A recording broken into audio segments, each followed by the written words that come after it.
Hey there, you heroic sleeper who absolutely tried to stay awake. I'm glad you wandered in here tonight. We're still gently fine-tuning the pacing around here, so if anything feels too quick or too slow, your feedback is always welcome. With rain sketching quiet lines across the dark, it's one of those evenings that invites your thoughts to stop performing. Tonight we're easing into how humanity learned to think in history. The slow and slightly awkward realization that the past wasn't just the present wearing old clothes. If this calm reflection helps you unwind, feel free to follow, leave a like, and share where you are listening in from and what time it is for you. Now, let your head settle into the pillow, lengthen your breath, and let the rain carry us gently into the story.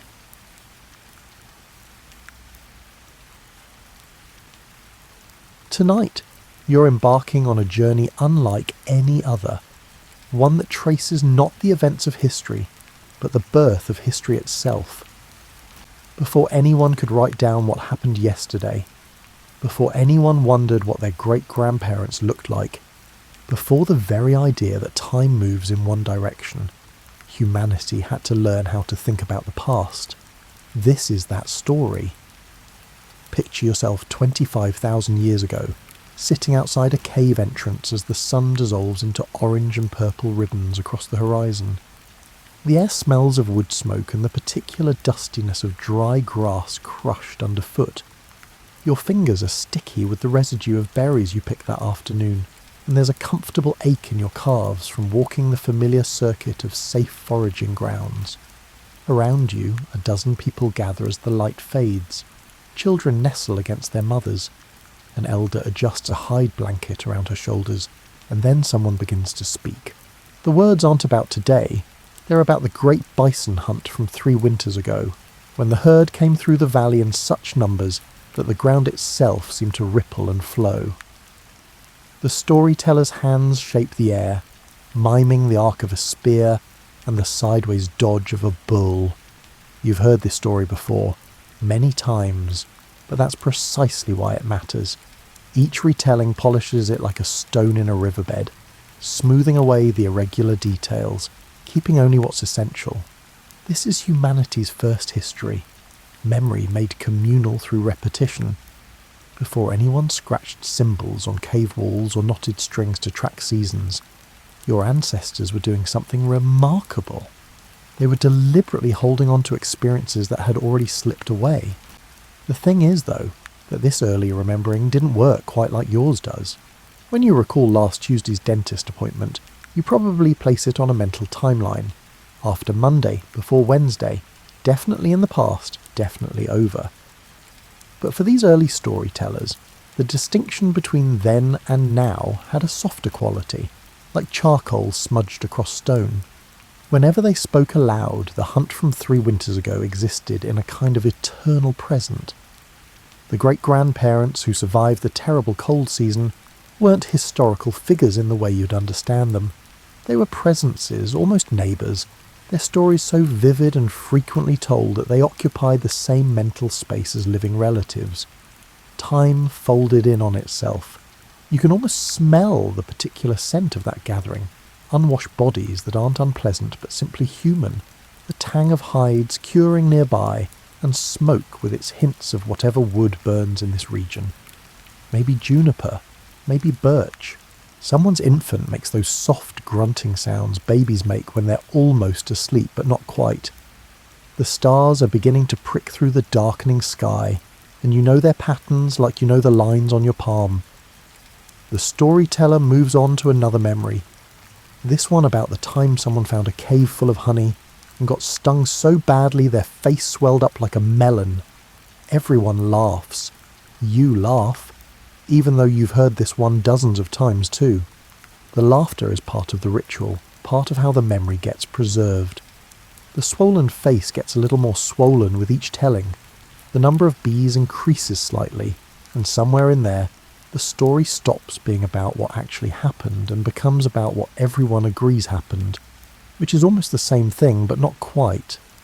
This is oral memory in its purest form, history as consensus, as repetition, as community practice, and it works beautifully for certain kinds of knowledge.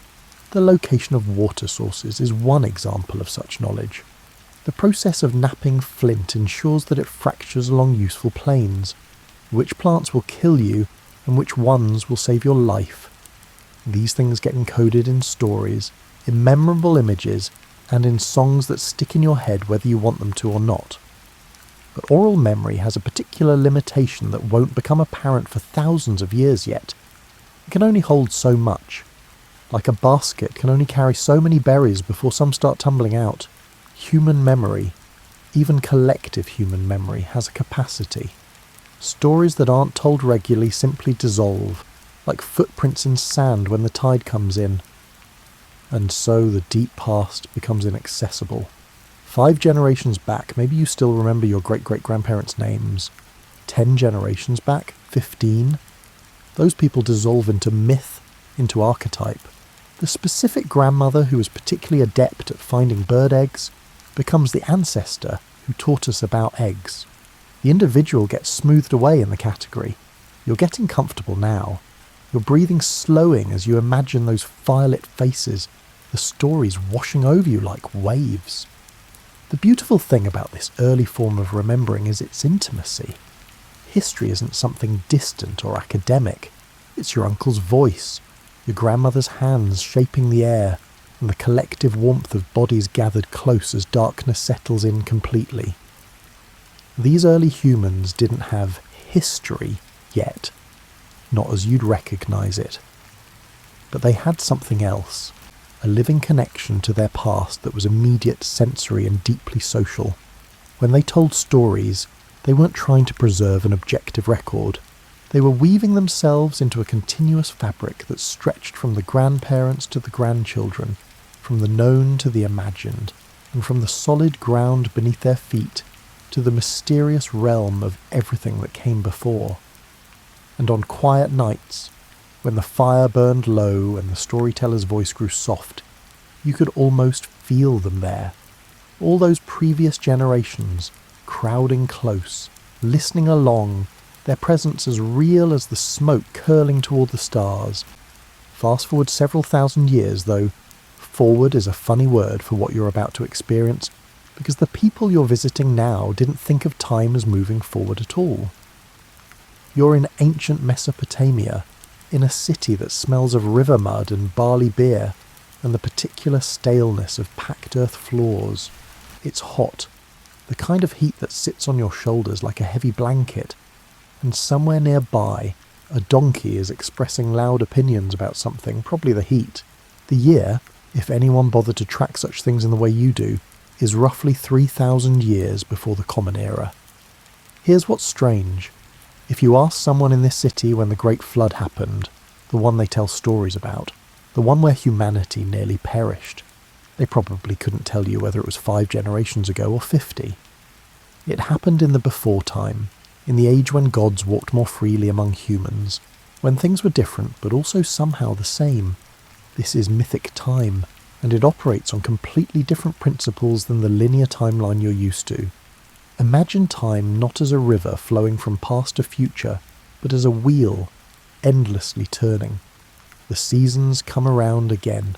The flood comes around again. The gods enact the same dramas they've always enacted. Your life isn't a journey from birth to death so much as a participation in eternal patterns. You're sitting in a temple courtyard, watching a scribe make marks in wet clay. The clay itself has that distinctive smell, mineral and cool and slightly wormy. The scribe's fingers are stained with the residue of countless tablets, and he works with the casual precision of someone who's done this 10,000 times. He's recording something about the grain harvest, how many bushels went to the temple, and how many to the palace. But here's the fascinating thing. Even though he's writing down specific numbers from this specific harvest, he's not doing what you think of as keeping records. He's participating in the eternal order of things. The harvest happens because the gods ordained it, just as they ordained last year's harvest, and the harvest that will come next year. The specific numbers matter less than the demonstration that the cosmic order is intact. When this civilization tells stories about its origins, they don't say, 400 years ago, our ancestors migrated here. They say, in the beginning, when the gods separated earth from sky, the founding of the city exists in mythic time, which means it's always happening, always relevant, and never safely tucked away in the category of over and done with. You can hear chanting from inside the temple, deep male voices repeating the same phrases over and over, the words washing together into a kind of auditory incense. The rhythm is hypnotic, deliberately so. This is how mythic time maintains itself, through repetition, through ritual, and through the constant reenactment of foundational stories. The scribe finishes his tablet and sets it aside to dry. Tomorrow or next week, someone might glance at it to check the numbers. Next year, probably no one will look at it again. In 20 years, it'll be part of a pile of old tablets in a storage room, the specific information long forgotten, the clay slowly returning to dust. This doesn't bother anyone because the point wasn't to preserve information for future historians. The point was to perform the ritual of record keeping, to demonstrate proper order, and to participate in the eternal patterns. Think about how this feels, living in mythic time. There's a tremendous comfort in it. Nothing is really new. Nothing is unprecedented. Whatever happens has happened before and will happen again. When drought comes, you don't panic and wonder if this is the end of civilization. You recognize it as part of the cycle, the same drought that came in your grandfather's grandfather's time, the same drought described in the sacred stories. But there's also a limitation that's starting to become visible around the edges, like the first hairline cracks in pottery. Because things do change actually, technologies improve, cities grow, new people arrive. And gradually, so gradually that no one quite notices it happening, the rigid wheel of mythic time starts to wobble. You're walking through a market now, the ground dusty under your sandals, the air filled with competing smells, onions, fish sauce, incense, human sweat, and donkey dung. A merchant is selling copper tools, and you notice they're slightly different from the ones your grandfather used. More refined, better balanced. The edges hold their sharpness longer. This is change, sneaking into the eternal present, and while most people don't consciously register it, they're still operating in mythic time, still understanding the world as cyclical and changeless. Somewhere in the collective unconscious, a question is beginning to form, a very dangerous question. What if things weren't always this way? That question won't get asked out loud for a long time yet. Right now, you're still in a world where the past is sacred, eternal, and fundamentally different from the past you'll recognize later. The ancestors aren't dead people who used to be alive. Their presence is in the mythic realm, watching, judging, occasionally intervening. The great events of the founding time aren't historical facts, but living truths that exist in a kind of eternal now. You can feel yourself relaxing into this worldview, the way you might relax into a warm bath. There's something deeply soothing about mythic time. No anxiety about the future, because the future is just the past coming around again. No grief about lost opportunities, because nothing is truly lost. It's all part of the eternal cycle. Even death isn't final. It's transition into the realm of the ancestors, who remain vitally present. The sun is setting over the city walls, painting the mud brick buildings in shades of amber and rose. Somewhere, someone is singing, a work song maybe, or a lullaby. The words are in a language you don't know, but the tune is simple and repetitive, designed to stick in the mind, to be passed down, to endure. This is history before history knew it was history. Time as a sacred circle, the past as an eternal present, and memory as ritual rather than record. And for thousands of years it worked perfectly fine. People lived, loved, remembered, and died without ever needing the concept of a linear historical time. But change was coming, slowly, like water seeping through stone, wearing away the certainties of the eternal return. And one day, though no one could have predicted when, humanity would wake up and realise that yesterday was actually genuinely, irrevocably different from today. That realization would change everything. You're holding something cool and smooth in your hands, a clay tablet about the size of a paperback novel, though considerably heavier. The surface is covered in tiny wedge-shaped marks, pressed into the clay when it was still soft. Some of the marks are crisp and clear. Others have worn down over the centuries, becoming ghostly impressions like footprints filling with snow. This tablet is about 4,000 years old, and it's one of humanity's first attempts at something revolutionary, making memory external, putting it outside the human head where it can't be forgotten, can't be distorted, and can't dissolve when the last person who remembers it dies. The room you're in is cool and dim, with small windows set high in thick walls. This is a storage room in a Sumerian palace, and it's full of tablets like the one you're holding. Thousands of them, organised on shelves labelled with tags that identify their contents. The air smells of dry clay and the faint mustiness of ancient dust. Here's what makes this moment special. For the first time in human history, the past has become tangible. It has weight. It can be dropped on your foot. The tablet you're holding is a contract. Someone selling a field to someone else. The terms are clearly specified. The size of the field, the price in silver, and the witnesses present. And here's the miraculous thing. If a dispute arose next year, or in 10 years, or in 50 years, someone could pull out this tablet and know exactly what was agreed upon. Not approximately. Not as best as we remember it. Exactly.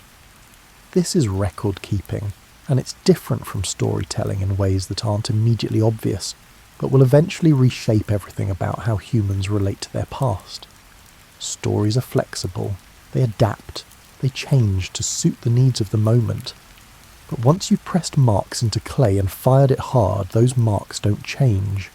The past, in a very real sense, becomes fixed. You set down the first tablet and pick up another. This one's a letter. A merchant writing to his wife, complaining that she hasn't sent him the textiles he requested.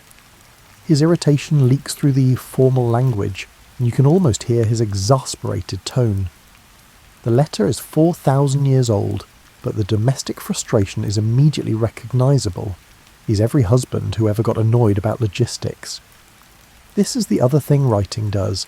It preserves the mundane. Oral memory preserves only what's memorable. The great floods, the important battles, the legendary heroes. Writing preserves everything, including the tedious administrative details that no one would bother committing to memory. And in doing so, it creates a version of the past that's far richer, far more textured, and far more recognisably human than anything oral memory could maintain. You can feel the weight of this innovation settling over you like a blanket. Every tablet in this room is a defiance of forgetting. Each one says, "This happened, this was real. You can't make it unhappen or unreal by simply failing to remember it." But, and this is important, the people creating these records don't think they're doing history. Not yet. They're keeping accounts, recording contracts, and sending letters. The idea that someone 4,000 years in the future might study these tablets to understand what life was like in ancient Sumer would seem bizarre, probably nonsensical. These tablets are practical tools, not historical documents. You're walking through the palace now and you notice something. Everywhere there are marks, labels on storage jars indicating their contents, inscriptions on door frames announcing who built this room and when, notices proclaiming the king's latest decree. Writing has escaped from the storage room and colonised the physical environment. The effect is subtle but profound. The world becomes legible in a new way. It starts to carry its own information, its own explanation. You don't need an elder to tell you what's in the jar tells you itself. You don't need to remember which king built the temple. It's right there on the foundation stone. This externalization of memory does something interesting to human consciousness. It creates a gap between the knower and the known. When memory was purely oral, knowledge was inseparable from the person who held it. The elder who knew the stories was the stories, in a sense. When she died, if she hadn't passed the stories on, they would have died with her. But now, Knowledge can exist independently. The tablet knows things, the inscribed stone knows things, and slowly, very slowly, this creates a new kind of question. What else might be knowable that we've simply forgotten? You're sitting in a scribal school now, watching young boys practice their letters on cheap clay tablets that will be smoothed over and reused. The master scribe paces between the rows, occasionally stopping to correct a mistake or to demonstrate the proper angle of the stylus.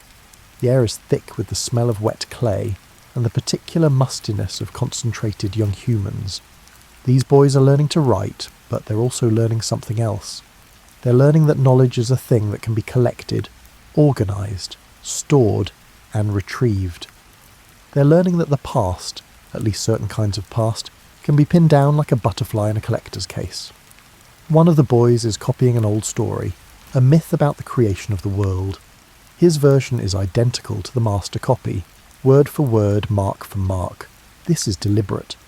The goal isn't creative interpretation, it's perfect reproduction. And in this insistence on exact copying, something important is happening. The distinction between the real version and corrupted versions becomes possible for the first time. In oral tradition, every telling is the real version. Stories evolve naturally, adapting to their audience, incorporating new elements and shedding old ones.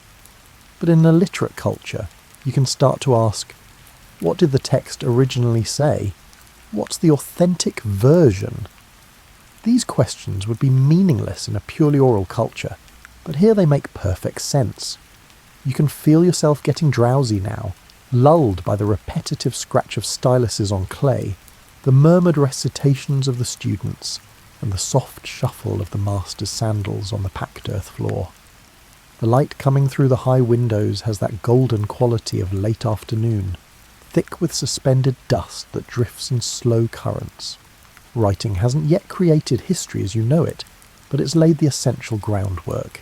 It's established that the past can be preserved, that it has an objective existence independent of human memory, and that it can be studied and compared and questioned.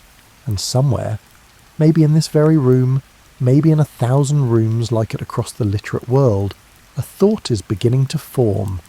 If we can know what happened last year with certainty, and the year before that, and the year before that, how far back can we go? What can we know about the deep past? And how would we know if what we think happened actually happened? These questions are still centuries away from being asked explicitly. For now, writing is just a practical tool, a way to keep better track of grain deliveries and property disputes and who owes what to whom. But the tool is changing the people who use it. The way all tools do, you run your fingers over one more tablet, feeling the tiny wedges under your fingertips like a kind of braille. Each mark is a choice someone made thousands of years ago to record this word, this number, this thought. And in making those choices, those ancient scribes were doing something profound, even if they didn't realise it. They were building a bridge across time.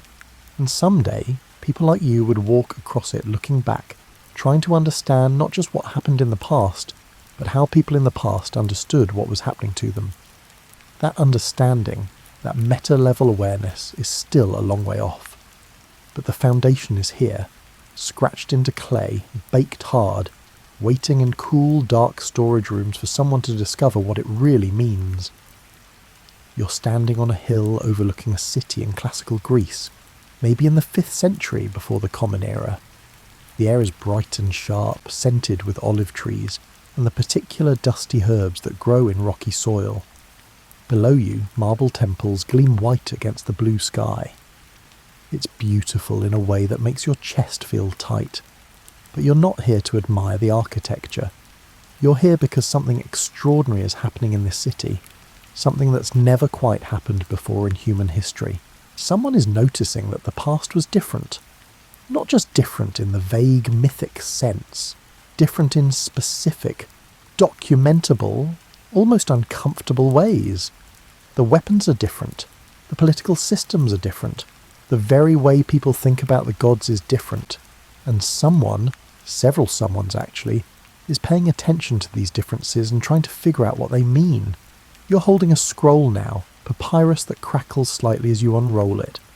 The text is in ancient Greek, but somehow you can read it. It's a history by Herodotus, and even in translation you can hear the almost tentative tone as he tries to do something no one's quite done before: systematically investigate the past.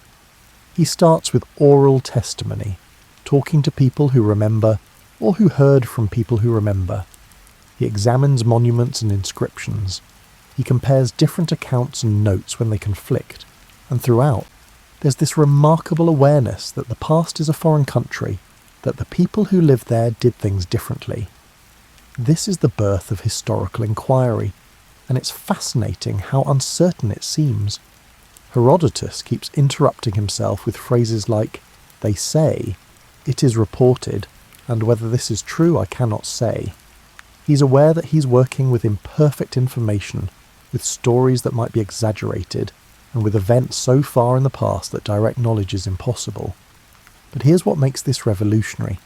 He's asking the question at all. He's not content to accept mythic time, where the past exists in an eternal present. He wants to know what actually happened, when it happened, and why it happened. He wants to construct a narrative that makes sense of change. You're walking down the hill now, into the agora, the marketplace that serves as the city's central gathering place. All around you, people are arguing. This is what Greeks do. And you catch fragments of their debates. Philosophy, politics, the nature of virtue. But underneath all of it, there's a new kind of question circulating. How did we get here? Not in the mythic sense of the gods created us. In the practical sense of what series of events and decisions led to our current situation. This is historical consciousness emerging, like a chick pecking its way out of an egg. You sit down at the edge of a fountain, the water is cool and clear, making pleasant trickling sounds, and watch the crowd. There's an old man over there, gesturing emphatically as he tells a story.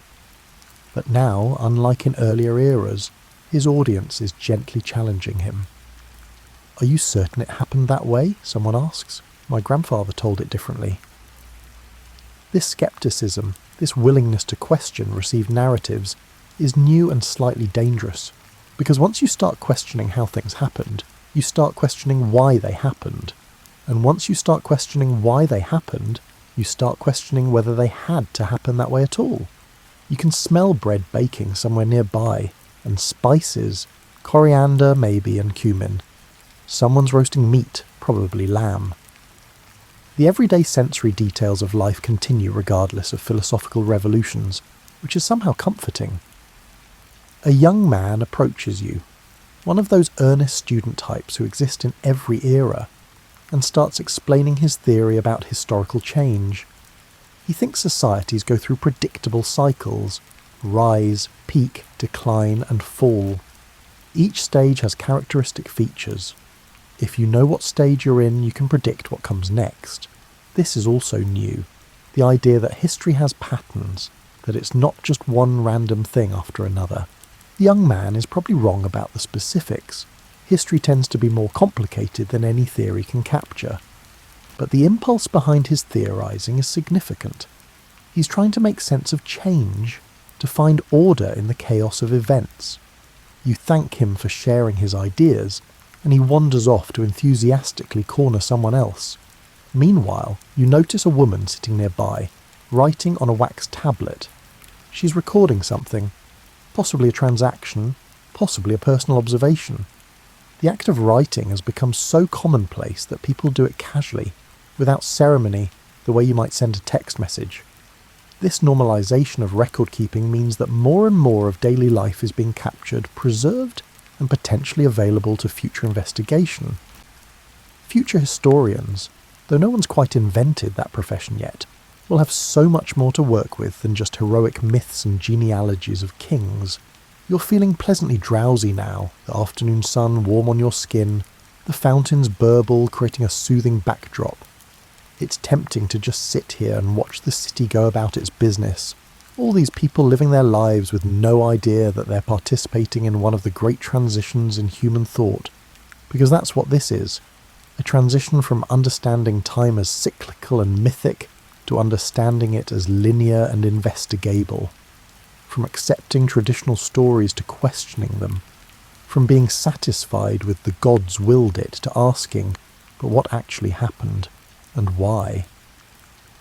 This transition isn't complete. It won't be complete for a long time. Mythic thinking doesn't just disappear when historical thinking emerges. They coexist, sometimes awkwardly, sometimes productively. Even Herodotus, with all his careful investigation and skepticism, still includes stories about gods intervening in human affairs, but the door has been opened. The possibility has been established. The past is knowable, at least partially. It can be investigated. It can be written down in ways that distinguish between certain knowledge and uncertain speculation. And most importantly, it can be recognised as genuinely different from the present. You stand up, brush the dust from your clothes, and take one last look around the agora. This city, this moment, this collection of curious, argumentative, theorising people, they're inventing something that will outlast them by millennia.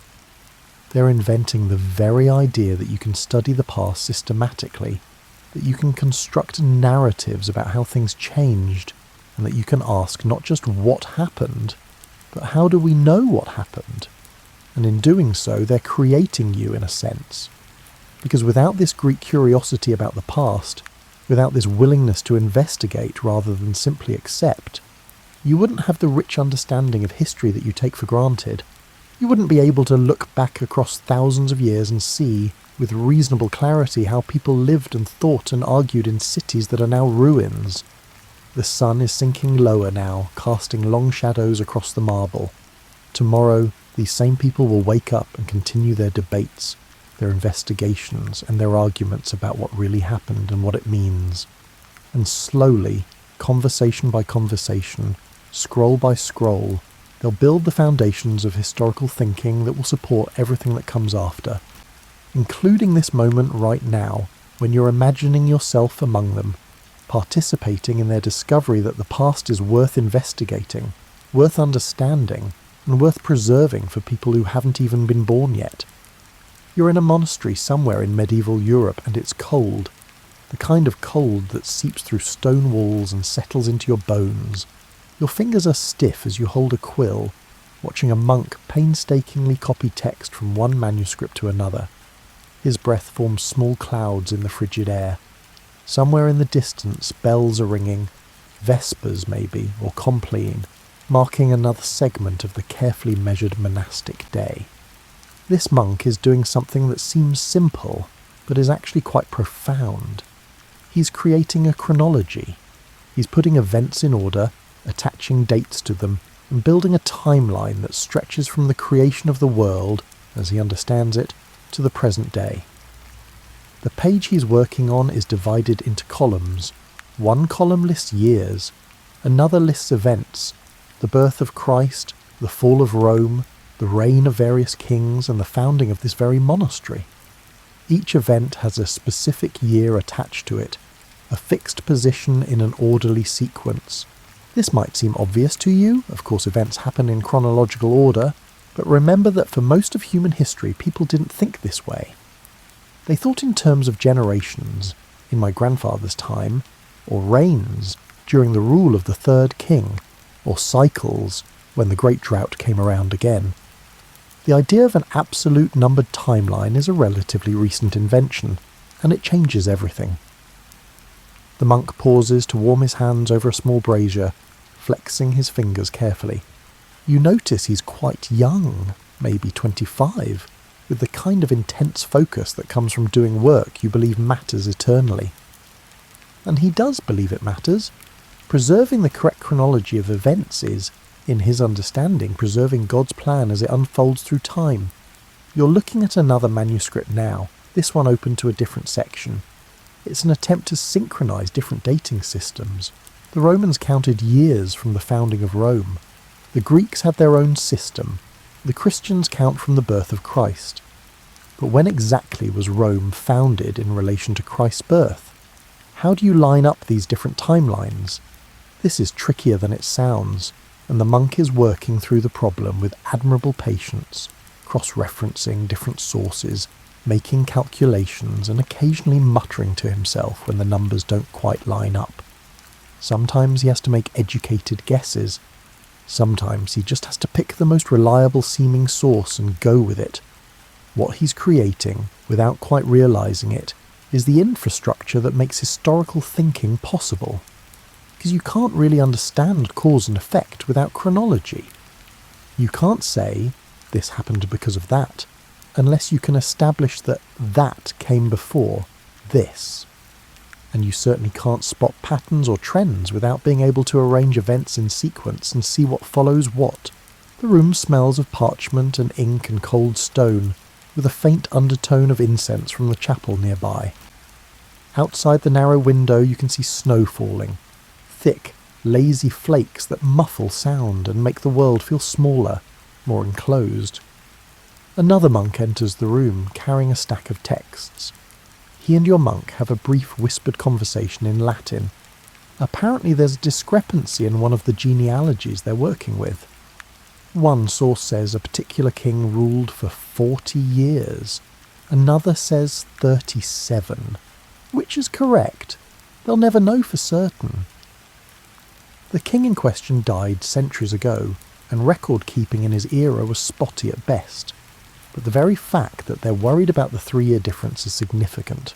It shows how much chronological precision has come to matter, and how much weight is being placed on getting the dates right. You find yourself getting drowsy, lulled by the scratch of the quill on parchment, the soft murmur of the monks' voices, and the rhythmic quality of their work. There's something deeply soothing about this methodical organisation of time, this patient construction of the order out of the chaos of events.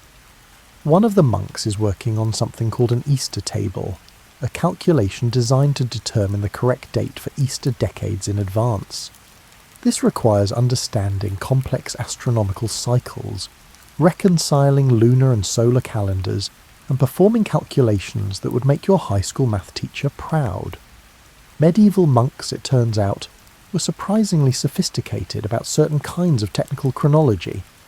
But here's what's interesting. Even as they're building these elaborate chronological frameworks, they're still thinking about time in ways that would seem strange to you. They believe in providence and God's plan unfolding through history. They see events not as random occurrences, but as parts of a divinely orchestrated pattern moving toward a specific end. The Last Judgment, the end of time itself. So chronology for them isn't just neutral timekeeping, it's theological. It's a way of discerning God's intentions by seeing how events unfold in sequence. And this mixture of faith and empirical observation produces some fascinating results. You're examining a world chronicle now, an ambitious attempt to integrate all known history into a single timeline. It starts with Adam and Eve in the Garden of Eden and works its way forward through biblical events, Greek and Roman history, and up to the present day. The sheer ambition is breathtaking, even if many of the dates are wildly wrong by modern standards. What matters isn't the accuracy.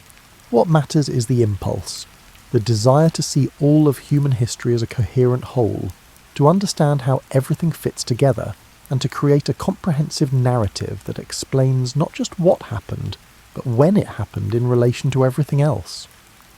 The afternoon light is fading now, and one of the monks lights candles. The warm glow is pleasant after the cold grey of winter daylight. The candles smell faintly of beeswax, and their flames cast dancing shadows on the manuscript pages. You're struck by how peaceful this work seems despite its intellectual demands.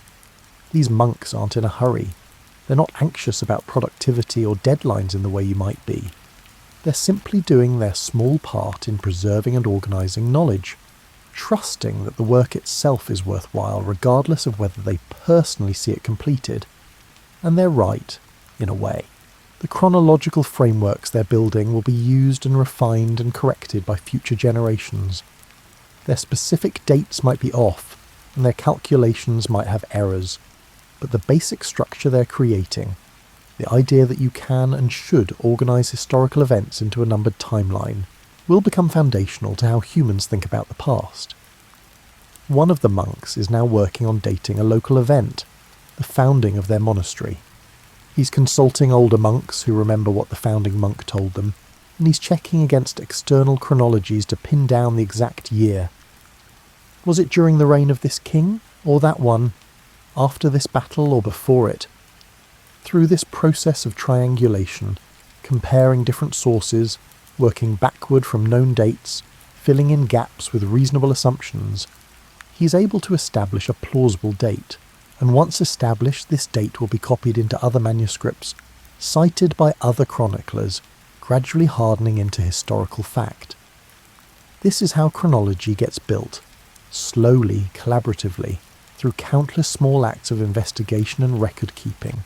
It's not dramatic. There are no eureka moments, just patient monks in cold rooms trying to get the details right, trying to preserve a clear record of when things happened for people they'll never meet, who live in a future they can barely imagine. You're feeling very sleepy now, the warmth of the candles and the repetitive scratch of quills working like a lullaby. The monks will continue their work long into the night. They always do, but you don't need to stay with them.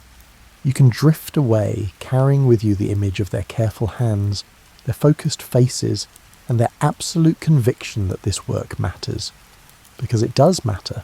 Without chronology, history is just a jumble of events, a pile of stories with no clear relationship to each other. With chronology, patterns emerge, cause and effect become visible. The shape of human experience across time starts to make sense. And so these monks, working in their cold scriptoriums, are doing more than just copying dates. They're building the framework that makes historical understanding possible. They're teaching humanity to count backward, to measure time in both directions, and to see the present as just one point in a long sequence that stretches from the distant past toward an unknown future. You're in Renaissance Italy now, and everything feels different. The air is warmer, scented with lemon trees and the particular combination of old stone and new construction that characterises cities in transition. You're in a scholar's study, and it's cluttered in that specific way that suggests an active mind. Books piled everywhere, papers covered in notes, strange objects collected from travels, a piece of pottery, an ancient coin, a fragment of carved marble. The scholar himself is middle-aged and balding, with ink-stained fingers and the slightly dishevelled look of someone who forgets to eat when he's working. He's examining a text, Livy's History of Rome, but not the way the medieval monks examine texts. He's questioning it, challenging it, asking a question that's both simple and revolutionary. But is this actually true? This is the birth of historical inquiry in its modern sense. Not just accepting sources at face value, not just organising information chronologically, but actively investigating, cross-referencing, looking for contradictions, and applying critical thinking to accounts of the past. The scholar looks up from his text, notices you, and immediately starts explaining his current project. He's trying to determine whether a particular Roman battle actually happened the way Livy described it. And to do this, he's comparing Livy's account with other ancient sources, examining the geography of the battlefield, and considering the military technology available at the time. Look here, he says, pointing to a passage. Livy claims they had 70,000 soldiers, but based on the population of Rome at that time, based on their agricultural capacity, and based on how many men they'd already lost in previous campaigns, 70,000 is implausible. Maybe 7,000. Maybe. This is critical source analysis, and it's changing everything about how humans relate to the past. Because once you start questioning sources, you have to develop methods for evaluating them. Which sources are more reliable? What biases might the author have had? How close were they to the events they describe? What other evidence exists? You can see the scholar's methods laid out on his work table. Lists of sources with notes about their credibility. Timeline charts showing the sequence of events according to different authors, and maps with potential battle locations marked. This isn't passive reading. This is an active investigation, almost detective work. The room smells of paper and leather bindings and the particular mustiness of old books. Through the window you can hear street sounds, cartwheels on cobblestones, someone singing, and the general hum of a busy city. But here in the study, time feels suspended, stretched out, as the scholar wrestles with events that happened 1500 years ago. He's moved on to another problem now, trying to date a particular manuscript. He's examining the handwriting style, the type of parchment used, and the binding method. Each clue helps narrow down when this copy was made, which helps determine how far removed it is from the original text, which affects how much weight to give it as evidence. This kind of technical analysis, what will eventually be called philology, is developing rapidly in this period. Scholars are becoming experts at dating manuscripts, spotting forgeries, and tracing how texts changed as they were copied and recopied over centuries. They're developing a whole toolkit for interrogating the past. But the scholar isn't just interested in technical accuracy. He's also asking deeper questions. Why did this battle happen? What were the political and economic factors that led to it? What did it mean to the people who fought it? And what should it mean to us? These are the kinds of questions that turn a chronicle into history, that transform a list of events into a narrative with meaning. And they require not just evidence, but interpretation, not just facts, but judgment. You're feeling quite comfortable now, settled into a chair near the window where you can watch both the scholar's work and the street life outside. The afternoon light is golden and warm, perfect for reading. Someone outside is selling fruit, calling out prices in a melodic voice. The scholar, completely absorbed, doesn't even notice. He's found something that excites him, a contradiction between two sources about who was consul in a particular year. This might seem like a minor detail, but to him it's crucial, because the date of the consulship helps establish when other events happened. He starts pulling down more books, cross-referencing, and making notes in his distinctive cramped handwriting. This is scholarship as detective work, as puzzle solving, as the gradual accumulation of small certainties that build toward larger understandings. It's not glamorous, it's often tedious, but there's also something deeply satisfying about it. This careful, methodical pursuit of truth about the past. You notice he has a collection of ancient coins laid out on a side table. He explains that coins are excellent historical evidence because they can be dated precisely. They often show the faces of rulers, and they indicate economic conditions. A coin is a tiny piece of the past that has survived intact, speaking directly across the centuries. He picks one up, handling it with obvious reverence. "Look at this," he says. "This coin was minted in Rome in 47 BCE. Someone in ancient Rome held this in their hand, used it to buy bread or wine, and carried it in their purse. And now, here it is, still telling us about that world." This is empathy for the past beginning to emerge, the ability to feel a connection with people long dead, to recognise them as fully human, as people who lived and worried and laughed and struggled just like people today. It's a shift from seeing the past as alien and mythic to seeing it as populated by real individuals whose experiences were as vivid and immediate to them as yours are to you. The scholar returns to his text, but his approach now is different. He's not just looking for facts. He's trying to imagine the lived experience of the people he's studying. What did it feel like to be a Roman soldier? What hopes and fears did they carry? How did they understand their own actions? This kind of imaginative reconstruction is tricky, obviously. It's easy to project modern sensibilities onto the past, to assume people then thought like you do now. The scholar is aware of this danger and tries to guard against it by staying close to the evidence and by resisting the temptation to fill in gaps with assumptions. But he's also aware that pure objectivity is impossible. He brings his own perspective, his own concerns, and his own questions to the investigation. And that's okay. That's part of being human. The goal isn't to transcend your own position, but to be conscious of it, to acknowledge it, and to account for it in your analysis. You're getting drowsy now, the warm afternoon, and the scholar's quiet concentration working together like a sedative. His quill scratches softly against paper. Outside, the street sounds have become a gentle background murmur. Everything feels suspended, peaceful, like a moment plucked out of time. Before you drift off completely, you see the scholar lean back in his chair, rubbing his eyes. He looks tired but satisfied. He's solved one small piece of the puzzle, confirmed a date, resolved a contradiction, and added another tiny brick to the edifice of historical understanding. Tomorrow he'll tackle another problem, and another, building knowledge piece by piece, question by question, doubt by doubt. This is what inquiry looks like. Not dramatic breakthroughs, but patient accumulation. Not certainty, but carefully qualified probability. Not answers, but better questions.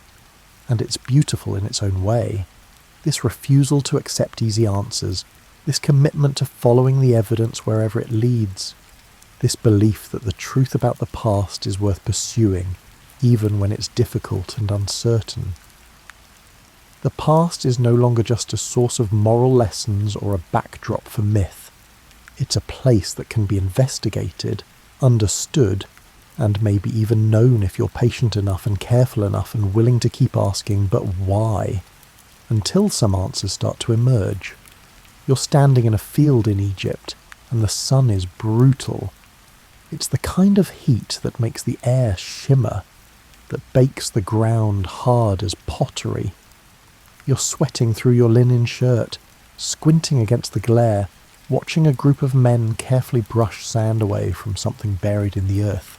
What they're uncovering is a temple wall covered in hieroglyphs. The carvings are still sharp after 3,000 years, protected by the sand that buried them. And as each new section is revealed, you feel a strange thrill, not just at the beauty of the carvings, though they are beautiful, but at what they represent. The past speaking directly, without intermediaries, without interpretation, just raw evidence emerging from the ground. This is archaeology being born, though it won't be called that for a while yet. This is humanity learning to read ruins, to extract information from objects and buildings and discarded trash, and to reconstruct past worlds from their physical traces. One of the excavators, a French scholar with a magnificent moustache and a sunburned nose, is particularly excited about what they're finding.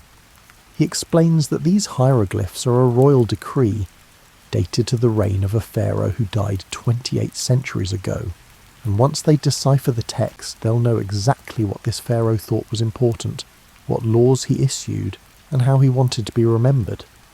The air smells of hot sand and human sweat, and something indefinably ancient, the particular scent of very old stone disturbed after millennia of stillness.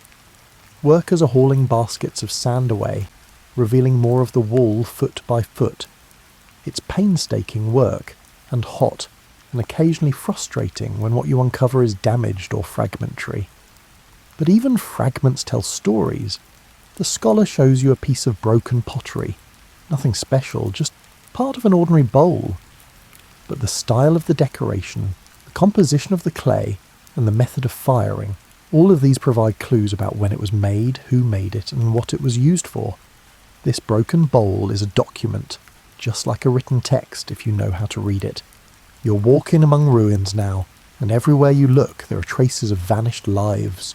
A doorway worn smooth by countless hands pushing it open.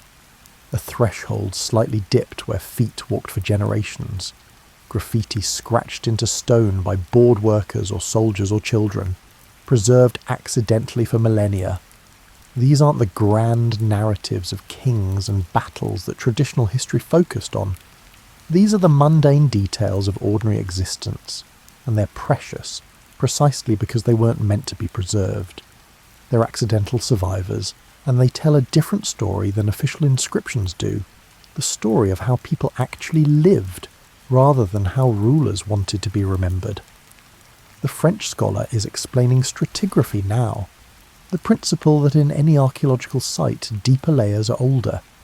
This seems obvious once you know it, but it's a relatively recent realization, and it transforms archaeology from treasure hunting into a scientific discipline. By carefully noting which layer each object comes from, you can build a chronological sequence, see how technology's changed over time, and track patterns of trade and migration and cultural change. You're in a trench now, looking at distinct layers of earth. The scholar points them out. This brown layer is flood silt from the river's annual inundation.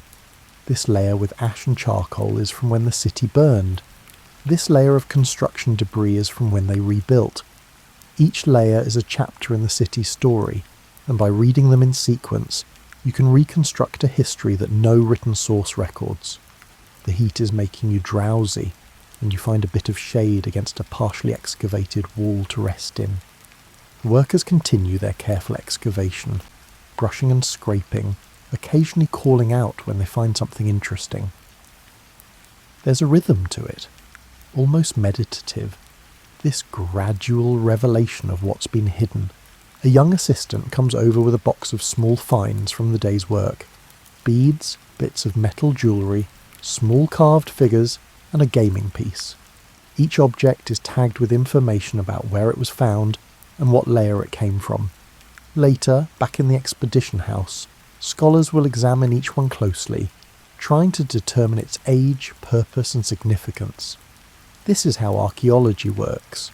Not dramatic discoveries of gold and jewels, though those happen occasionally, but mostly the patient accumulation of humble objects that collectively paint a picture of past lives. The gaming piece suggests leisure time, games, and play. The jewellery suggests personal adornment, aesthetic values, and possibly trade networks if the materials are foreign. Each object is a thread, and woven together they create a tapestry. You can hear the Nile in the distance, and the calls of workers, and the occasional thud of a basket being set down. The smell of the river, muddy and organic, mingles with the dry desert scent. This juxtaposition of water and sand, fertility and desolation, has shaped Egyptian civilization for thousands of years, and it's still shaping the landscape now. The scholar has moved on to examining some architectural remains, the remains of what was probably a workshop. There's evidence of metalworking, slag, droplets of copper and traces of fire, and based on the types of objects found nearby, this workshop probably made tools and small decorative items, selling them in the market that would have been just down this ancient street. The workshop burned at some point. You can see the fire damage, but whether that was accident or attack or just part of a larger conflagration that swept through the city, there's no way to know. The stones don't speak clearly enough to answer every question. They offer clues, suggestions and probabilities, but rarely certainties. This is frustrating but also oddly freeing, because it means there's always more to discover, always new questions to ask, and always the possibility that the next excavation season will reveal something that changes your understanding completely. You're very relaxed now, almost dozing in your patch of shade. The heat has a weight to it, pressing down, slowing everything to a comfortable pace. In the distance, someone is singing, one of the workers, a traditional song in Arabic that has probably been sung in this valley for centuries. Before archaeology, the material past was largely invisible or misinterpreted.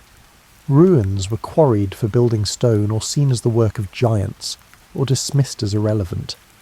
The idea that ordinary objects and structures could tell you about how people lived, how societies changed, and how cultures interacted, this was revolutionary. And it democratized history in an important way. Written sources tend to focus on elites, kings, priests, generals, and wealthy merchants, but archaeology uncovers the lives of everyone: farmers, craftspeople, enslaved people, and children. It gives voice to the voiceless, makes visible the invisible, and reminds us that history was lived by millions of ordinary people whose names we'll never know, but whose traces survive in the things they made and used and threw away. The French scholar is packing up for the day now, carefully wrapping artifacts, making notes in his journal, and giving instructions to the foreman about tomorrow's work. The sun is lower, and the heat is finally easing. Workers are heading back to their village, calling goodbyes to each other, looking forward to food and rest and the cool of evening. You could stay here among the ruins, watching the light change, feeling the ancient stones release the day's heat, and imagining all the people who lived here when these were buildings rather than rubble. But you're tired. pleasantly so, and it's time to move on. As you leave, you take one last look at the exposed temple wall, its hieroglyphs still crisp in the slanting light. Those carvings have been here for 3,000 years, silent and patient, waiting for someone to learn their language and hear what they have to say. And now, finally, after all this time, the stones are beginning to speak. You're in a Victorian library now, and it's exactly what you'd expect. Heavy furniture, dark wood panelling, and the smell of leather and paper and furniture polish. Rain is drumming against tall windows, creating a cosy enclosure of light and warmth against the grey London afternoon outside. You're reading a book, a new kind of history book that's just starting to appear in this period. It's not just a chronicle of events or a catalogue of dates. It's an attempt to understand how people in the past felt, thought, and experienced their lives. It's history with empathy, history that tries to close the gap between then and now by recognising the fundamental humanity of people across time. The author is describing a medieval village, but not just listing facts about agriculture and feudalism. He's trying to imagine what it felt like to live there. The exhausting labour, the precariousness of existence, the tight bonds of community, and the way religion permeated every aspect of daily life. He's trying to get inside the medieval worldview, to see the world as they saw it rather than judging them by modern standards. This is harder than it sounds. The temptation is always to treat past people as either hopelessly ignorant, look how superstitious they were, or essentially modern. They were just like us but with different clothes. Finding the middle ground, recognising both difference and commonality, requires a kind of imaginative flexibility that doesn't come naturally. You settle deeper into your leather armchair, enjoying the way the rain creates a percussion accompaniment to your reading. The library is quiet except for the occasional turning of pages, the soft footsteps of other readers, and the distant sounds of the city filtered through thick walls and heavy curtains. The book you're reading includes something unusual, letters written by ordinary people in the past. Not official correspondence or literary productions, but personal letters. A farmer writing to his son, a woman writing to her sister, a merchant writing to his wife. And these letters are revelatory because they show people being fully human in ways that official documents never capture. The farmer complains about the weather affecting his crops, but he also mentions missing his son, worrying about his health, and hoping he'll visit soon. The woman tells her sister about neighbourhood gossip, a wedding, and a funny incident with a goat. The merchant discusses business but also mentions how much he misses home cooking, and wishes his wife were there to talk to about a decision he has to make. These people aren't historical figures in the grand sense. They're just people, and reading their words across the centuries creates an uncanny sense of connection. They worried about the same basic things you worry about: health, family, money, relationships, and whether they made the right choices. Their circumstances were vastly different, but the underlying emotional experience was remarkably similar. This recognition that people in the past were as fully human as you are might seem obvious, but it's actually a relatively recent development in historical thinking. For a long time, the past was treated as essentially alien, populated by figures who are either superhuman, heroes, saints, or subhuman, barbarians, savages. The idea that they were just people trying to make sense of their circumstances with the information and tools available to them is a modern insight, and it changes how you read history. Instead of judging past decisions with hindsight, you try to understand them from the inside. What did they know? What options did they think they had? What values guided their choices? What fears and hopes shaped their actions? You've moved on to another section of the book now, this one attempting to reconstruct what a typical day might have been like for a medieval artisan. The author is careful to note that this is speculative, based on fragmentary evidence from various sources, but it's also vividly imagined. The early morning wake-up, the cold workshop, the hours of repetitive labour, the small pleasures of a midday meal, the satisfaction of completing a piece of work well, and the evening spent with family or at the tavern. This kind of imaginative reconstruction is controversial. Some historians argue it's too speculative, that you can't really know what people felt or thought, and that you should stick to documentable facts.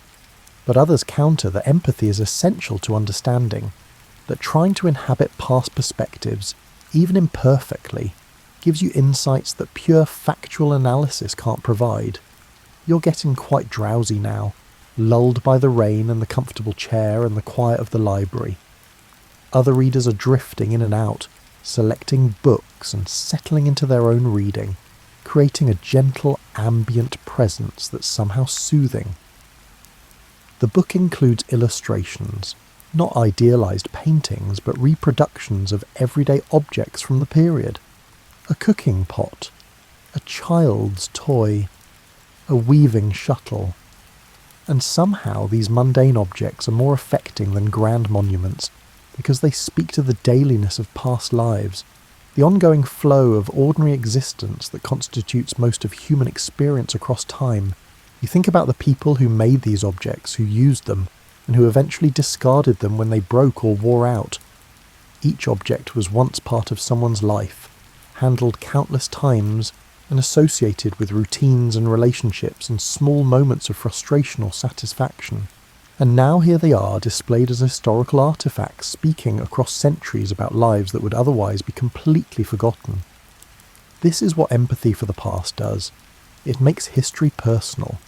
It reminds you that every historical period was someone's present, lived moment by moment with the same intensity and immediacy that you experience your own life. It breaks down the barrier between then and now, showing that while circumstances change dramatically, the basic experience of being human remains recognisable across time. The Victorian historian writing this book is pioneering a kind of history that will become increasingly important. Social history, cultural history, and history from below. History that focuses not just on kings and battles, but on how ordinary people lived, what they believed, and how they made sense of their world. And in doing so, he's also demonstrating that historical understanding requires more than just evidence and analysis. It requires imagination, empathy, and the willingness to temporarily set aside your own assumptions and try to see the world through different eyes. You're almost asleep now, the book resting gently on your chest, your breathing slow and regular. The rain continues its soothing pattern against the windows. Other readers are still there, rustling pages, occasionally getting up to fetch another book and creating the gentle soundscape of shared quiet study. Before you drift off completely, you have one last thought. This empathy across time works both ways. Just as you're trying to understand people in the past, future people will someday try to understand you. They'll look at your objects, read your words, if they survive, and try to imagine what your life felt like. And hopefully, they'll extend the same courtesy you're learning to extend, recognizing you as fully human, trying to understand your choices in context, and seeing you as you saw yourself, rather than judging you by standards you couldn't have anticipated. This reciprocity, this recognition that we're all historical beings, all equally worthy of understanding, is maybe the greatest gift that empathetic historical thinking offers. It creates a kind of solidarity across time, a recognition that everyone in every era is doing their best with what they have, trying to make sense of existence, trying to live well and meaningfully within their circumstances. And with that comforting thought, you let yourself fully relax, the Victorian library fading around you as sleep takes over. You're standing at the edge of the Grand Canyon, and it's early morning. The air is cool and carries the scent of sage and pine. The light is doing extraordinary things, painting the layered rock in shades of rose and gold and purple, creating depths and shadows that make the canyon seem almost infinite. But you're not here just to admire the view. You're here with a geologist, and she's explaining something that makes your head spin. The rocks at the bottom of this canyon are nearly 2 billion years old. The rocks at the top are a comparatively youthful 270 million years old, and the carved out space between them represents one of the longest, most comprehensive rock records on Earth. 2 billion years. You try to comprehend this number and fail. Your whole life, everyone you've ever known, all of recorded human history. It's a barely visible sliver at the top of that 2 billion year column. Human civilization is less than 10,000 years old. Writing is maybe 5,000 years old. The entire span of human existence is a cosmic eye blink compared to the age of these rocks. This is deep time, and it's one of the most profound and disorienting discoveries humans have ever made. For most of history, people assumed the Earth was young, thousands of years old, maybe tens of thousands, certainly not billions. The realization that the planet has an almost incomprehensible antiquity changed everything about how humans understand their place in the universe. The geologist is pointing to specific layers now, explaining what each represents. This reddish layer is ancient seabed, compressed and lifted and tilted and eroded over hundreds of millions of years. This darker layer is volcanic rock from when this region was geologically active. This layer with strange fossils is from when complex life was just beginning to evolve in Earth's oceans. Each layer is a chapter in an unimaginably long story, and humans appear only in the final sentence of the final paragraph. This should be humbling, and it is, but it's also oddly liberating. Because if the Earth is that old, if life has been evolving and changing for that long, then the particular anxieties and concerns of your individual life or your particular era seem less overwhelming. You're sitting on a rock now, carefully, because you're at the canyon rim and the drop is significant. Just absorbing the view. The scale is difficult to process. The canyon is so vast that distant formations look tiny despite being the size of buildings. The Colorado River, which carved all of this over millions of years, is a thin ribbon far below, barely visible. The geologist continues talking, but you're only half listening now. You're thinking about what it means to really grasp deep time, to internalize it emotionally rather than just intellectually. It means recognizing that the present moment is just one frame in an unimaginably long movie. It means understanding that everything you see as permanent and solid is actually temporary, slowly changing, and on its way to becoming something else. The rock you're sitting on was once at the bottom of an ancient ocean, accumulated grain by grain over millions of years, then uplifted and exposed by geological forces beyond your comprehension.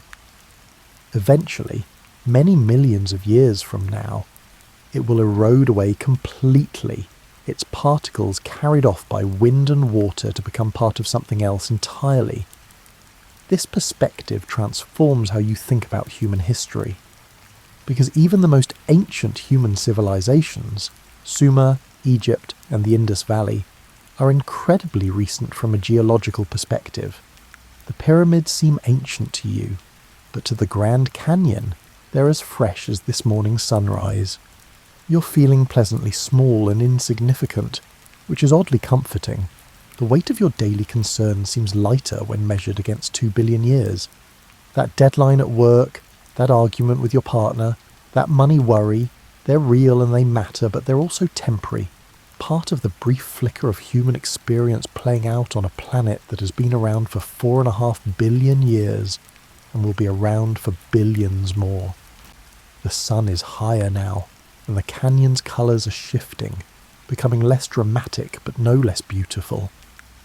A raven flies past, calling out with that distinctive croaking sound, completely unconcerned with the vast timescales you're contemplating.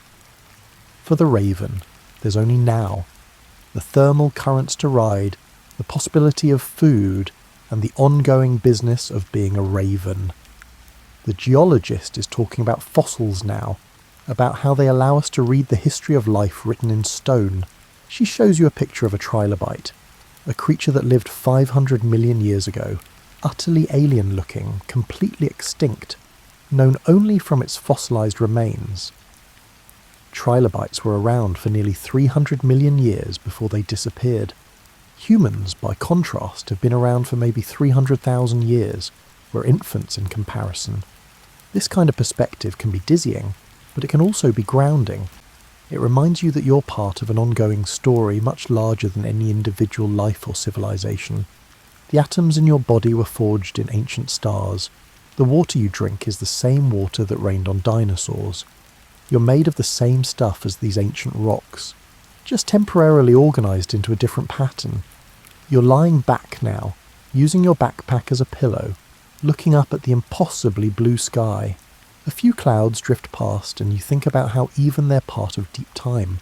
Water that's been cycling through the Earth system for billions of years, evaporating and condensing and falling as rain, shaping landscapes, sustaining life, and moving endlessly through the hydrological cycle.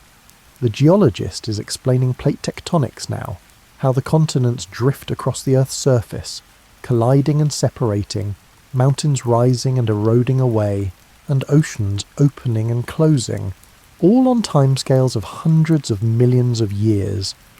The ground beneath you seems solid and permanent, but it's actually moving, imperceptibly slowly by human standards, but inexorably nonetheless.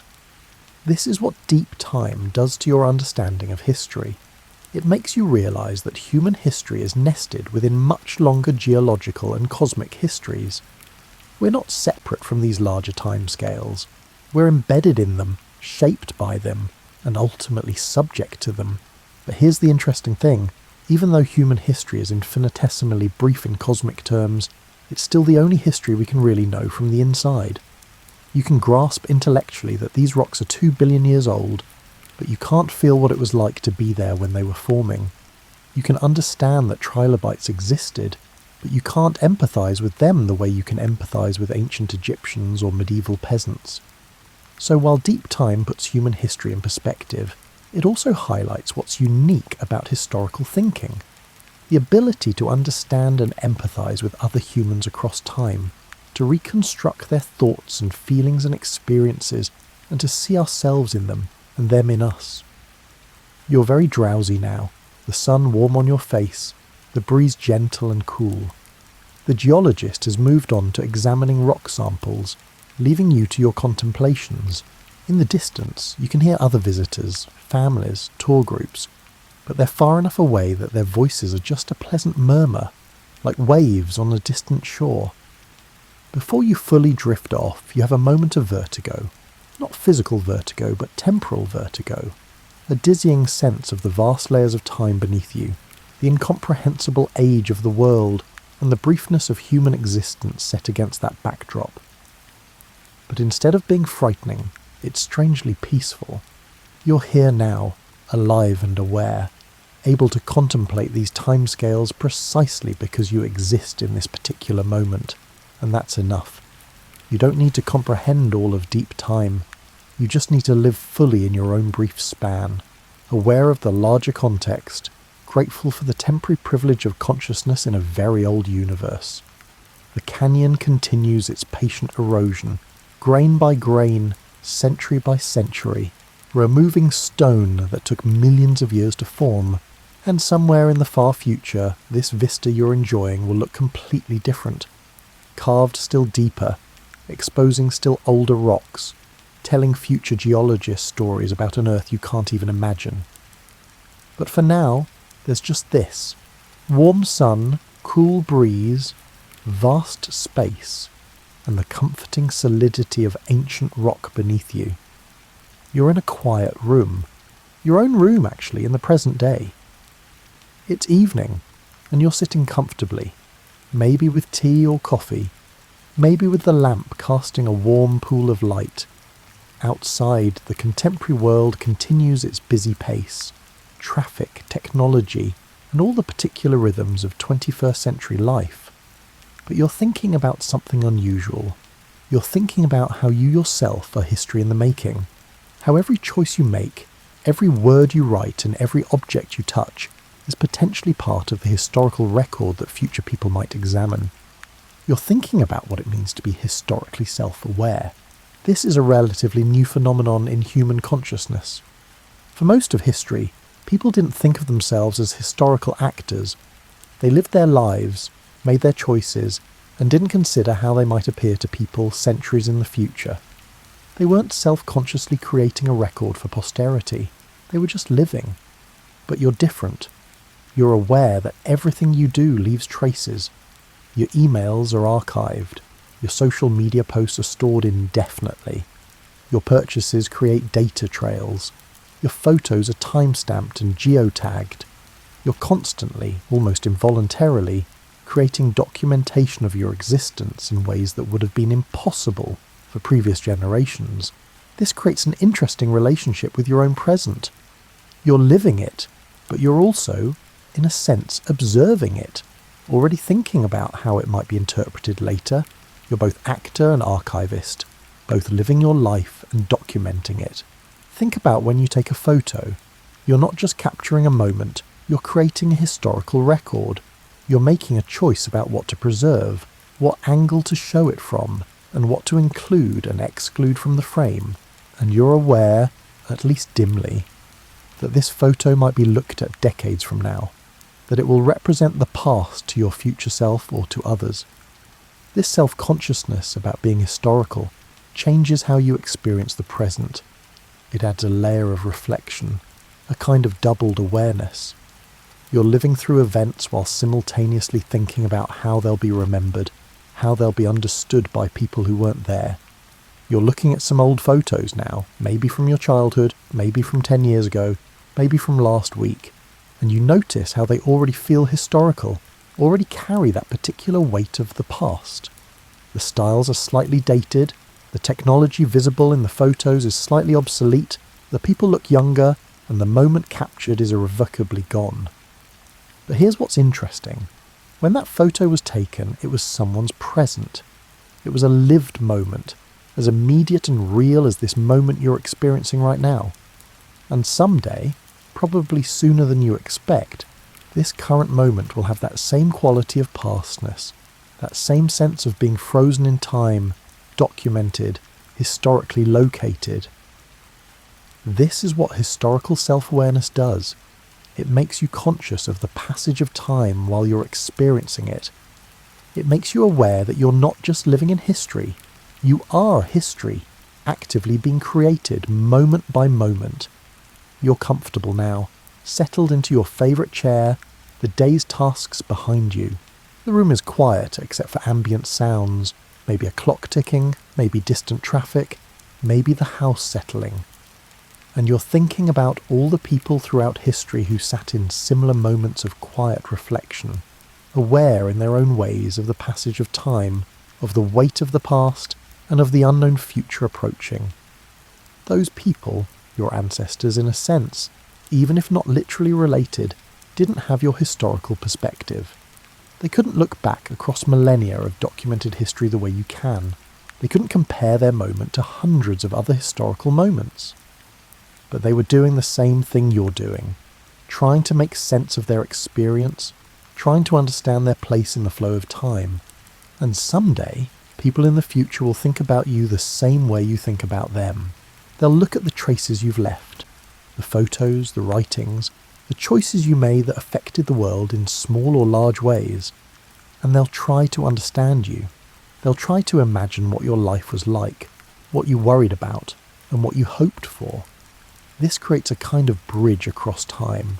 You're connected to the past through your attempt to understand it, and you're connected to the future through your awareness that you're creating the past that they'll try to understand. History isn't just something that happened. It's an ongoing relationship between past, present, and future. You're thinking about the arc of this whole journey now, from the first oral rememberers around the firelight to this moment of historical self-awareness.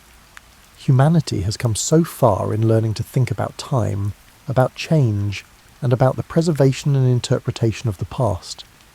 We started with simple memory, communal and immediate. We developed writing, fixing the past in external records.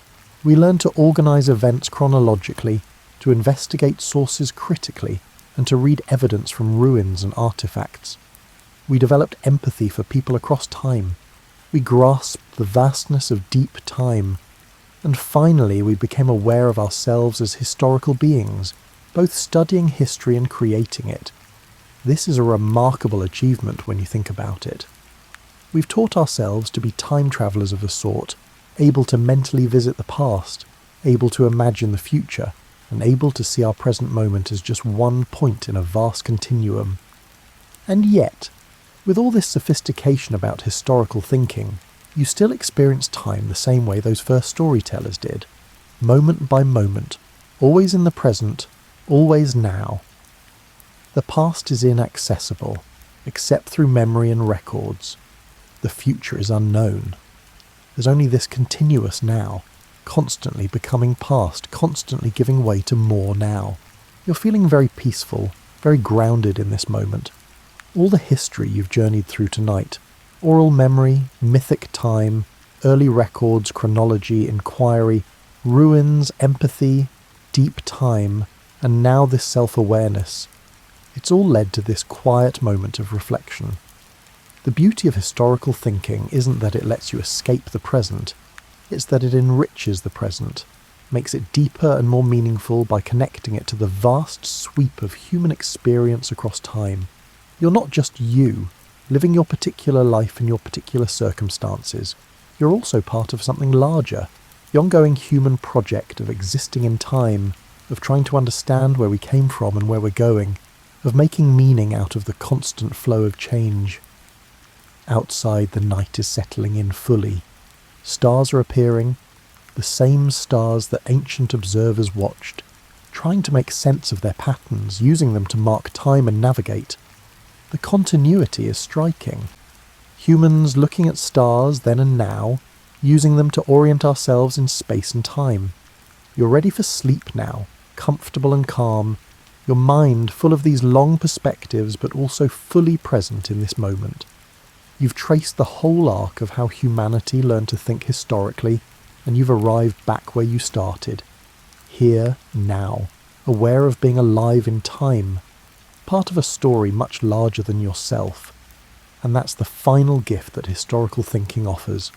Not certainty about the past, not prediction about the future, but a rich awareness of the present moment as historically situated, meaningful, and part of the ongoing human story.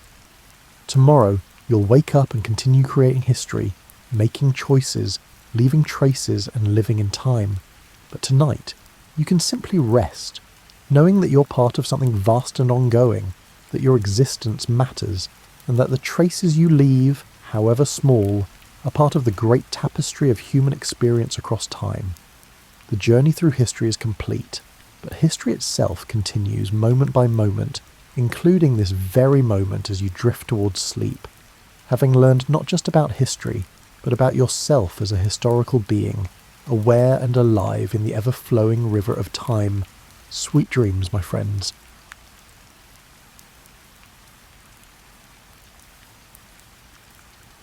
Before we dive into the history of specific games, let's talk about something you probably experienced today without even thinking about it.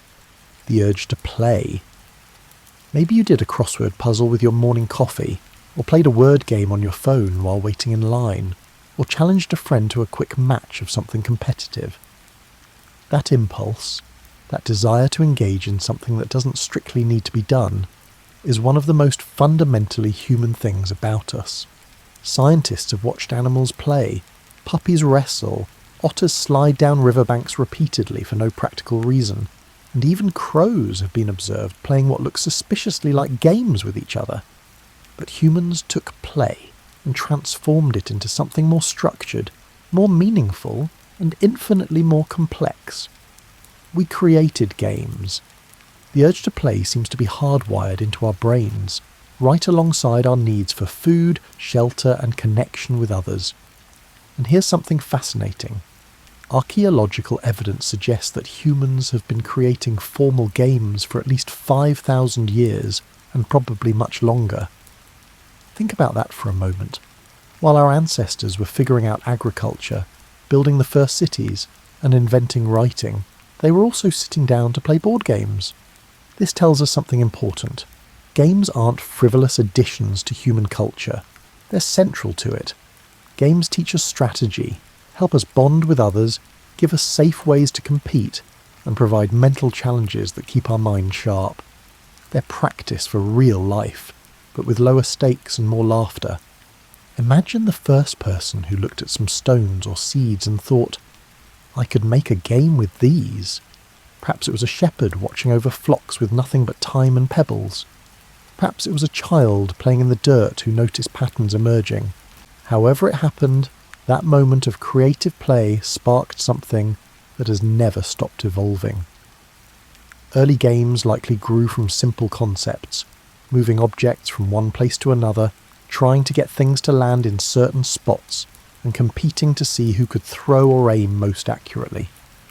These weren't just time wasters for bored ancient people, they were ways to sharpen skills needed for survival, hand-eye coordination, strategic thinking, and the ability to read an opponent's intentions.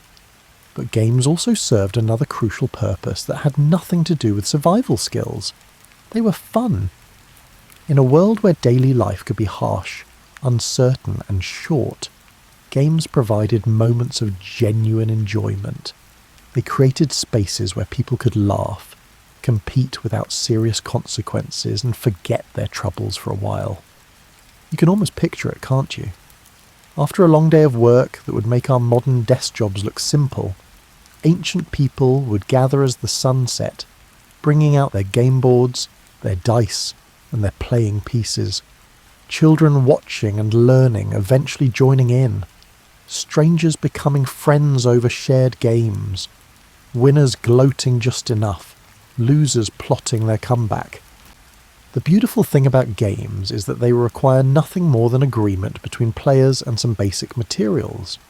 You don't need wealth, status, or power to play, just willingness to participate in this peculiar human tradition of creating arbitrary rules and following them for enjoyment.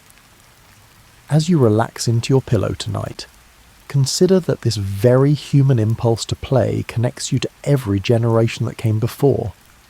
The person who will go to sleep after playing a video game has more in common with an ancient Egyptian playing sonnet than you might think. The materials change, the complexity evolves, but that fundamental joy of engaging in playful competition remains constant across millennia. Let's travel back to ancient Mesopotamia, to the land between the Tigris and Euphrates rivers, around 2600 BCE. Picture a city with mud brick buildings, marketplace sounds drifting through warm air, and in a cool interior room 2 people hunched over a beautiful board game. This game was called the Royal Game of Ur, O-O-R, and when archaeologists discovered it in the 1920s, they found something remarkable. Not just the game boards themselves, but also instructions for how to play. Someone over 4,000 years ago thought to write down the rules. This tells us that games were important enough to preserve, to pass down, and to make sure future generations could enjoy them exactly as intended. The Royal Game of Ur was played on a distinctive board that looked like 2 rectangles connected by a narrow bridge. The playing pieces were beautiful, often carved from precious materials and inlaid with shell and lapis lazuli. This wasn't a cheap amusement. This was a game that people valued enough to craft with artistry and care. The game involved dice, though not the cubic dice we know today. Ancient Mesopotamian dice were pyramid-shaped, with 2 marked corners, creating a binary system of chance. Players would race their pieces around the board, landing on special squares that either helped or hindered their progress. Sound familiar? If you've ever played Parcheesi or Sorry, you've played a distant descendant of games like this. Meanwhile, across the world in ancient Egypt, people were equally devoted to their games. The Egyptians particularly loved a game called Senet, which was so important that they buried game sets in tombs so the deceased could play in the afterlife. Imagine considering a board game so essential that you'd want it with you for eternity. Senet boards have been found in tombs ranging from common workers to pharaohs.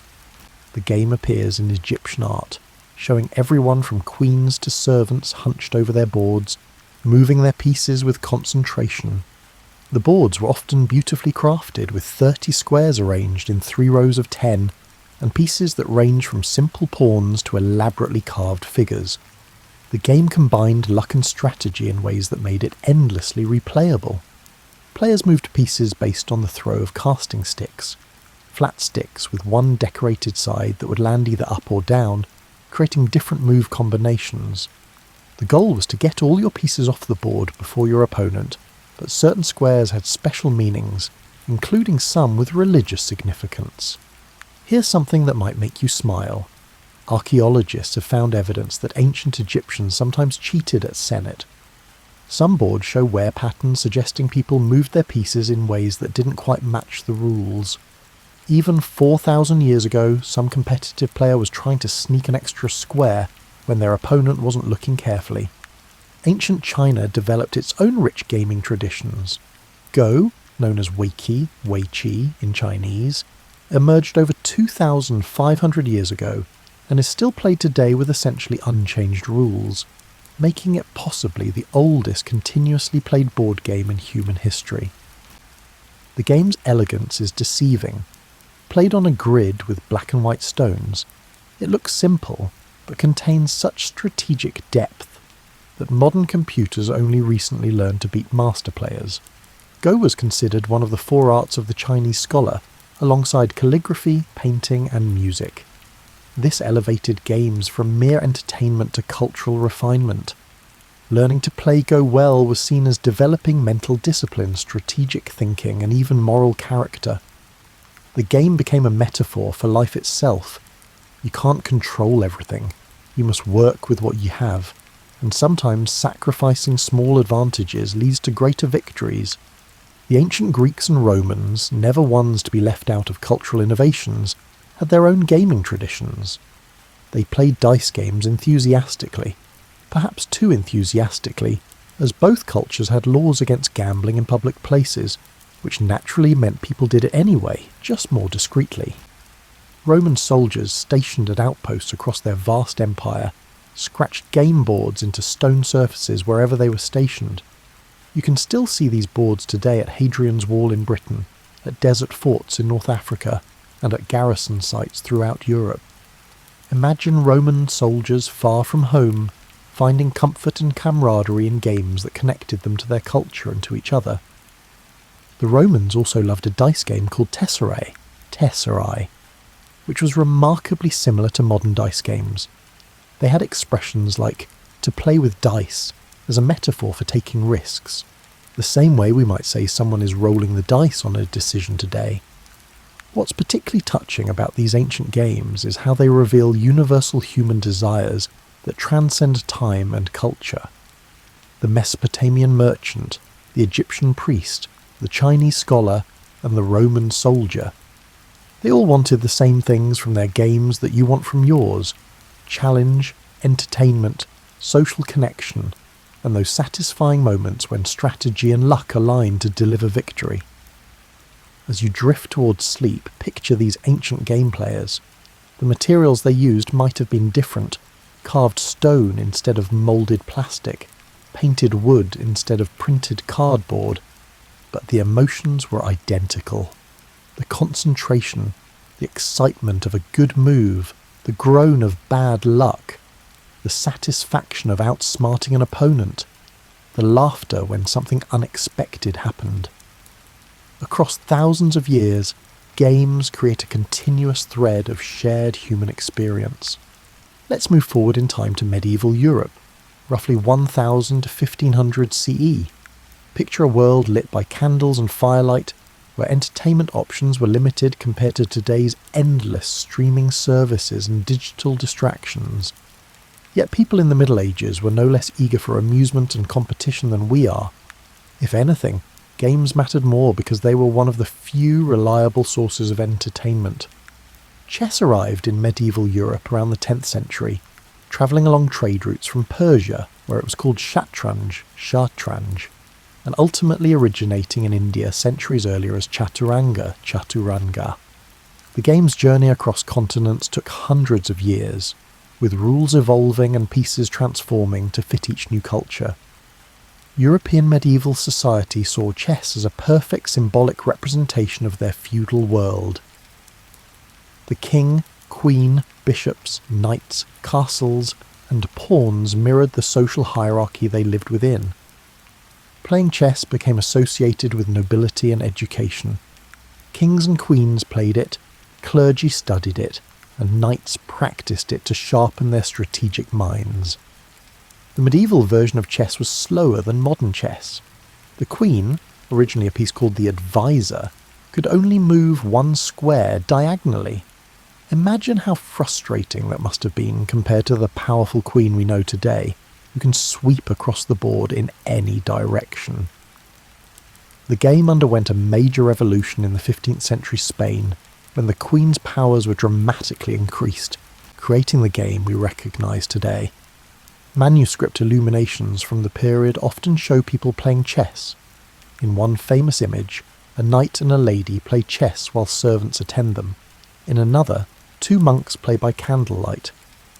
These images tell us that chess transcended social boundaries, or at least provided one of the few spaces where people from different classes might interact as equals, united by the rules of the game. But medieval Europe wasn't just about chess. Common people who couldn't necessarily afford elaborate game sets created their own entertainment. Nine Men's Morris, a strategy game played on a grid, could be scratched into wood, stone, or even dirt.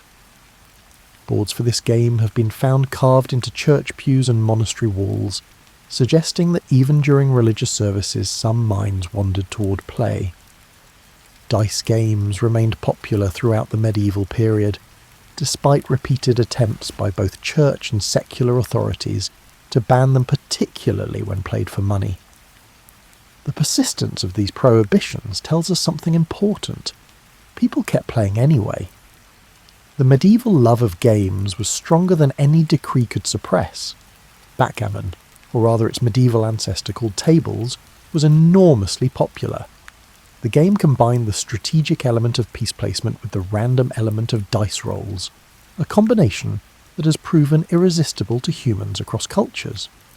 Medieval travellers would carry portable game boards, and inns often provided boards for guests, much like hotels today might provide chess sets or card games in their lobbies. Children's games in the medieval period included many that would look familiar today. They played with dolls, hoops, balls and toys. They played tag and hide and seek. They played games with rhymes and songs that, in some cases, have survived to the present day with remarkably little change. Ring Around the Rosie might have medieval origins, though historians debate this. Outdoor games were particularly important in an era when most people worked outside and children had far more freedom to roam than modern kids typically enjoy. Archery contests, wrestling matches, and various ball games provided entertainment and helped people maintain skills that might prove useful in warfare or hunting. The nobility enjoyed hunting, which they considered both sport and training for combat. They developed elaborate rules and rituals around hunting, turning it into a sophisticated game with its own etiquette and scoring system. Falconry, hunting with trained birds of prey, was particularly prestigious and had rules as complex as any board game. Festivals and holy days brought special games and contests. Villages would compete in everything from races to strength competitions. These events served important social functions, allowing communities to bond, showing off skills, and providing young people with opportunities to impress potential partners. Games weren't just individual entertainment, they were social glue holding communities together. One particularly interesting medieval development was the emergence of card games. Playing cards reached Europe from the Islamic world by the 14th century, and their arrival created something of a sensation. Here was a game system that was portable, endlessly variable, and accessible to people at all economic levels.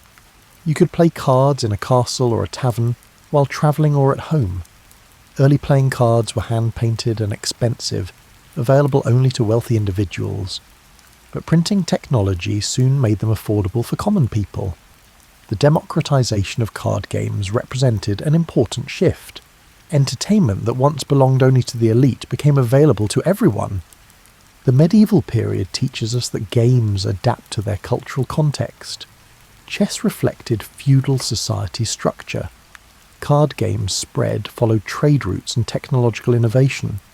Children's games mixed education with entertainment, teaching skills while providing fun. And through it all, authorities tried and failed to control how and when people played, because the human need for play refuses to be regulated away. As sleep draws closer, imagine a medieval hall on a winter evening. Outside it's dark and cold. Inside, firelight flickers, casting moving shadows. At a table, two people focus on a chess game while others watch, commenting on moves and strategies. In a corner, dice rattle in someone's hands. Children play a clapping game, their rhythmic sounds mixing with adult conversation. The scene is hundreds of years old, but the feeling it creates, warmth, companionship, engagement, is timeless. Let's step into the 18th and 19th centuries now, into an era when the middle class was expanding and domestic life was becoming more structured and in many ways more formal.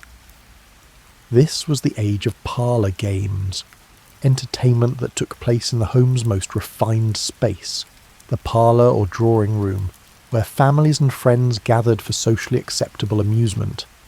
The Victorians, in particular, were enthusiastic game players. They lived in an era that valued both self-improvement and entertainment, and games fit perfectly into this worldview. A proper parlour game should be mentally stimulating but not too challenging, socially engaging but not improper, and amusing but not crude. Charades became wildly popular during this era. The game required nothing but imagination and willing participants, perfect for evening entertainment when families and visitors gathered. Players would silently act out words, phrases, or titles while others guessed. The game combined creativity, performance, and mental agility, all within the bounds of respectable behaviour. What's particularly charming about Victorian charades is how seriously people took them. There are accounts of elaborate preparations, with players sometimes creating costumes or props specifically for their performances. Victorians might have valued restraint and propriety in public, but in the privacy of their parlours, they were perfectly willing to make fools of themselves for entertainment. Word games flourished during this period. Acrostics, where words are formed from the first letters of other words, became popular puzzle entertainment. Anagrams challenge players to rearrange letters to form new words. These games appealed to an educated middle class that valued literacy and clever wordplay.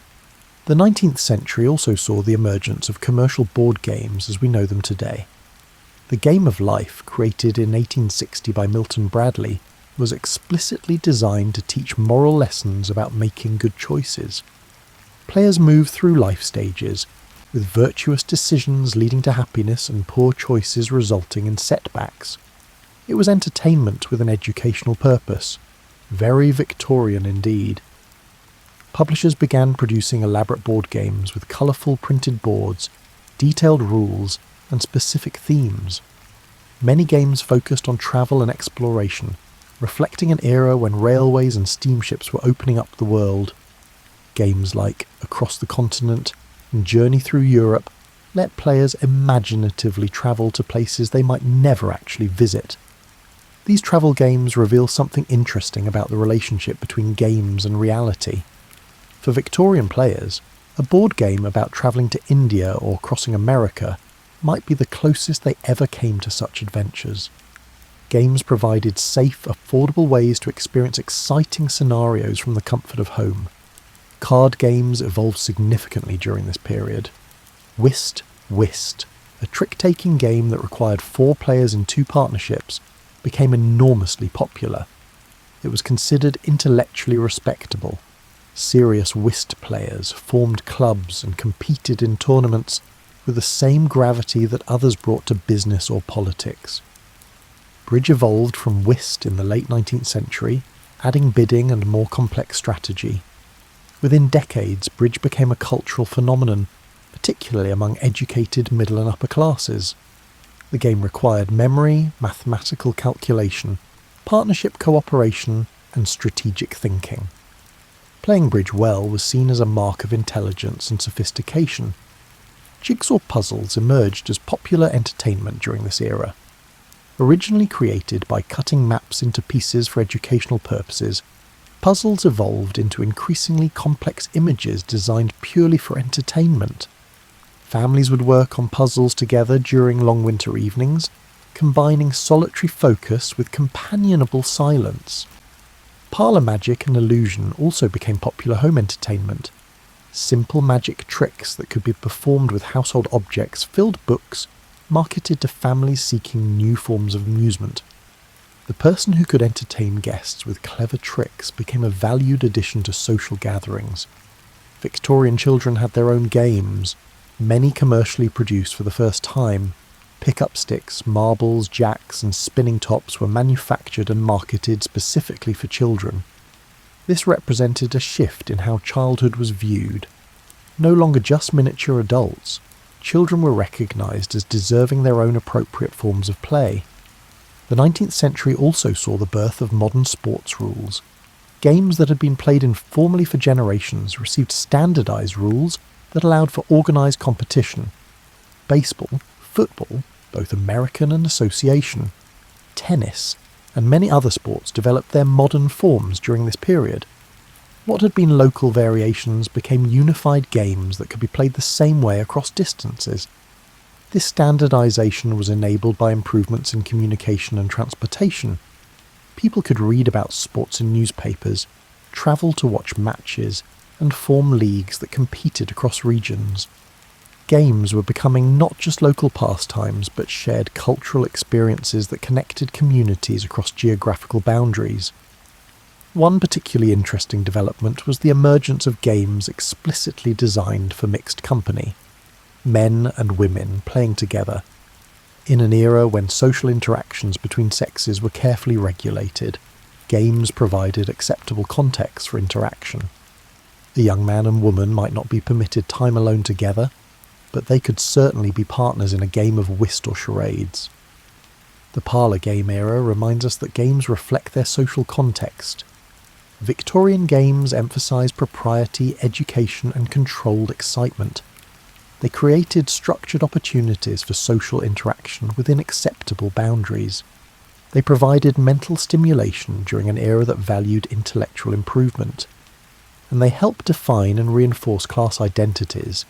Knowing the rules of proper games was part of being properly middle class. As you nestle deeper into your blankets, imagine a Victorian drawing room on a rainy afternoon. Gaslight illuminates the space. A fire crackles in the hearth. At a table, 4 people concentrate on their whist hands. In another corner, children are utterly absorbed in a board game about travelling through Africa. Someone sits near the window working on a jigsaw puzzle. The rain outside makes the warmth and companionship inside feel more precious. It's a scene from another era, but the comfort it describes feels entirely familiar. The 20th century transformed games in ways that would have seemed like magic to our Victorian parlour game players. Let's trace this remarkable evolution, from the early 1900s through the digital revolution that fundamentally changed what games could be. The early decades of the century saw board games become big business. Parker Brothers and Milton Bradley weren't just companies, they were cultural institutions producing games that would become household names. Monopoly, introduced in the 1930s during the Great Depression, let players buy and sell property in an era when many people were losing their real homes. There's something both poignant and therapeutic about that. Monopoly's origin story is itself fascinating. The game evolved from earlier versions designed to demonstrate economic principles. By the time it became the version we know, with its properties named after Atlantic City streets, it combined just enough luck and strategy to keep players engaged while allowing anyone to potentially win. Family arguments over Monopoly have been a consistent feature of American life for nearly a century. Scrabble appeared in 1938, created by an unemployed architect who was essentially killing time by inventing a word game. It combined vocabulary knowledge with spatial strategy and a healthy dose of luck in letter drawing. The game became a cultural phenomenon, spawning tournaments, clubs, and heated family debates about whether certain words are actually in the dictionary. The post-World War II era saw an explosion of board game development. Risk lets players command armies across a world map. Clue combined logic with narrative, turning players into detectives solving a murder mystery. These games were more thematically elaborate than earlier board games, telling stories as players moved through them. Television's arrival changed gaming culture significantly. Game shows brought competitive play into millions of homes, making ordinary people into temporary celebrities and demonstrating that games could be spectator entertainment, not just participant activity. Children watched Concentration or Password with their families and then created home versions of these games during playtime. But the real revolution was brewing in university computer labs and engineering departments. In the 1950s and 60s, computer scientists and engineers began creating simple games on the massive mainframe computers of the era. These weren't commercial products, they were experiments, often created during off hours by people exploring what these new machines could do. Space War, created in 1962 at MIT, is often considered one of the first true video games. Two players controlled spaceships trying to shoot each other while avoiding a gravity well in the centre of the screen. The graphics were primitive, just white lines on a black screen, but the game was captivating enough that it spread to other research institutions, played by scientists and students who should probably have been doing other things. The leap from university mainframes to home entertainment took another decade.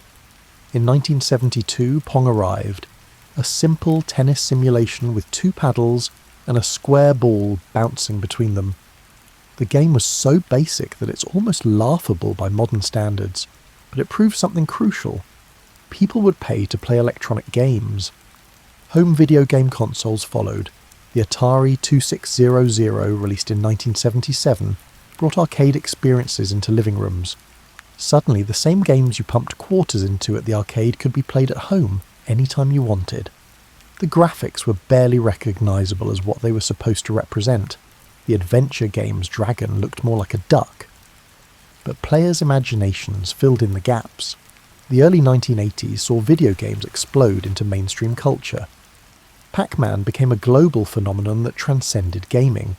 The character appeared on t-shirts, lunchboxes, and Saturday morning cartoons. People who didn't play games knew Pac-Man.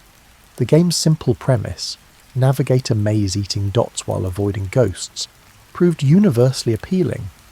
Arcades became social spaces where teenagers gathered, creating communities around competitive play. High-score tables gave players status and recognition. The best players became local celebrities. There's something beautifully democratic about arcade culture. Your skill mattered, not your background or resources. Everyone started with the same number of lives. Home computers in the 1980s opened new gaming possibilities. Text-based adventure games like Zork created elaborate worlds using only words, challenging players to type commands like "Go North" or "Take Lamp." These games required reading comprehension and imagination, combining literature with interactivity in ways that presaged modern narrative gaming. The Nintendo Entertainment System, released in 1985, saved the video game industry after a major crash, and introduced characters that would become cultural icons. Super Mario Bros. Wasn't just a game, it was a masterpiece of level design, control mechanics, and player psychology. Its creator, Shigeru Miyamoto, approached game design with an artist's sensibility, creating experiences that were both challenging and joyful. The 1990s brought 3D graphics, CDROMS, and increasingly sophisticated gameplay. Games like Myst presented players with hauntingly beautiful environments and abstract puzzles. First-person shooters like Doom and later Half-Life created immersive experiences that made players feel physically present in virtual spaces.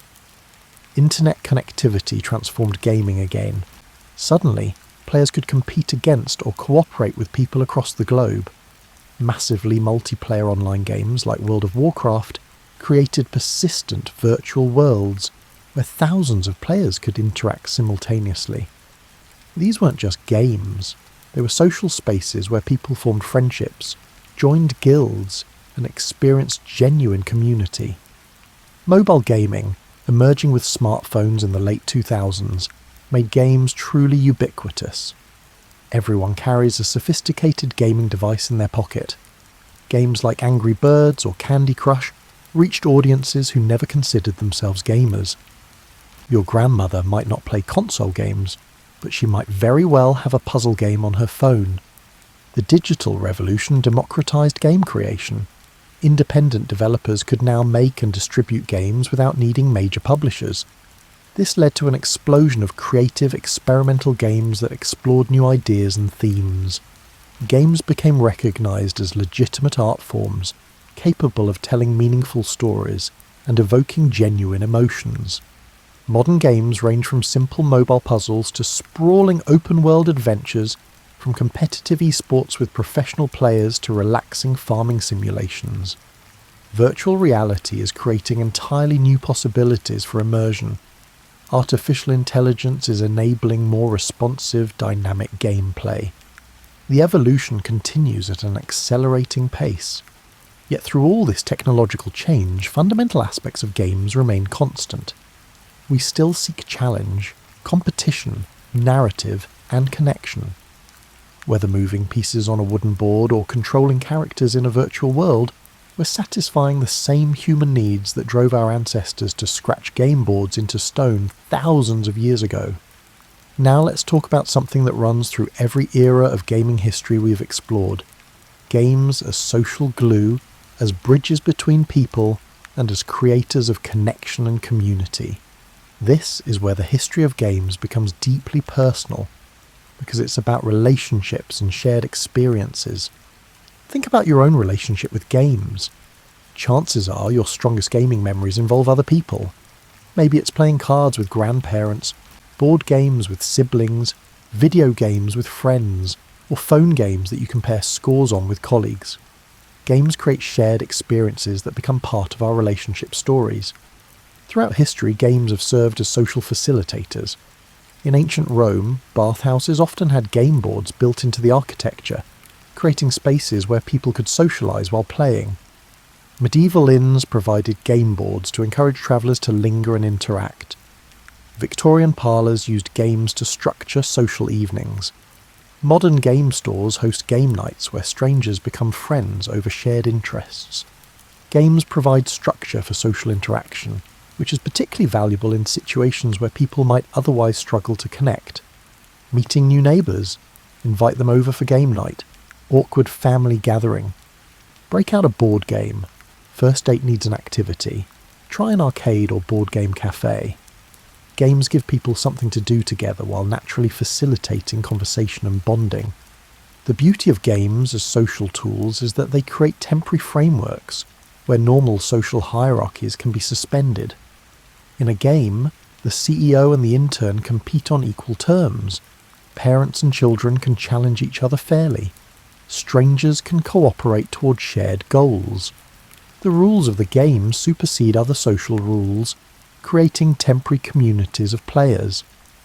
Competitive games reveal character in interesting ways. How someone handles winning and losing tells you something about them. Do they gloat or show grace?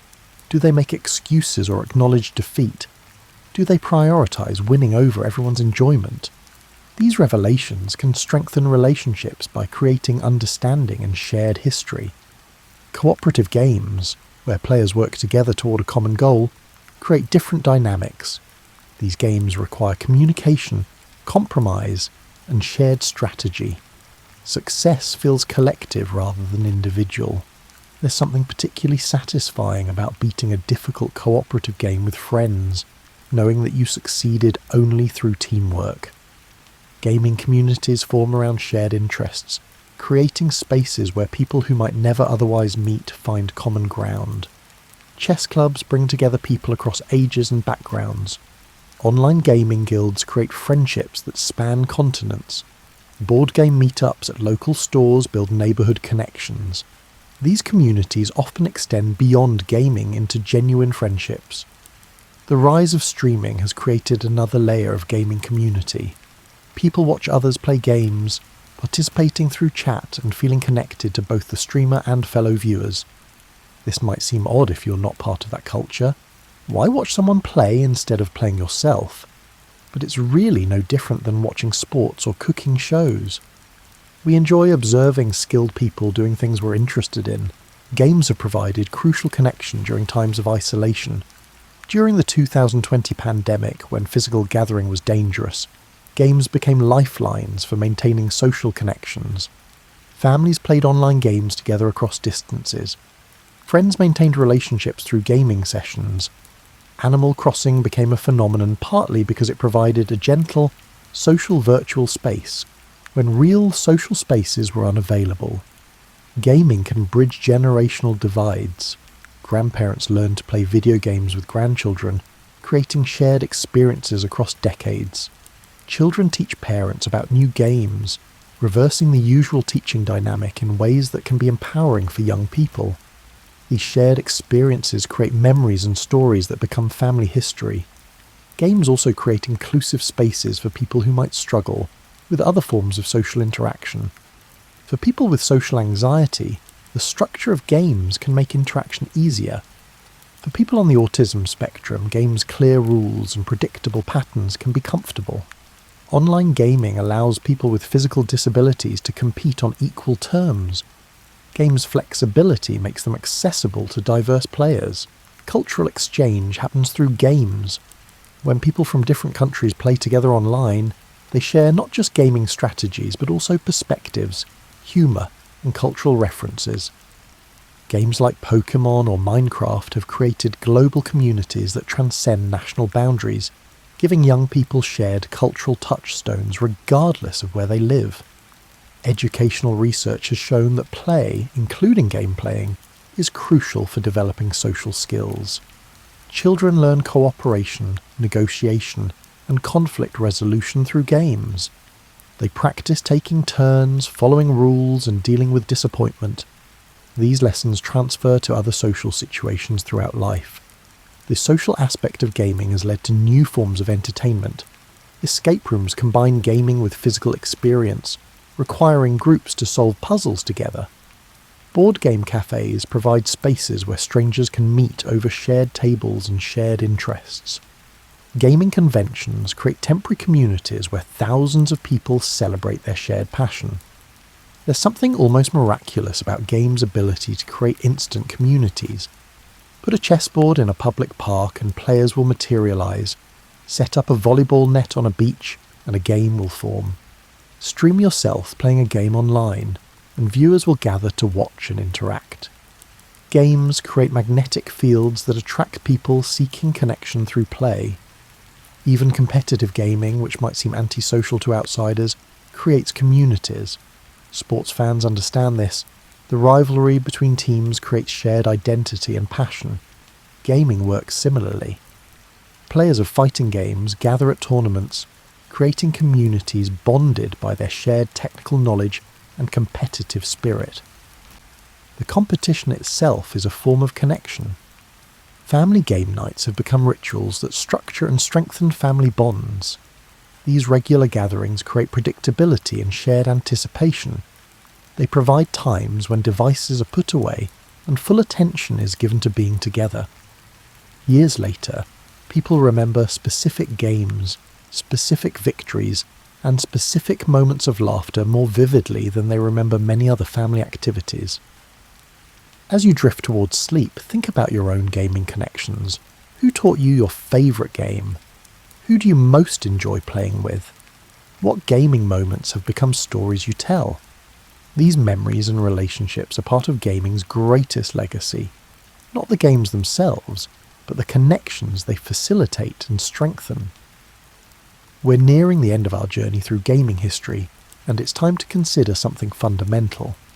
What is it about games that makes them so persistently appealing across all cultures and all ages? Why, after thousands of years, do humans keep inventing new ways to play? The answer lies partly in what games provide that little else can: voluntary challenge. In games, we choose to face obstacles that we don't have to face.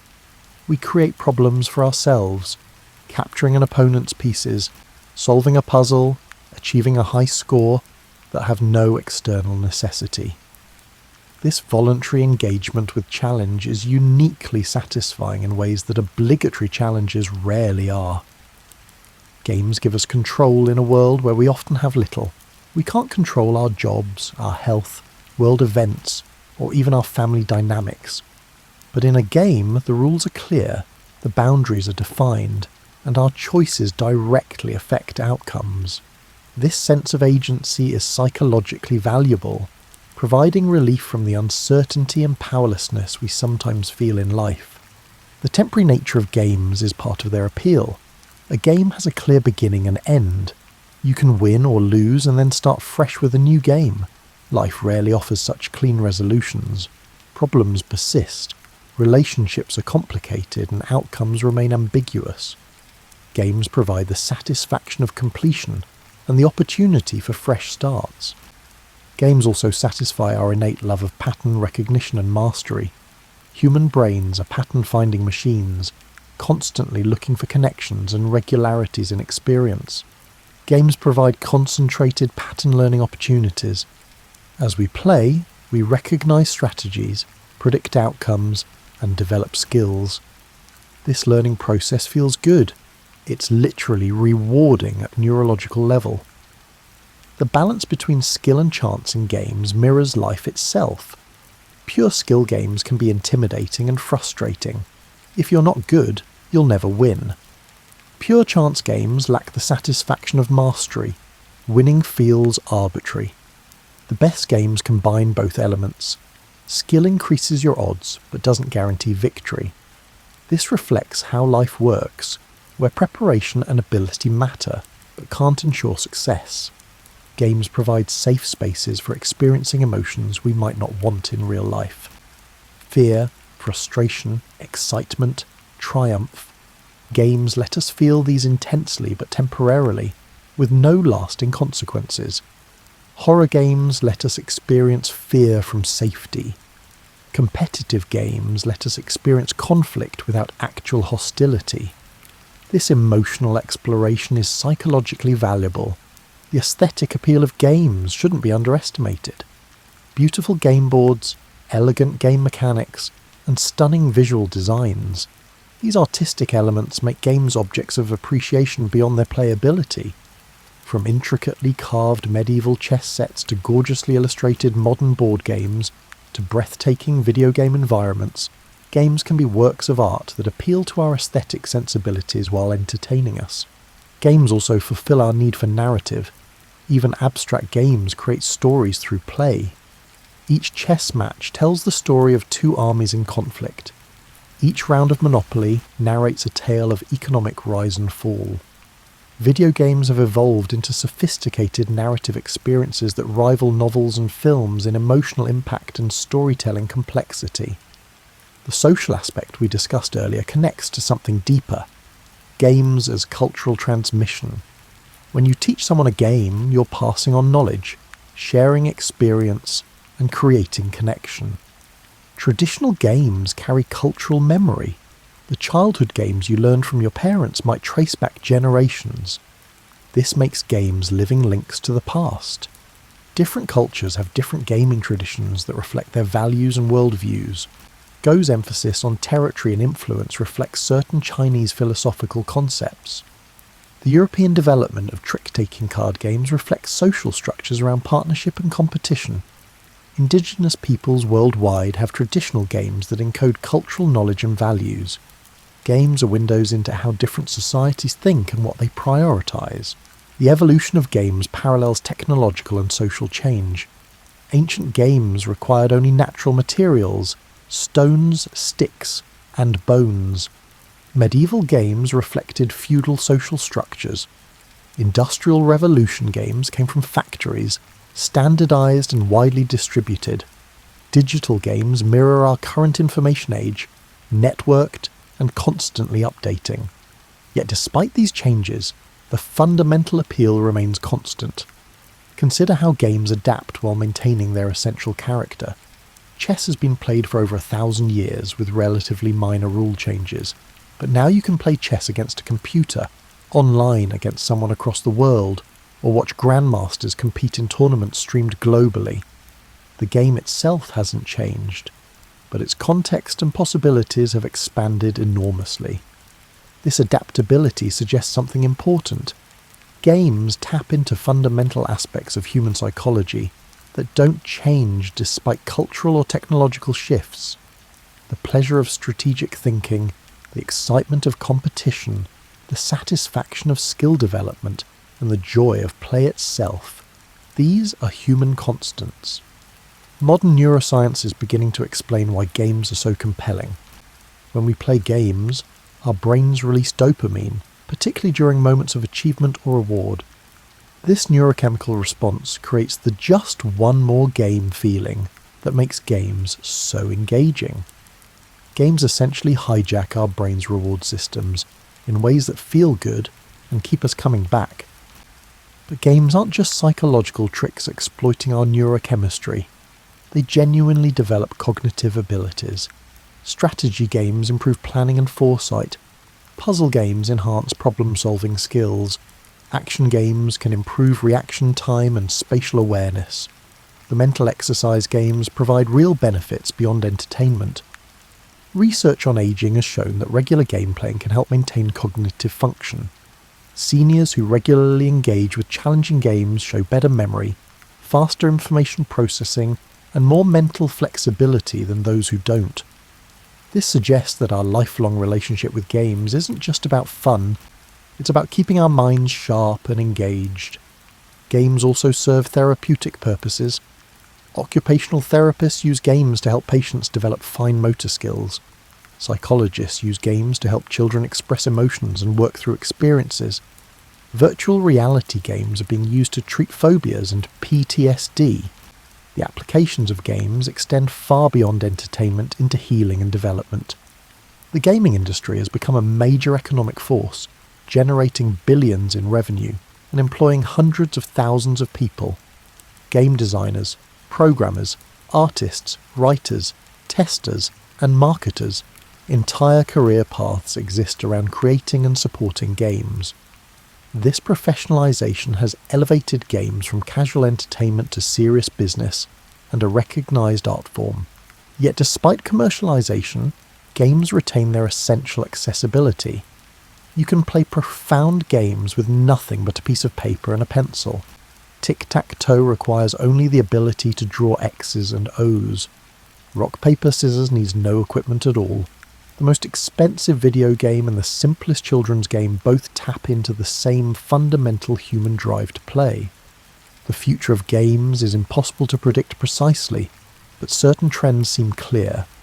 Virtual and augmented reality will create increasingly immersive experiences. Artificial intelligence will enable more responsive, dynamic gameplay. Cloud gaming will make high-end experiences accessible without expensive hardware. But whatever forms games take, they'll still be serving those timeless human needs. What's particularly exciting is that we're living through a golden age of game diversity. There are more types of games, more ways to play, and more opportunities to find games that match your specific interests than ever before. Whether you want relaxing puzzle games, intense competitive experiences, narrative adventures, social party games, or anything in between, options exist that previous generations couldn't have imagined. The democratization of game creation means new voices are entering the field, bringing fresh perspectives and innovative ideas.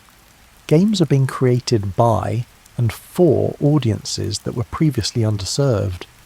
This expansion enriches gaming culture and ensures that games will continue evolving in unexpected directions. As you settle more deeply into your blanket, consider this. Tomorrow, somewhere in the world, someone will create a new game. Someone else will master a game they've been practicing. Children will learn games from parents. Friends will bond over shared play. Strangers will connect through online matches. This has been happening every day for thousands of years, and it will continue for thousands more. As we approach the end of our journey through gaming history, let's make this personal for a moment. You are part of this story. Every game you've played, every match you've won or lost, every moment of joy or frustration. These are your contributions to humanity's long gaming tradition. Think back to your earliest gaming memories. Perhaps you're remembering a specific board game from childhood, the feel of the worn box and the slightly bent cards. Maybe you're thinking of playground games at school, the rules that varied by region and sometimes by the hour. Or perhaps your earliest gaming memory involves watching older siblings or cousins play, learning by observation before you were allowed to join. These memories aren't just nostalgia, they're connections to that vast web of play that extends backward through history and forward into the future.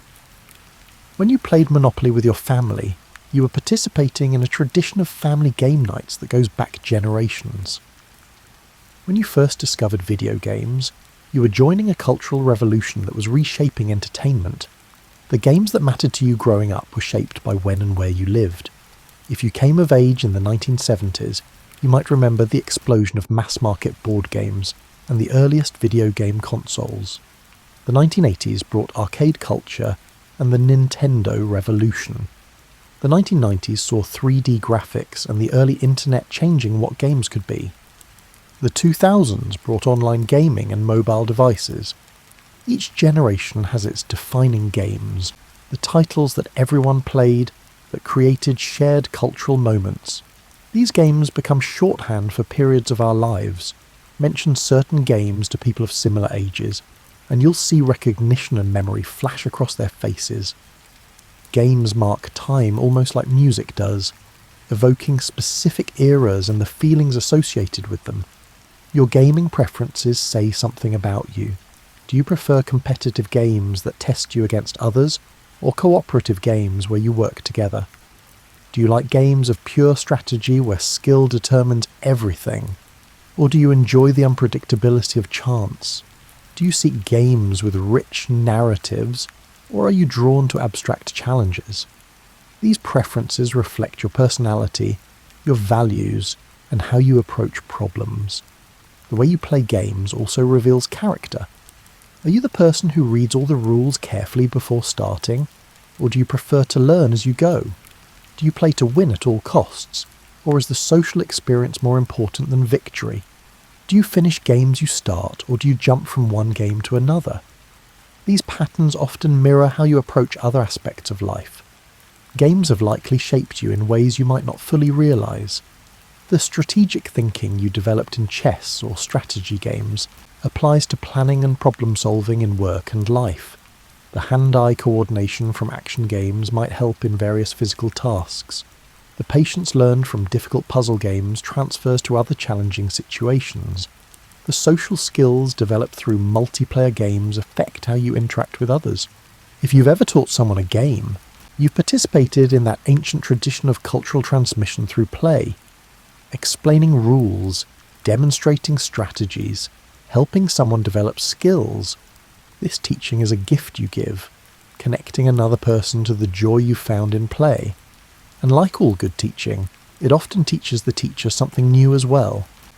Your relationship with games has probably evolved over time. Games that once seemed impossibly difficult might now feel simple. Games you once loved might now feel less appealing, as your tastes have matured and changed. You might have periods where you play intensely and periods where games take a back seat to other priorities. This evolution is natural. We grow and change, and our play changes with us. Perhaps you've experienced how games can provide comfort during difficult times. When life feels overwhelming, there's something soothing about entering a game's structured environment where rules are clear and problems are solvable.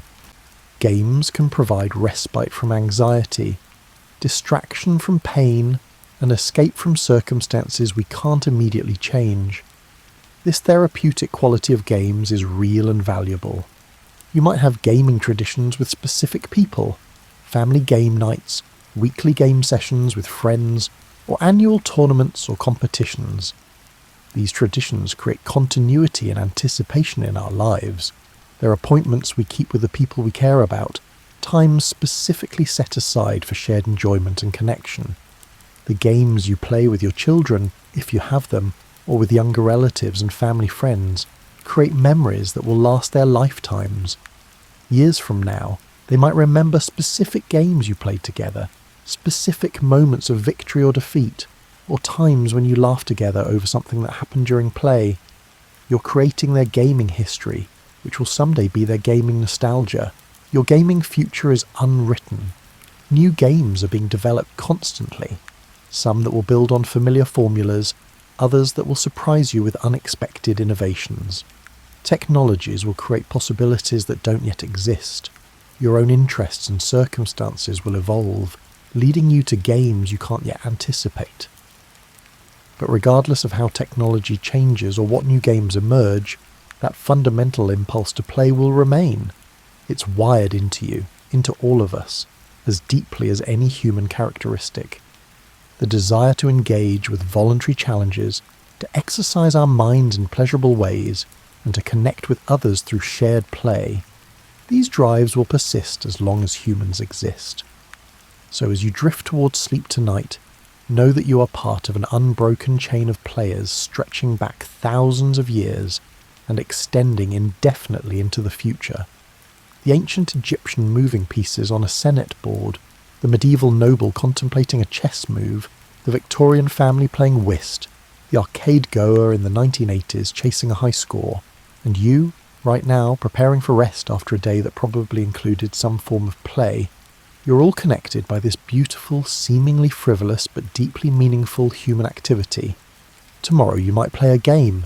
It might be a quick puzzle on your phone during a break, a card game with friends over lunch, a video game session in the evening, or something else entirely. Whatever form it takes, that moment of play connects you to humanity's oldest traditions. You're not wasting time. You're engaging in one of the most fundamentally human activities that exists. As your breathing slows and sleep approaches, let's end where we began, with the question of why humans play games. We've travelled through 5,000 years of gaming history, from ancient Mesopotamian game boards to modern virtual worlds. We've seen games evolve with technology, reflect culture, bridge generations, and create communities. But perhaps the most important thing we've discovered is this: games aren't separate from serious life. They're central to it.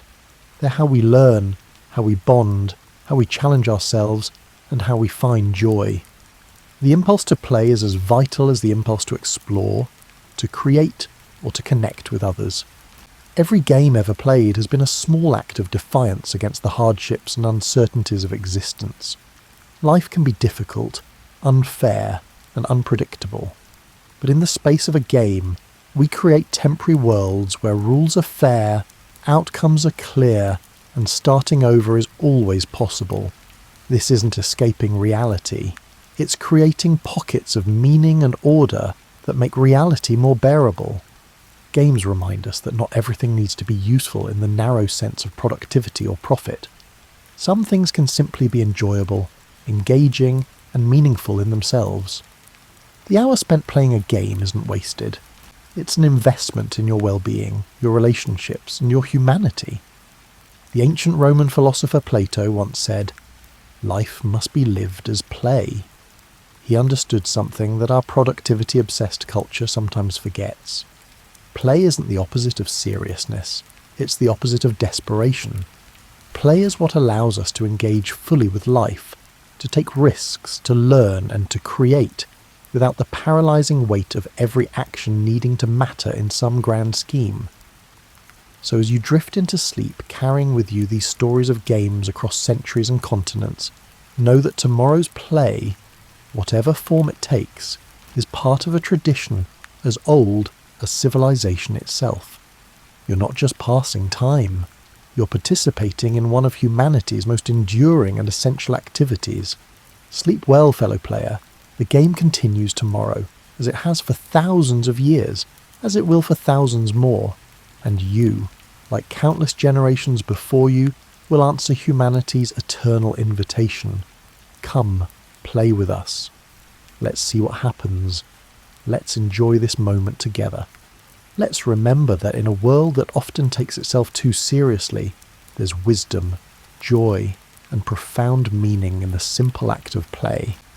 The game is never truly over. It just pauses between sessions, waiting for you to return, ready to provide once again that unique combination of challenge, connection, and joy that only games can offer. Rest now. Tomorrow, another turn awaits. The end. Imagine Baltimore in 1895, when the city's waterfront hummed with the sounds of industry, and immigrant voices mixed with the calls of street vendors selling everything from fresh oysters to yesterday's newspapers. The air carried the smell of coal smoke, horse manure, and the briny tang of the Chesapeake Bay. Into this world on February 6th, George Herman Ruth Jr. was born above his father's saloon on Frederick Street, in a neighbourhood that polite society preferred to pretend didn't exist. The Baltimore waterfront district wasn't the kind of place where childhood dreams were supposed to flourish. It was rough, loud, and unforgiving, a place where kids grew up fast or didn't grow up at all. Young George's parents, Kate and George Sr., ran a combination saloon and boarding house, which meant their home was always filled with the sounds of adult conversations, the clink of glasses, and the occasional argument that spilled out onto the cobblestone streets. For a small boy in this environment, normal supervision was nearly impossible. Kate Ruth was often ill, weakened by the demands of running a business and bearing 8 children, only 2 of whom would survive infancy. George Sr. worked from dawn until late into the night, managing a business that catered to dock workers, sailors, and the sort of customers who didn't ask too many questions about the quality of the whiskey. Young George found himself largely raising himself on those Baltimore streets. By the time he was 7, he was spending more time in the alleys and corners of the waterfront than in school. He'd skip classes to hang around the docks, watching longshoremen unload cargo from ships that had travelled from places he could barely imagine. Sometimes he'd steal fruit from vendor carts, not always because he was hungry, but because the thrill of not getting caught was more exciting than anything happening in a classroom. The trouble started small: truancy, petty theft, the kind of mischief that city police generally ignored when it came from waterfront kids. But it escalated. George had energy that seemed to vibrate through his small frame, an inability to sit still that drove his teachers to distraction on the rare occasions he showed up to school. He needed to be moving, doing, and challenging himself in ways that the rigid structure of turn-of-the-century education couldn't accommodate. His parents watched their son's trajectory with the kind of helpless concern that comes from being too overwhelmed to intervene effectively. Kate's illness worsened. The saloon demanded constant attention. Their other surviving child, George's younger sister Mary, required care. Something had to give, and that something turned out to be young George's presence in their daily lives. In 1902, when George was just 7 years old, his parents made a decision that would alter the course of American sports history, though they certainly didn't know it at the time. They signed papers declaring him incorrigible and committed him to St. Mary's Industrial School for Boys, a reformatory and orphanage run by the Catholic Severian brothers on the outskirts of Baltimore. You might picture this moment as traumatic: a young boy torn from his family and sent away to an institution. But the truth was more complicated. George would later describe his arrival at St. Mary's not as a punishment, but as the first real stability he'd ever known. The reformatory had rules, yes, but it also had structure, regular meals, and adults who actually paid attention to what the boys were doing. St. Mary's was enormous, housing over 800 boys on a campus that sprawled across industrial Baltimore's western edge. The buildings were imposing, red brick structures that looked like they'd been designed to remind young boys of their insignificance. But within those walls, George discovered something that had been missing from his chaotic life on Frederick Street: predictability.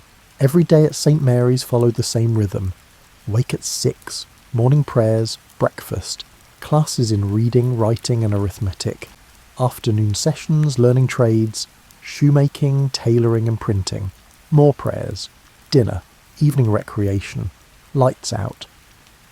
For a boy whose previous life had been defined by chaos and uncertainty, this routine was surprisingly comforting, like finally hearing a melody after years of nothing but noise. The Severian brothers who ran the school were stern but not cruel. They believed in discipline, hard work, and the redemptive power of the Catholic faith. They also believed in baseball. Behind the main buildings, St. Mary's maintained several baseball diamonds where boys could play nearly every day, weather permitting. This was where George Herman Ruth would discover the game that would define his existence. Picture those baseball fields at St. Mary's on a late spring afternoon, with the sun beginning its slow descent behind Baltimore's skyline. The grass, kept reasonably well by boys assigned to groundskeeping duties, stretched out in a shade of green that looked almost luminous in the golden light. The base paths were hard-packed dirt worn smooth by hundreds of running feet. The smell of leather gloves worn soft with use, mixed with the earthy scent of infield dust kicked up by sliding runners. This was where young George found his calling, though he didn't recognise it as such at first. Baseball at St Mary's wasn't a formal sport with scholarships and professional scouts. It was recreation, a way to burn off the restless energy of hundreds of boys who needed something to do besides contemplating their various failures that had led them to a reformatory. At first, George was just another kid trying to figure out where he fit in the rotating cast of games that seemed to run continuously, from spring through fall. St Mary's had multiple teams, organised by age and ability, and boys cycled through different positions based on who showed up and who was serving detention for some infraction of the school's numerous rules. George tried catching first, squatting behind a home plate with a rudimentary mask and chest protector that offered minimal protection against foul tips and wild pitches. He discovered he liked being in the middle of every play, calling pitches, though the pitchers often ignored him, and occasionally throwing out runners who were foolish enough to test his arm. But it was pitching that truly captured his imagination. One afternoon, when the regular pitcher for his team was sick in the infirmary, George volunteered. He'd watched pitchers enough to understand the basic mechanics, the wind-up, the stride, and the follow-through. What he discovered when he towed the rubber for the first time was that throwing a baseball hard was one of the most satisfying physical experiences he'd ever encountered. The ball left his left hand. He was naturally left-handed, which was still considered vaguely suspicious in turn-of-the-century America, and sailed toward home plate with surprising velocity. The batter swung and missed. George felt something click into place, like a puzzle piece he hadn't known was missing suddenly completing a picture. Over the following months and years, George threw and threw and threw. He developed calluses on his fingers from gripping the ball's raised seams. His left shoulder ached most evenings, a dull throb that felt like achievement rather than injury. He studied the older pitchers at St Mary's, watching how they varied their speeds, how they used the batter's expectations against him, and how they worked both sides of the plate to keep hitters off balance. Brother Matthias Boutelier, the school's prefect of discipline and unofficial athletics director, noticed the skinny kid who seemed to live on the baseball diamond. Matthias was an imposing figure, over 6 feet tall, and built like the longshoreman George remembered from the waterfront. But unlike the rough men of Baltimore's docks, Matthias combined physical presence with genuine interest in the boys under his supervision. Matthias took George under his wing in a way that the boy's actual father never had. He taught him not just baseball mechanics, but also the mental aspects of the game. How to read a batter's stance, how to recognise when someone was guessing fastball, and how to use the umpire's strike zone to his advantage. More importantly, Matthias gave George something he'd rarely experienced: consistent attention from an adult who believed he might actually amount to something. As George moved through his teenage years at St Mary's, cycling in and out of the institution as his father periodically tried to bring him home before inevitably sending him back, baseball became his constant. The game didn't care about his rough background or his trouble with authority or his inability to sit still in a classroom.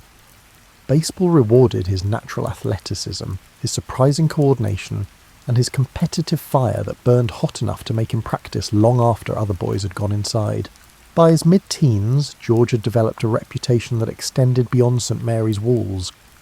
Local amateur teams would sometimes recruit St Mary's players for weekend games, and George's name started appearing in the sports pages of Baltimore newspapers, usually just a line or two noting that the St Mary's pitcher had struck out a dozen batters in some industrial league matchup. He was still raw, still learning, still prone to the kind of wildness both on and off the field that made him simultaneously exciting and unpredictable. But something was emerging in the lanky teenager with the round face and surprisingly quick reflexes, a talent that would soon catch the attention of people who recognised potential when they saw it. On a crisp February morning in 1914, 19-year-old George Herman Ruth signed his first professional baseball contract with the Baltimore Orioles of the International League. The contract paid him $600 for the season, which was more money than George had ever imagined having. To put that in perspective, the average American worker at the time earned less than $400 annually. George was suddenly, improbably, well paid. The Orioles' owner and manager, Jack Dunn, had watched George pitch for St Mary's and saw something that went beyond mere skill. He saw a young man with a left arm that could make baseballs do things that defied easy explanation, combined with an enthusiasm for the game that bordered on childlike joy. Dunn became George's legal guardian, a formality required because George was still technically under St Mary's jurisdiction, and the other players started calling the newest addition to the team Dunn's new babe. The nickname stuck, though it would be shortened and transformed in the years ahead. But for now, George was just trying to figure out how to be a professional baseball player, which turned out to involve a lot more than just throwing strikes.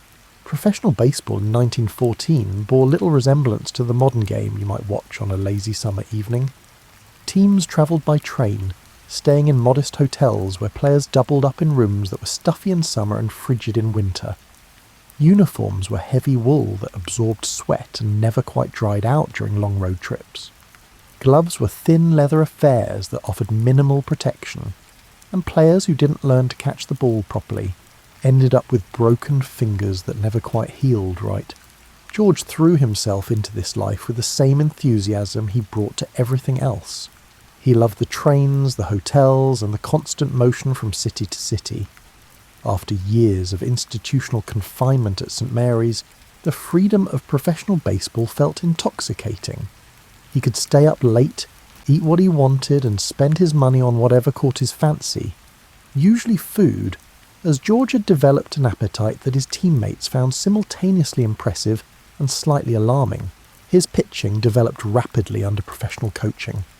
George learned to add a curveball to his fastball, giving him two pitches that worked off each other beautifully. The curve would start at a batter's shoulder and break down across the plate, while his fastball came in straight and hard. Batters had to choose what they were looking for, and George was getting good enough at reading swings that he usually guessed right about what they'd chosen. But George's time with the Orioles was brief.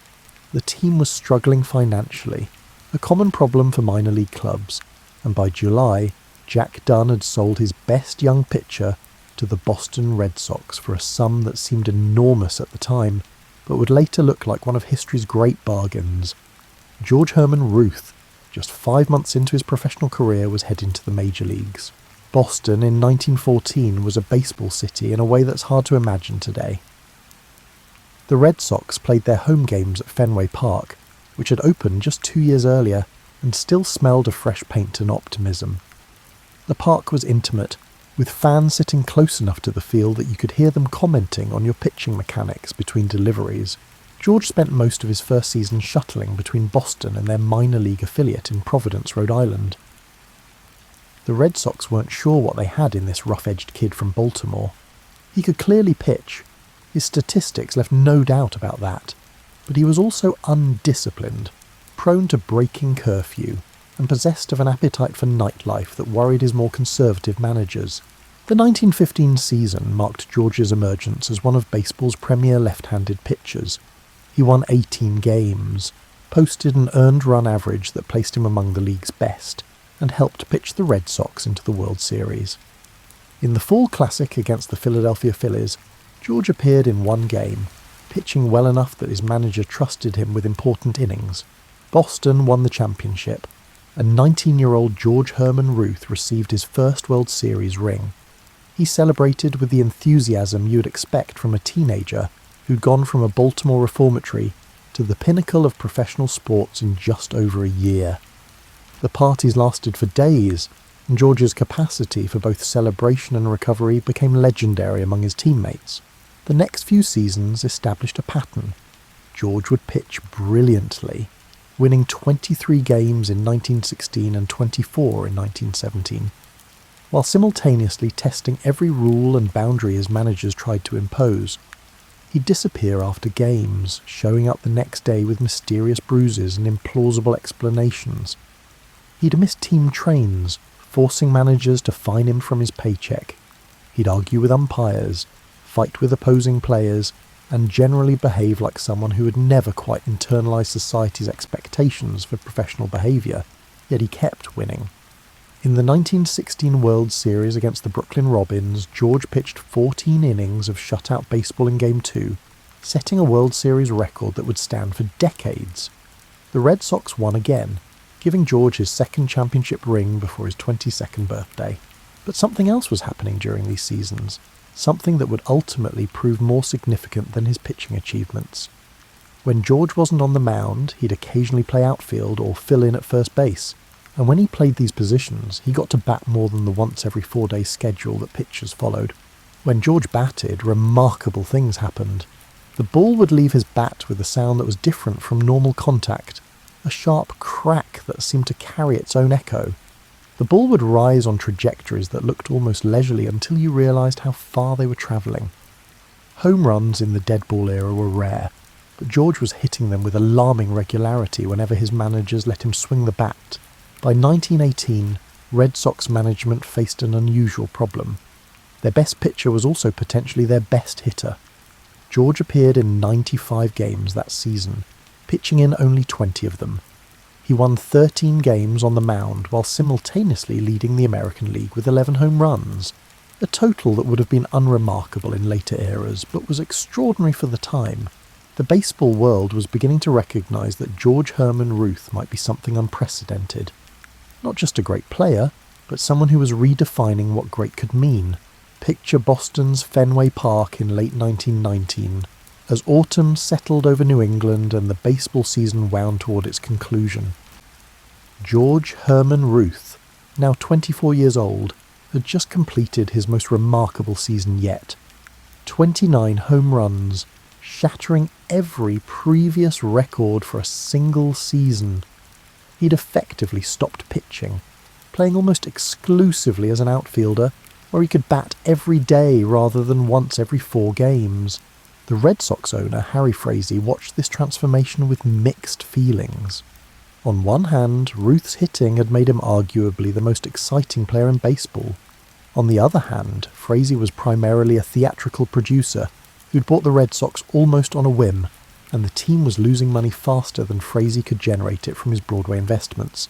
Meanwhile, in New York, the Yankees were baseball's also-ran franchise. They shared the Polo Grounds with the Giants, playing second fiddle in their own city, and consistently finishing somewhere in the middle of the American League standings. Yankees ownership wanted to change this dynamic, and they had the financial resources that Frazee desperately needed. The negotiations happened quietly, over dinner meetings in Manhattan restaurants where the wealthy discussed business deals over steaks and bourbon. Frazee needed cash to finance his theatrical productions and pay off debts that were threatening to sink both his baseball and Broadway enterprises. Yankees owners wanted the player who was transforming baseball from a game of singles and stolen bases into something far more dramatic. On December 26, 1919, the day after Christmas, when most Americans were still digesting holiday meals and exchanging gifts, the news broke. The Boston Red Sox had sold George Herman Babe Ruth to the New York Yankees for $100,000 in cash, plus a loan of $300,000 secured by a mortgage on Fenway Park. The reaction in Boston ranged from disbelief to fury. Newspaper editorials condemned Frazee for sacrificing baseball success to finance his theatrical ambitions. Fans gathered outside Fenway Park in the December cold, some crying, others threatening to never attend another Red Sox game. The term curse hadn't yet entered the vocabulary, but the sense that something fundamentally wrong had occurred was palpable. George himself learned about the trade from reporters who called his apartment, waking him from an afternoon nap. His initial reaction was less emotional than practical. He immediately called the Yankees owner to renegotiate his contract, recognizing that his new team clearly valued him more than his old one had. The Yankees agreed to double his salary, making George Herman Ruth baseball's highest-paid player at $20,000 per year. New York in January 1920 felt like a different planet from Boston. The city was louder, brasher, and more chaotic, more like the Baltimore waterfront of George's childhood than the relatively restrained environment of New England. Broadway blazed with electric lights. Jazz music poured from basement clubs, and prohibition had just taken effect, which meant speakeasies were opening faster than authorities could shut them down.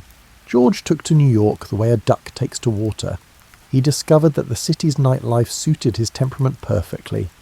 After games, he'd hit the clubs, order enormous meals, charm showgirls, and generally behave like someone who'd been let out of a cage he hadn't realised he'd been living in.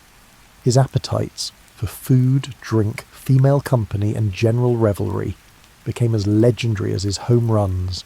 But what really mattered happened at the polo grounds between the chalk lines.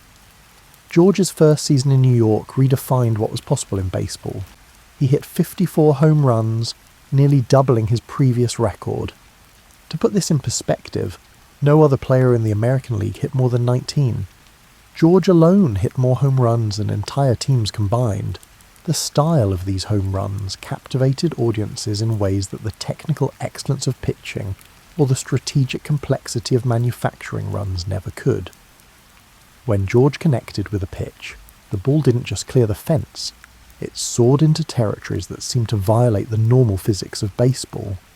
Balls landed in distant bleachers, bounced onto the streets outside stadiums, and occasionally vanished entirely, presumably captured by fans as souvenirs worth more than the price of admission. Newspapers struggled to describe what Ruth was doing. Sports writers exhausted their vocabularies trying to convey the arc of his home runs, the power in his swing, and the childlike joy he displayed while rounding the bases. They started calling him the Bambino, the Sultan of Swat, and simply the Babe, names that captured both his dominance and the affection that fans felt for this oversized personality. The Yankees recognized that they had something unprecedented, and they began planning to build their own stadium. The Polo Grounds belonged to the Giants, and Yankees ownership wanted a venue they controlled, one designed to showcase their most valuable asset. The planning and construction would take time, but the vision was clear. A cathedral to baseball, and specifically to the particular brand of baseball that Babe Ruth represented. Imagine standing outside Yankee Stadium on opening day, April 18th, 1923.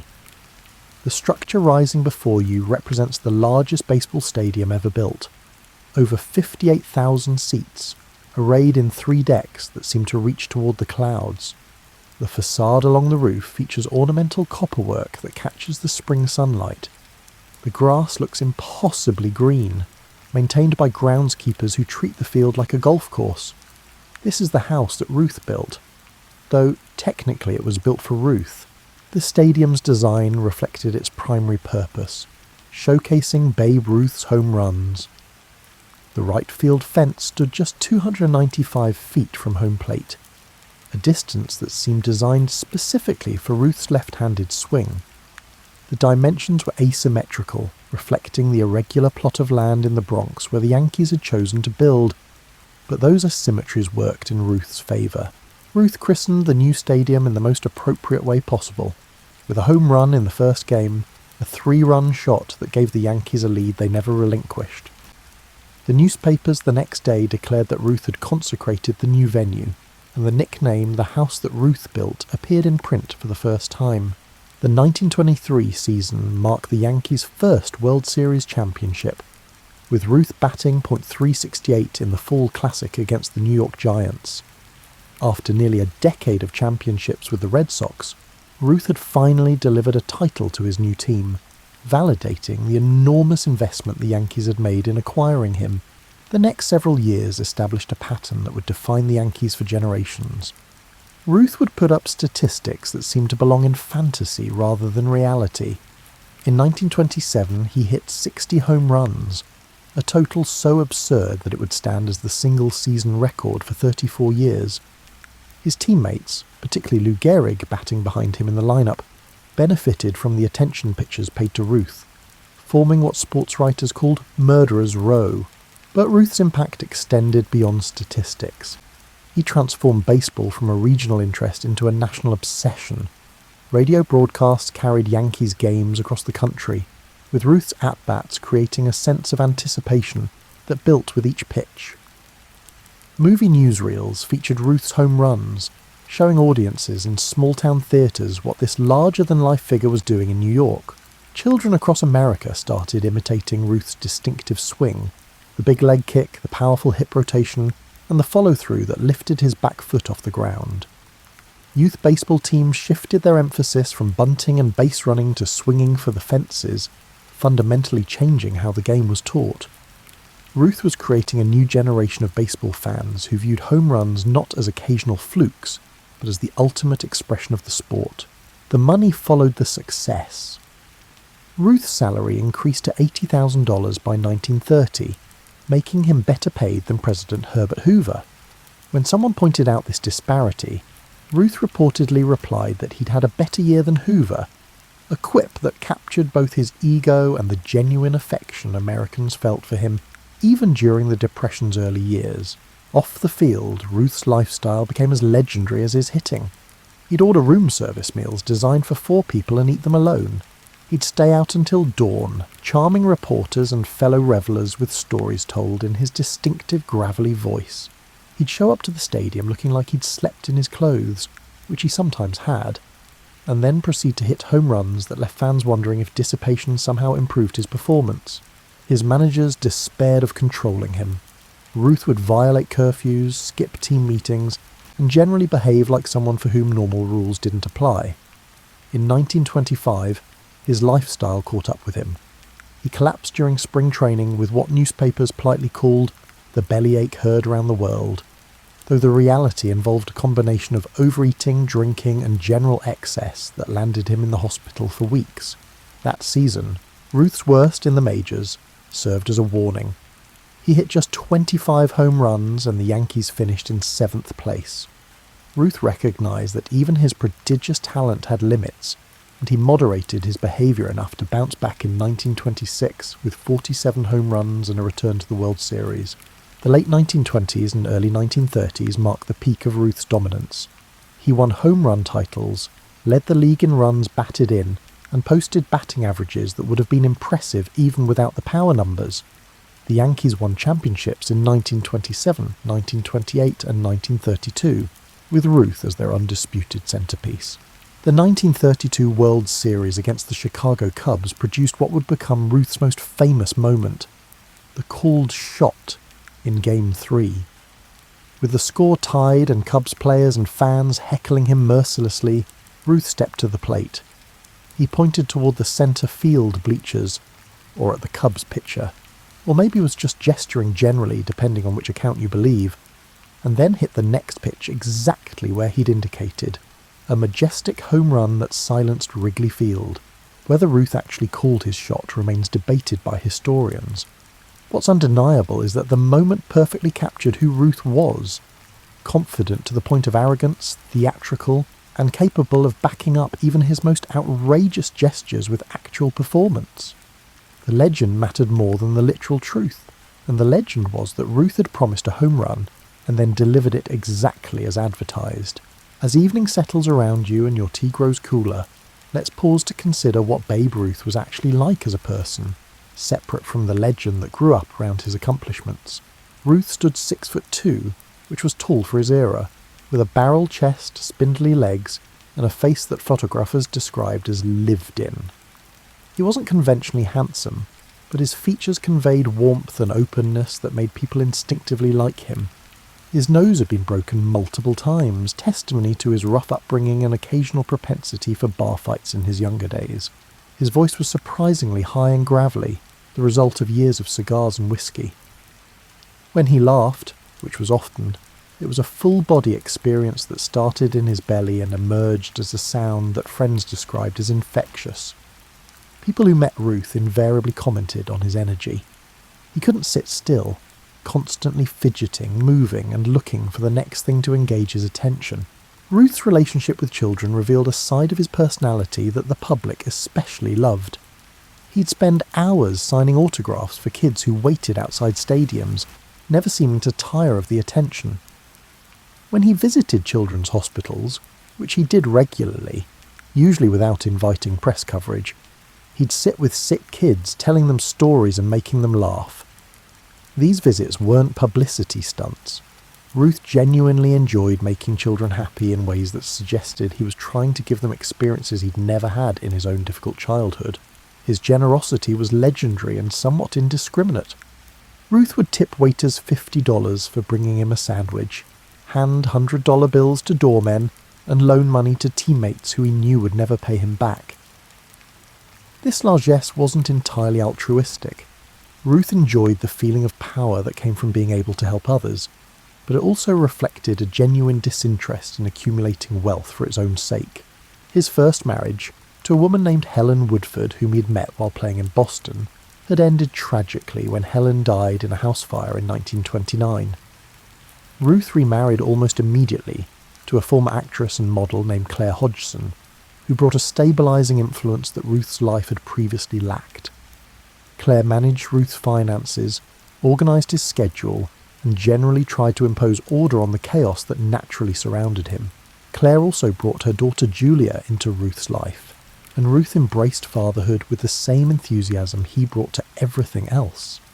He'd play catch with Julia in the backyard of their apartment building, teach her to hit off a batting tee, and tell her stories about his games that always made him seem just slightly more heroic than he actually had been.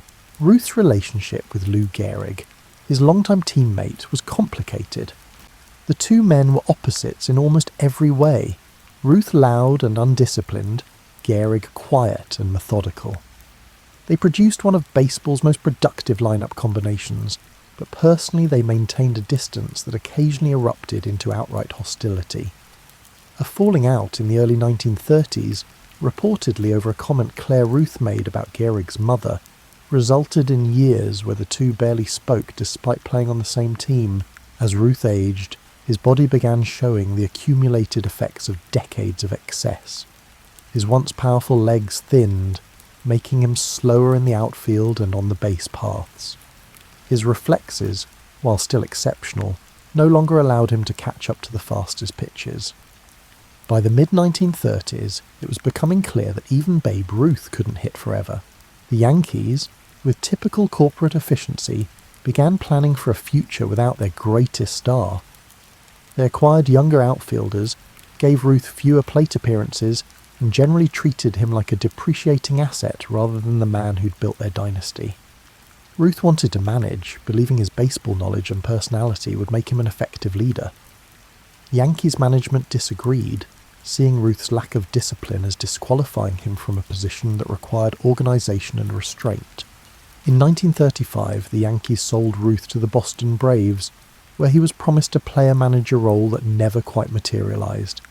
Instead, Ruth found himself playing for a terrible team, struggling to connect with pitches that would have been routine outs just a few years earlier. His body, after years of abuse, was finally giving out. Ruth's final games as a player were simultaneously sad and somehow fitting. In Pittsburgh on May 25, 1935, he hit 3 home runs in a single game, the last of which cleared the right field stands at Forbes Field and landed outside the stadium, the first fair ball ever hit completely out of that park. It was a reminder of what Ruth had been, a final flash of the power that had defined his career. 6 days later, Ruth played his last game. He went hitless, looked slow and old, and left the field knowing his playing career was over. He officially retired on June 2nd, 1935, ending a 22-year career that had transformed American sports.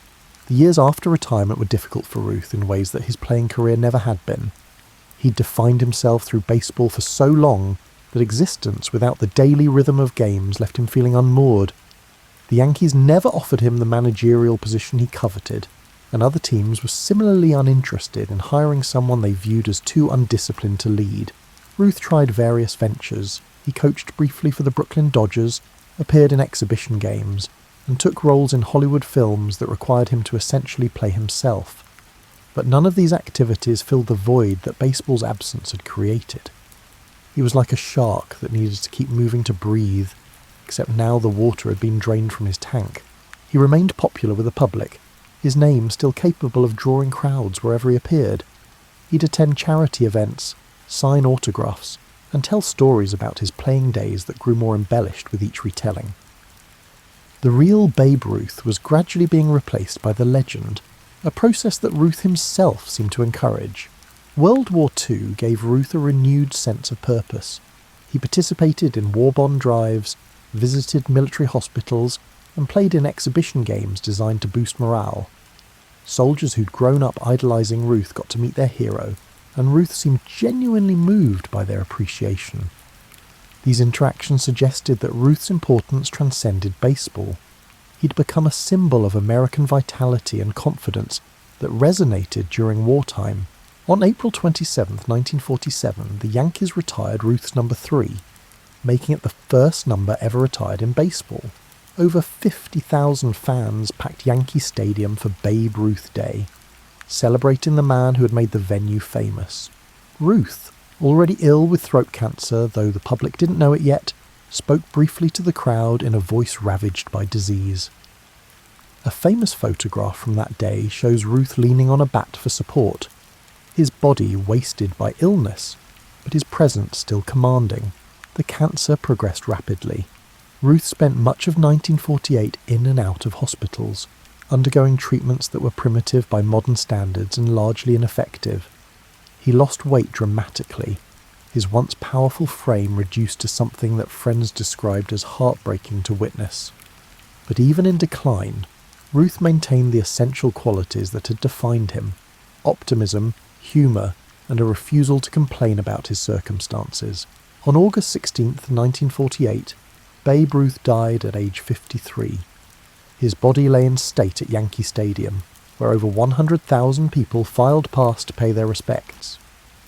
The line stretched for blocks, filled with people of all ages who wanted one final moment with the man who had given them so many memories.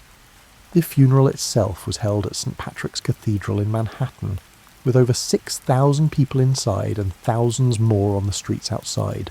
Ruth was buried at Gate of Heaven Cemetery in Hawthorne, New York.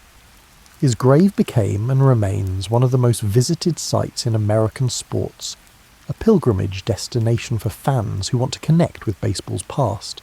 Now, as you settle deeper into your blankets and perhaps close your eyes, consider what Ruth left behind. His lifetime statistics: 714 home runs, a .342 batting average, and 2,013 runs batted in, were records that would stand for decades. But numbers alone don't capture his impact. Ruth transformed baseball from a sport played primarily in small markets to a truly national phenomenon. Before Ruth, baseball struggled to compete with boxing and horse racing for public attention.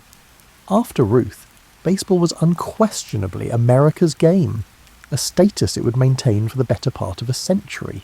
He changed how the game was played, shifting emphasis from small ball tactics to power hitting. Managers who had spent careers teaching bunts and hit-and-run plays suddenly found themselves encouraging batters to swing for the fences. The entire architecture of offense was rebuilt around the home run, a change that Ruth essentially accomplished single-handedly. Ruth proved that athletes could be celebrities in ways previously reserved for actors and politicians. His salary negotiations set precedents for athlete compensation. His endorsement deals created a template for how sports stars could leverage fame into wealth. His lifestyle, while excessive, demonstrated that public figures could survive scandal through sheer charisma and performance. The cultural impact extended beyond sports. Ruth became a symbol of American possibility, the idea that someone from the worst circumstances could rise to the absolute pinnacle of success. His story resonated especially during the Depression years, when Americans needed heroes who proved that the system could still work, that talent and determination could still overcome poverty and limited opportunity. Ruth's relationship with children created a template for how sports stars interact with young fans. The image of Ruth visiting sick children, signing endless autographs, and treating kids with genuine affection established expectations for athlete behaviour that persist today. Every modern athlete who visits a children's hospital is, in some way, following the path Ruth created. His flaws were as legendary as his achievements, and paradoxically, those flaws made him more beloved rather than less. Americans appreciated that Ruth enjoyed his success, that he indulged appetites rather than pretending they didn't exist. There was something honest about Ruth's excesses that stood in stark contrast to the carefully managed public images that other celebrities cultivated. The Yankees dynasty that Ruth created continued for decades after his retirement. The team won championships through the 1950s and beyond, but all of those successes built on the foundation Ruth had established. The financial resources that allowed the Yankees to acquire the best players came from the revenue streams Ruth had created. The winning tradition that attracted top talent originated in Ruth's championship teams. Baseball itself evolved in Ruth's image. Stadiums built after Yankee Stadium incorporated features designed to showcase home run hitters. Rule changes that increased offense and home run production reflected Ruth's influence on what fans wanted to see. The entire aesthetic of baseball, the emphasis on power, the celebration of individual achievement within a team context, and the tolerance for colourful personalities, all traced back to Ruth's example. Modern athletes earning enormous salaries, negotiating endorsement deals and living public lives that blur the line between sports and entertainment are following paths that Ruth pioneered. He proved that athletic excellence could generate wealth and fame that transcended the sport itself. Every athlete who becomes a brand, who leverages sporting success into broader cultural influence, owes something to the template Ruth created. As your eyelids grow heavier and the day's concerns fade into the comfortable darkness of evening, let's trace how Ruth's influence continues to ripple through American culture, even now, decades after his death. Walk into any youth baseball game on a Saturday morning, and you'll see Ruth's legacy in action. Kids step to the plate and take mighty swings, trying to hit home runs rather than simply making contact. Parents in the stands cheer loudest for the ball that clears the fence, even though a well-placed single might be tactically superior. This emphasis on power over precision, on the dramatic over the practical, flows directly from Ruth's transformation of baseball's aesthetics. The number 3, retired by the Yankees and sacred in baseball history, appears on replica jerseys worn by fans who weren't born until decades after Ruth died. These fans may not know Ruth's actual statistics, might not be able to name a single team he played against, but they know the name and understand that wearing it connects them to something important in baseball's story. Baseball cards featuring Ruth's image remain among the most valuable collectibles in sports, with pristine examples selling for millions of dollars. The T206 Honus Wagner card is famous for its rarity, but Ruth cards are valuable because of who he was and what he represented. Collectors aren't just buying cardboard and ink, they're acquiring pieces of the moment when sports became central to American culture. The stories about Ruth, some true, some embellished, some entirely fabricated, form a mythology that serves baseball the way ancient myths served earlier civilizations. The called shot, the 60 home runs in 1927, the promise to hit a home run for a sick child and then delivering on that promise. These stories teach lessons about confidence, performance under pressure, and the rewards that come from daring greatly. Yankee Stadium, rebuilt in 2009 but incorporating design elements that deliberately echo the original, remains a shrine to Ruth even though he never played in the new version. Fans visiting the stadium for the first time make pilgrimages to Monument Park, where a plaque commemorates Ruth's achievements in language that borders on religious reverence. The stadium's dimensions still favour left-handed power hitters, a design choice that acknowledges Ruth's continuing influence on how the Yankees think about constructing their roster. The phrase Ruthian has entered the English language as an adjective meaning exceptionally large or powerful. When a slugger hits a particularly long home run, announcers describe it as Ruthian. When a player achieves something that seems to transcend normal boundaries, sports writers invoke Ruth's name. This linguistic immortality, the transformation of a person into an adjective, is reserved for the very few whose impact genuinely changes how we understand their field. Modern players who hit 40 or 50 home runs in a season are praised by comparison to Ruth, even though the game they're playing is dramatically different from the one Ruth dominated.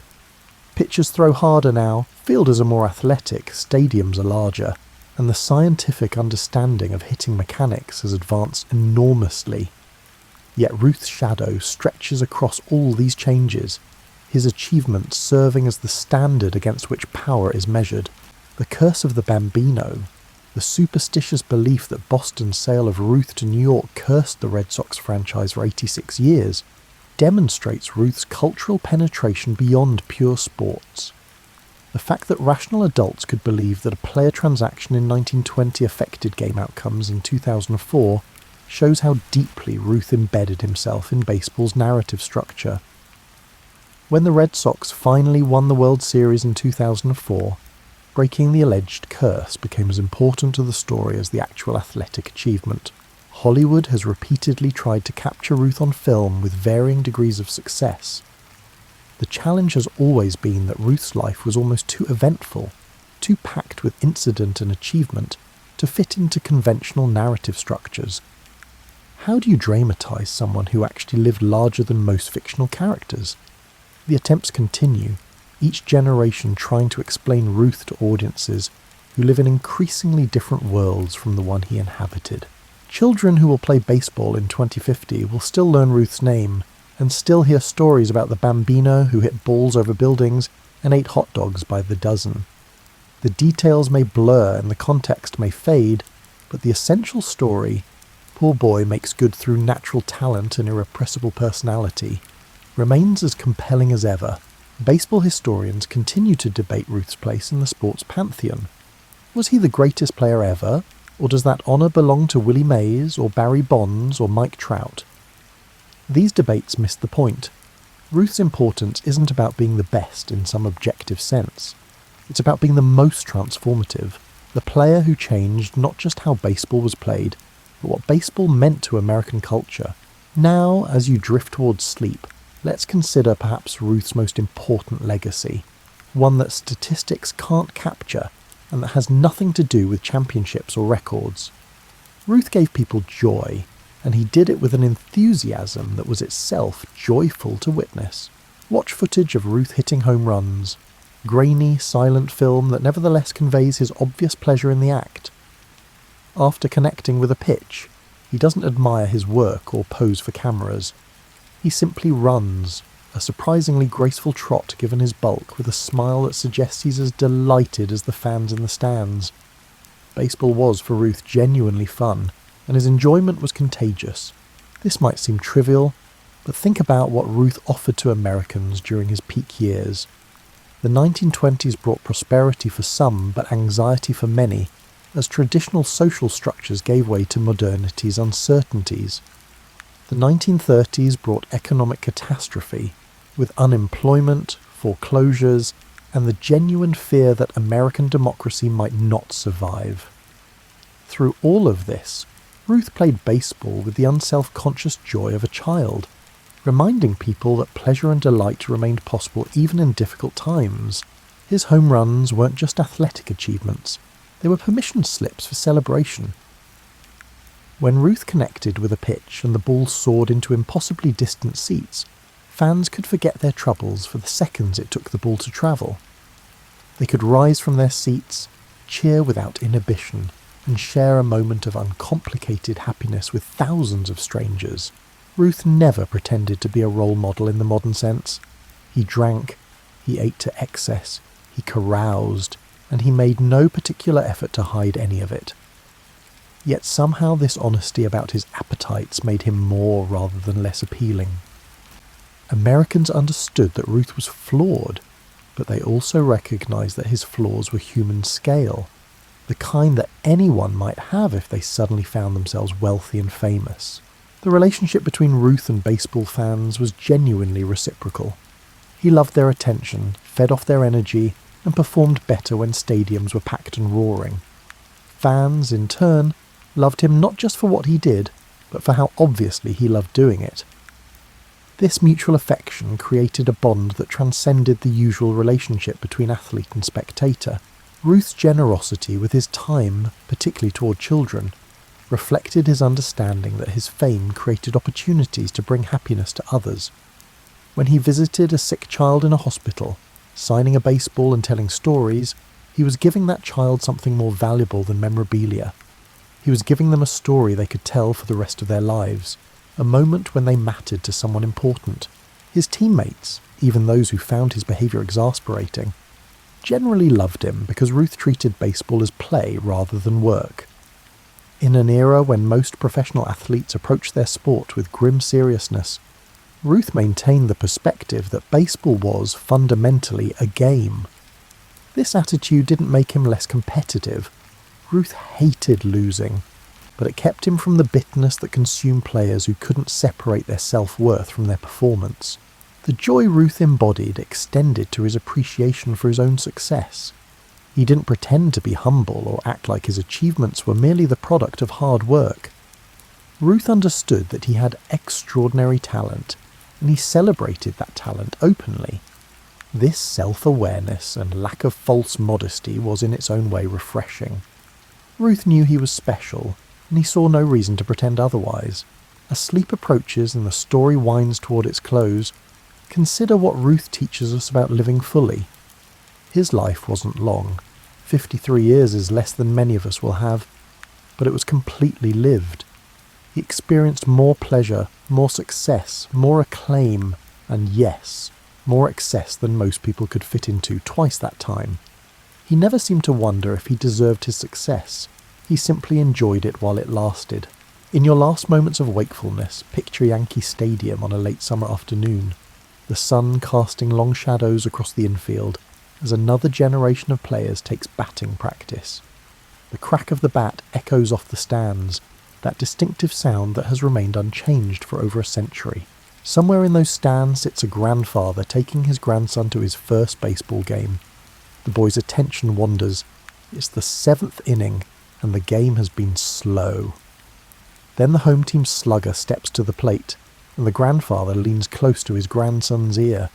He tells him about another slugger, the first and maybe the greatest, a man who hit balls so far they seem to leave the atmosphere.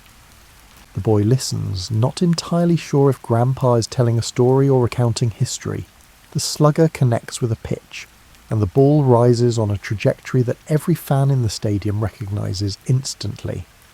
It clears the fence by 50 feet, landing somewhere in the distant bleachers. The grandfather leaps to his feet. His knees hurt, but he doesn't care. And the grandson jumps up beside him, caught up in the moment even though he doesn't fully understand what he's witnessing. This is Ruth's final gift, the one that keeps giving decades after his death. The shared experience of baseball's most dramatic moment. The home run that makes strangers into a community, that transforms an afternoon into a memory, and that connects generations through the simple act of watching someone hit a ball with a stick. Every home run hit in every stadium in America carries an echo of the ones Ruth hit in stadiums that no longer exist, watched by fans who have long since passed away. The game evolves, rules change, and players get stronger and faster, but the fundamental thrill, the ball rising against the sky, arcing toward the fence, and landing in a distant section while fans roar, remains exactly what it was when Ruth did it for the first time. Ruth's story reminds us that sports matter not because they're important in some objective sense, but because they give us ways to connect with each other, with our past, and with the parts of ourselves that remember how to play. The boy from Baltimore who learned to pitch on reformatory fields never forgot that baseball was supposed to be fun, and he spent his entire career trying to share that fun with anyone who would watch. He succeeded beyond anything his younger self could have imagined. The orphan who felt unwanted became the most beloved figure in American sports. The undisciplined kid who couldn't follow rules became the man who rewrote them. The player who was sold by one team for money became the catalyst for a dynasty that redefined sports excellence. But perhaps most importantly, the child who grew up without much joy became the man who created it for millions. Every time someone's face lights up watching a home run, every time a kid imitates a power swing in a backyard, every time baseball brings people together in shared celebration, Babe Ruth is there, still playing the game he loved, still inviting everyone to join him in the simple pleasure of hitting a ball as far as possible and then running around some bases while people cheer. As you drift into sleep, you might dream of summer afternoons and the crack of a wooden bat, of balls rising against blue skies, of a round-faced man with a huge smile circling the bases while a stadium full of strangers becomes, for a moment, a community united in joy. These dreams connect you to millions of others who have found comfort and excitement in the same images, the same stories, and the same fundamental human desire to witness excellence and share in celebration. Babe Ruth lived more than 90 years ago, but his gift remains, the reminder that life is meant to be fully lived, that talent should be celebrated rather than hidden, and that joy shared multiplies while joy hoarded disappears. Sleep well, knowing that somewhere right now someone is hitting a home run, and for that moment they are Babe Ruth, and Babe Ruth lives again. The boy from Baltimore found his way home, and in doing so he helped millions of us find ours, on baseball diamonds, in stadium seats, in the stories we tell about the ones who came before, and in the simple shared pleasure of watching someone do something extraordinary.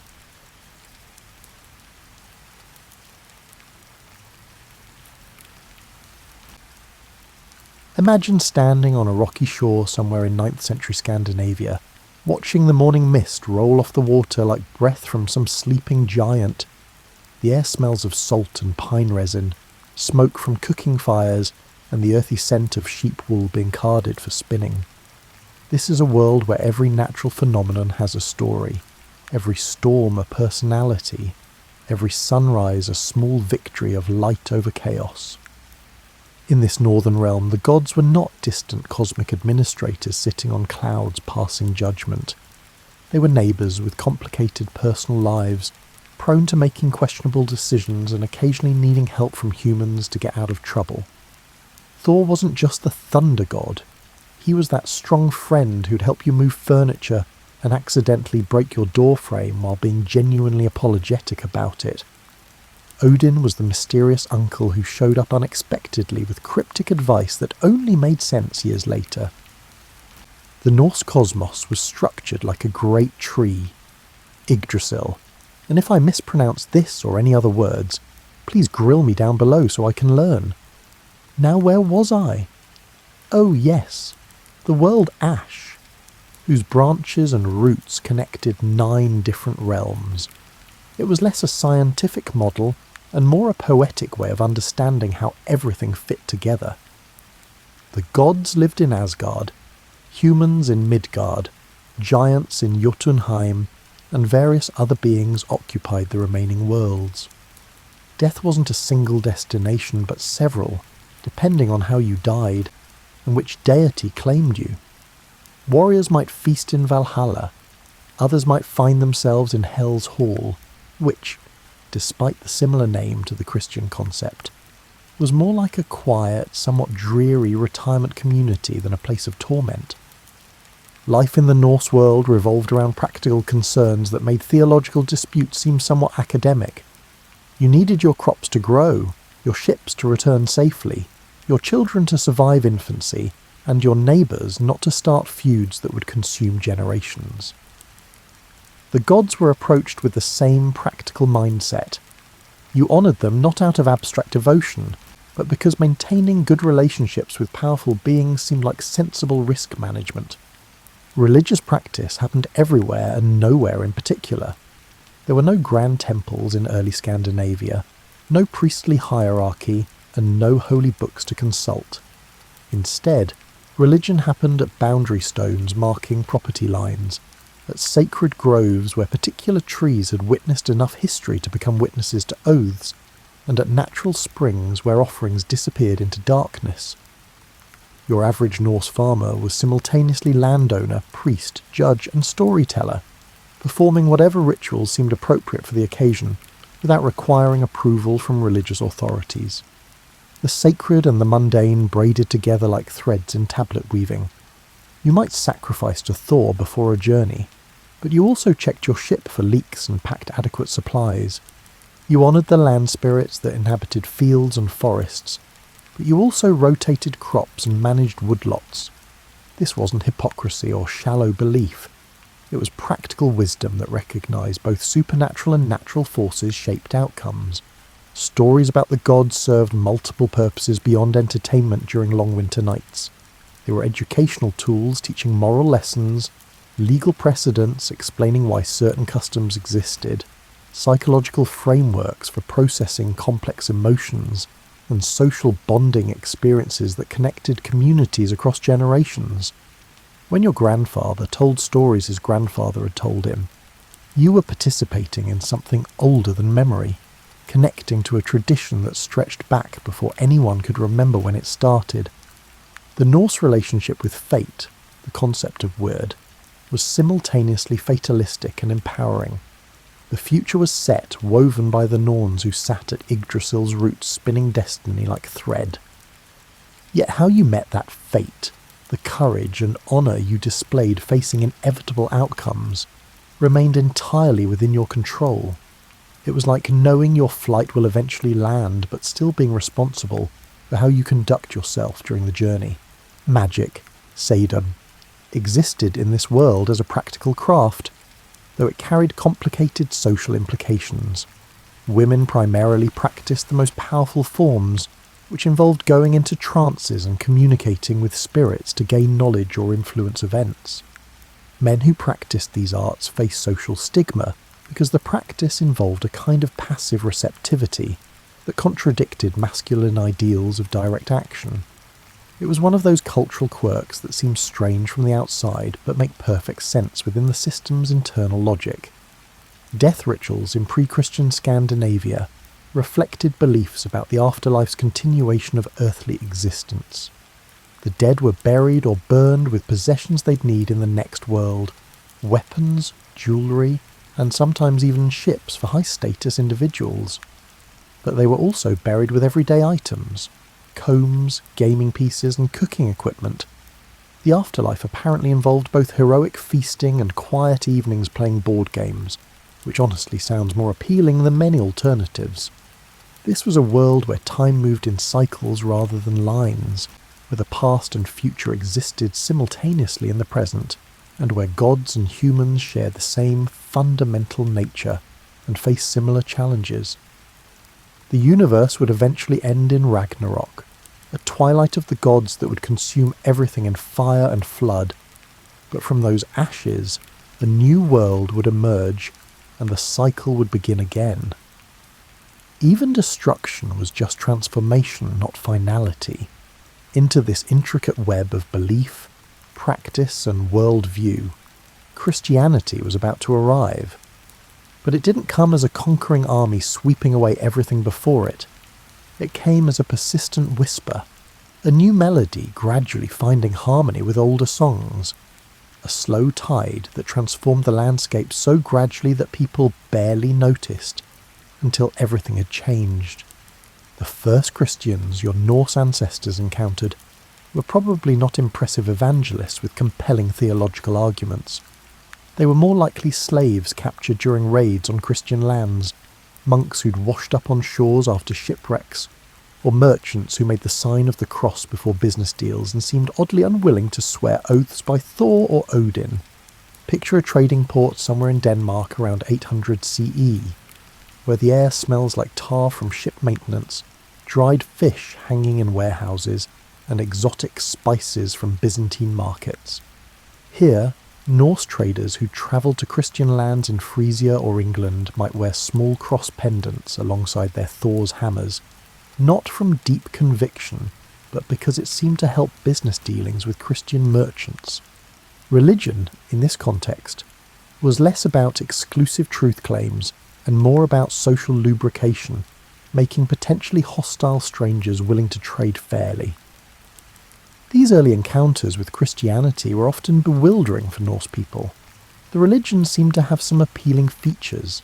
Eternal life in a paradise that sounded considerably more comfortable than most Norse afterlife options, a god who apparently loved everyone regardless of their social status, and a moral framework that theoretically protected the weak from the strong.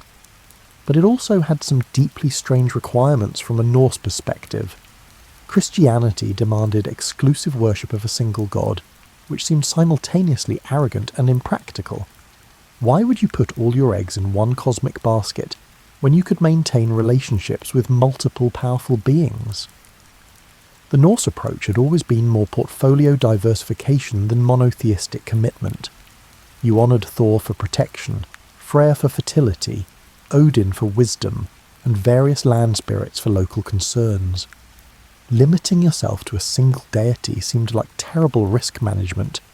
The Christian prohibition on violence was particularly puzzling in a society where honour and reputation could only be maintained through willingness to fight when challenged. How could you survive, let alone prosper, if you turned the other cheek every time someone insulted you or your family? The Norse legal system was built around the assumption that people would pursue feuds to restore honour after offences. Christianity's emphasis on forgiveness threatened to unravel the entire social fabric. Yet some aspects of Christianity resonated with Norse values in unexpected ways. Christ's sacrifice had elements of the heroic death that Norse culture celebrated. His willingness to endure suffering for others echoed the warrior ethos that prized courage over survival.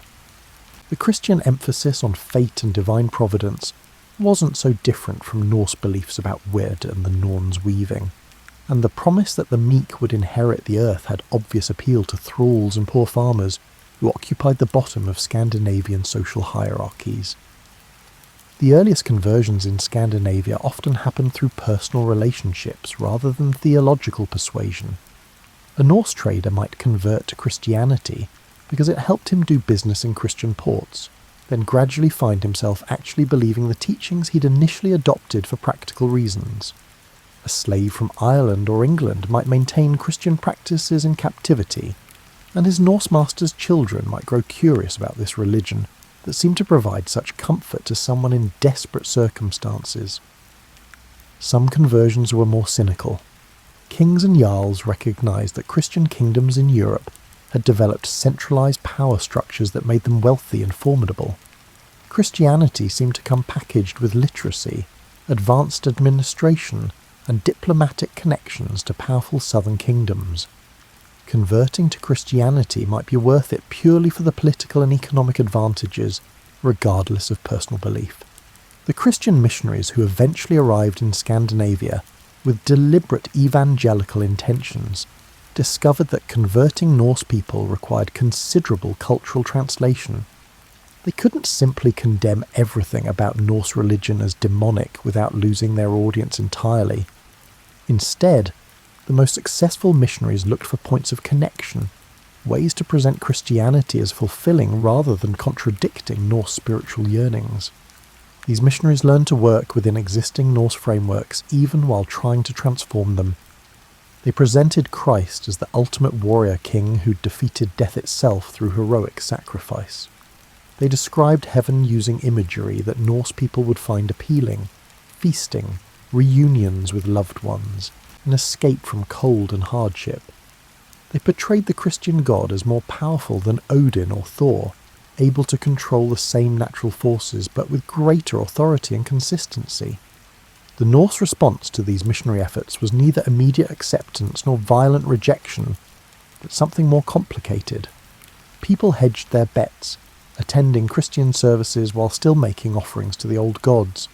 They baptized their children while still telling stories about Thor's adventures. They built churches next to sacred groves, apparently assuming the different divine powers could coexist if given appropriate space. This period of dual religious practice created some genuinely odd hybrid situations.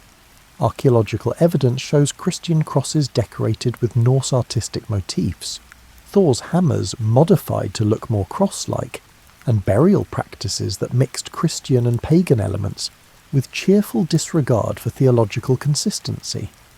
People seemed to approach religion with pragmatic flexibility, taking what seemed useful from Christianity, while retaining practices that had served their ancestors for generations. The smell of this changing world mixed old and new in distinctive ways. Incense from Christian rituals drifted through halls that still smelled of mead and roasted meat from traditional feasts. Church bells rang out across landscapes where sacred groves still stood, their trees hung with offerings. Priests in rough woolen robes walked paths where vulvas, female seers, had once travelled from farm to farm performing prophecies and magic.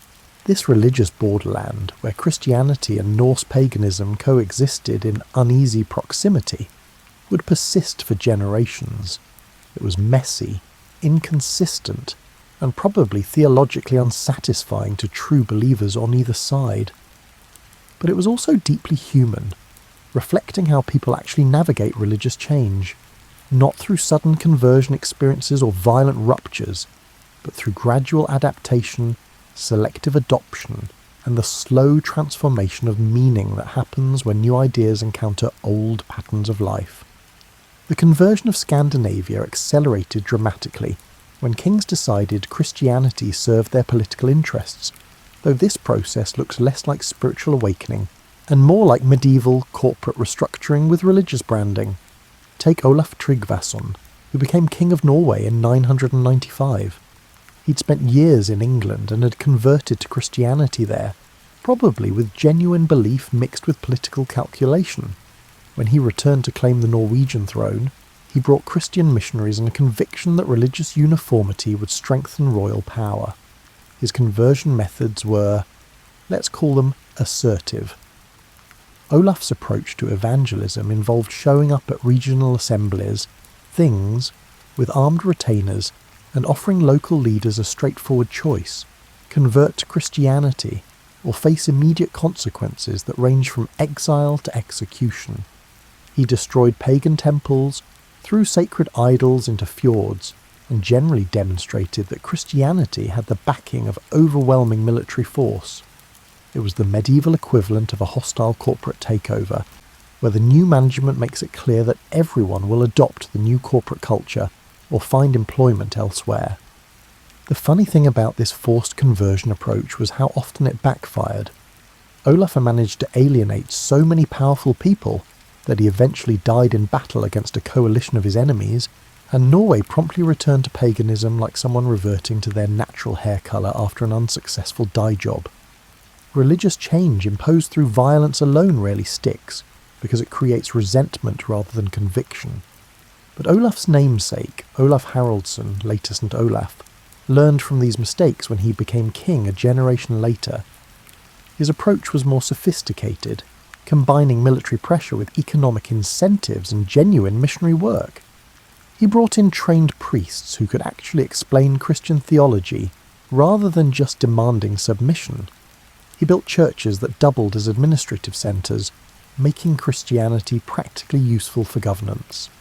He offered tax breaks to converts and made Christian baptism a requirement for full participation in legal proceedings. This Olaf also died violently. It turns out that aggressive religious reform combined with heavy taxation made him unpopular regardless of his methods, but his legacy endured. After his death, miracles were reported at his shrine. He was declared a saint, and suddenly Norway had its own holy figure who happened to be a warrior king. It was brilliant religious marketing.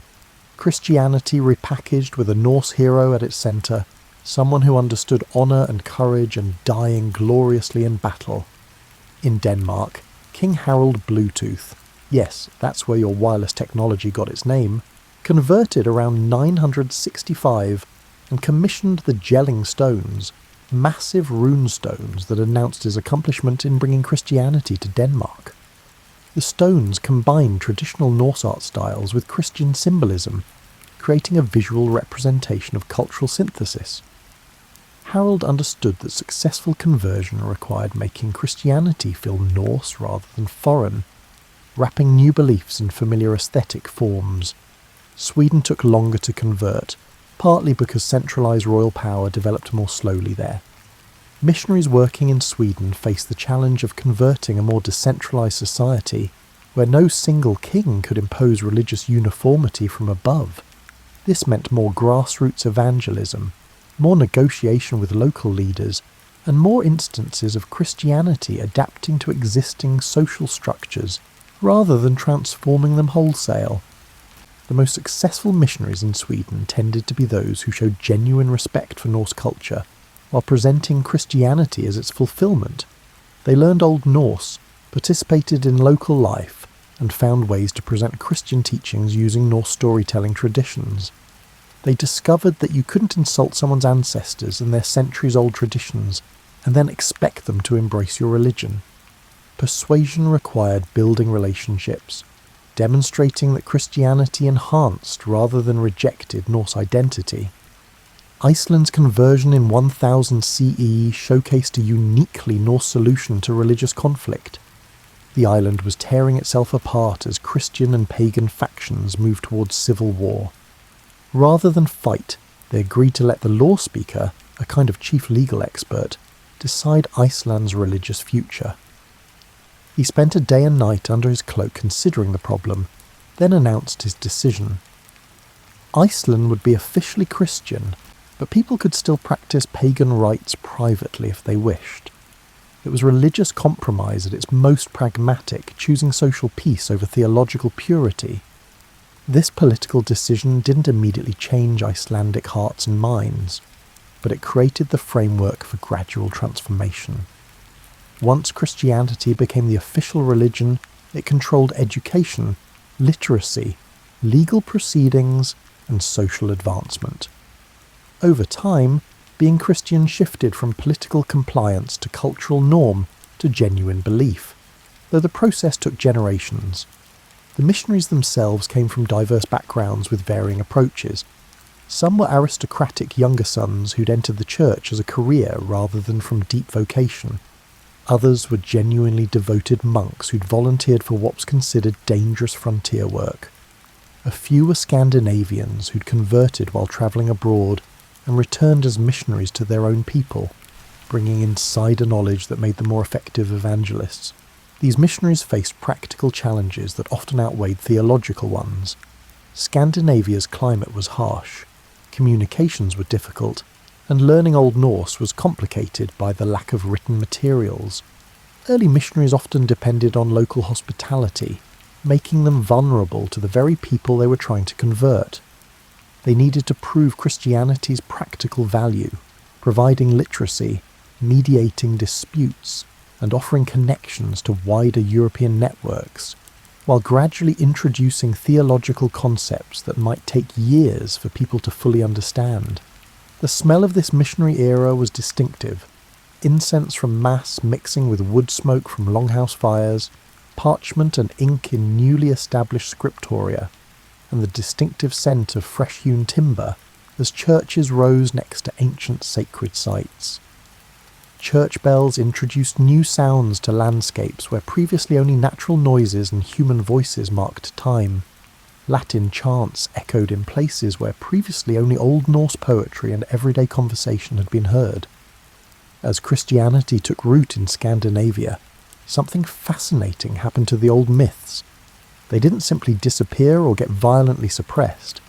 Instead, they underwent a transformation as complex as any mythological shape-shifting, emerging in new forms that served new purposes while retaining echoes of their ancient power. The monks who first wrote down Norse mythology faced a delightful paradox.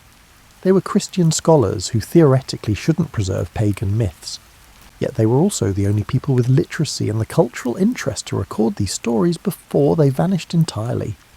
Their solution was to become creative editors, preserving the myths while subtly Christianizing their interpretation. Take the prose Edda, written by Icelandic scholar Snorri Sturluson in the 13th century. Snorri was Christian, but he recognized that understanding traditional Norse poetry required knowledge of the old myths. His solution was ingenious. He presented the Norse gods as ancient human kings who'd been mistakenly worshipped as deities due to their remarkable abilities.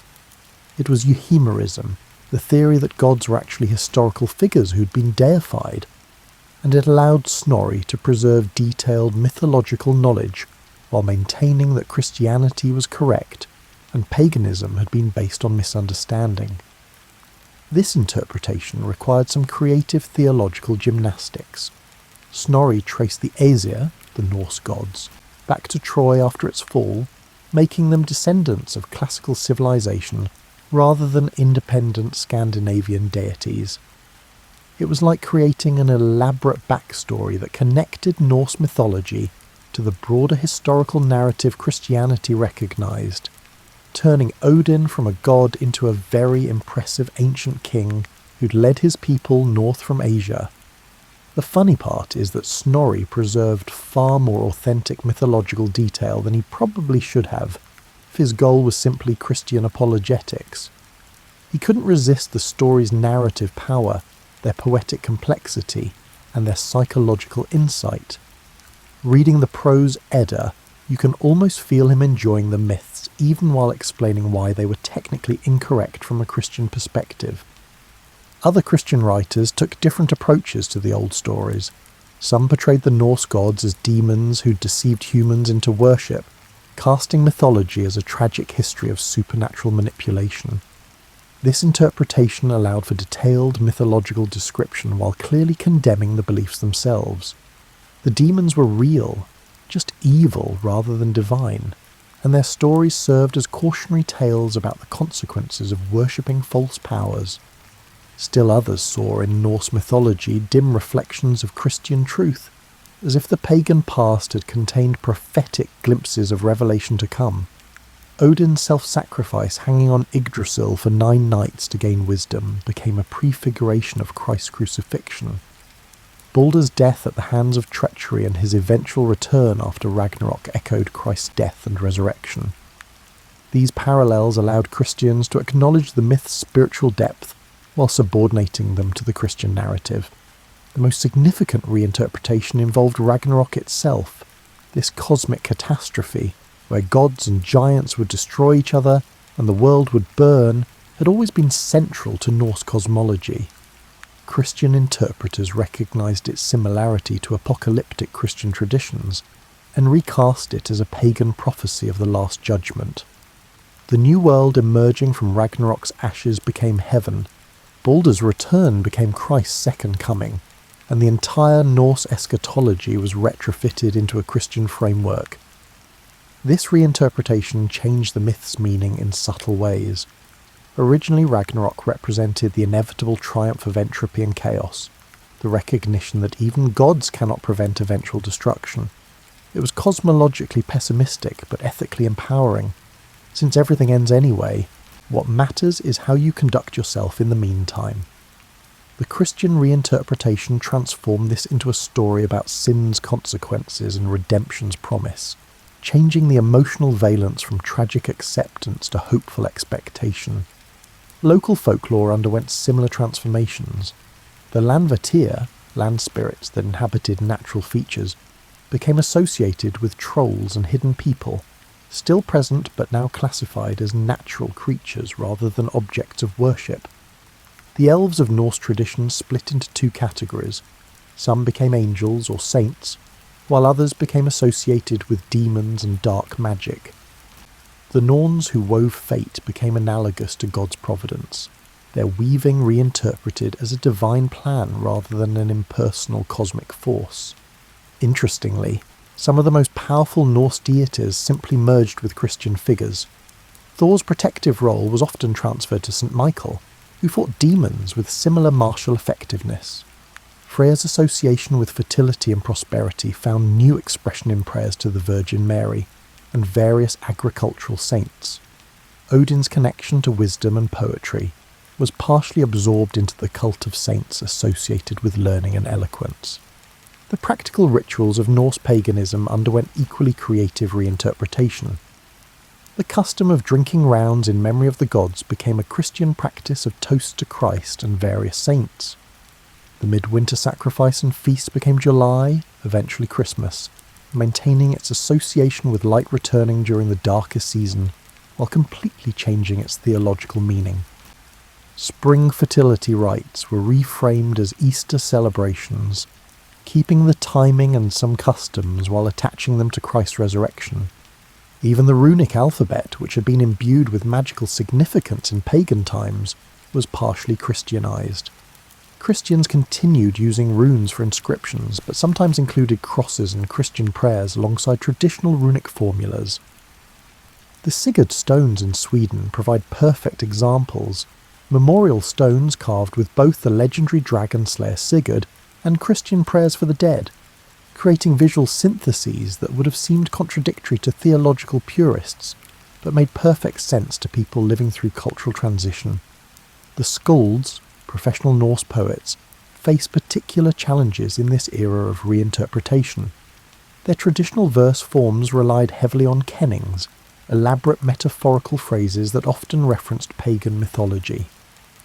How do you compose in traditional Norse poetry? when half your metaphorical vocabulary refers to gods you're supposedly no longer allowed to mention? The solution was to keep using the old kennings, while adding disclaimers that these were just poetic conventions, not actual beliefs. It was like using Greek mythological references in modern English. Everyone understood the cultural references without thinking Zeus actually existed. What emerged from this period of reinterpretation was a uniquely hybrid tradition that was neither purely Christian nor purely Norse, but something new.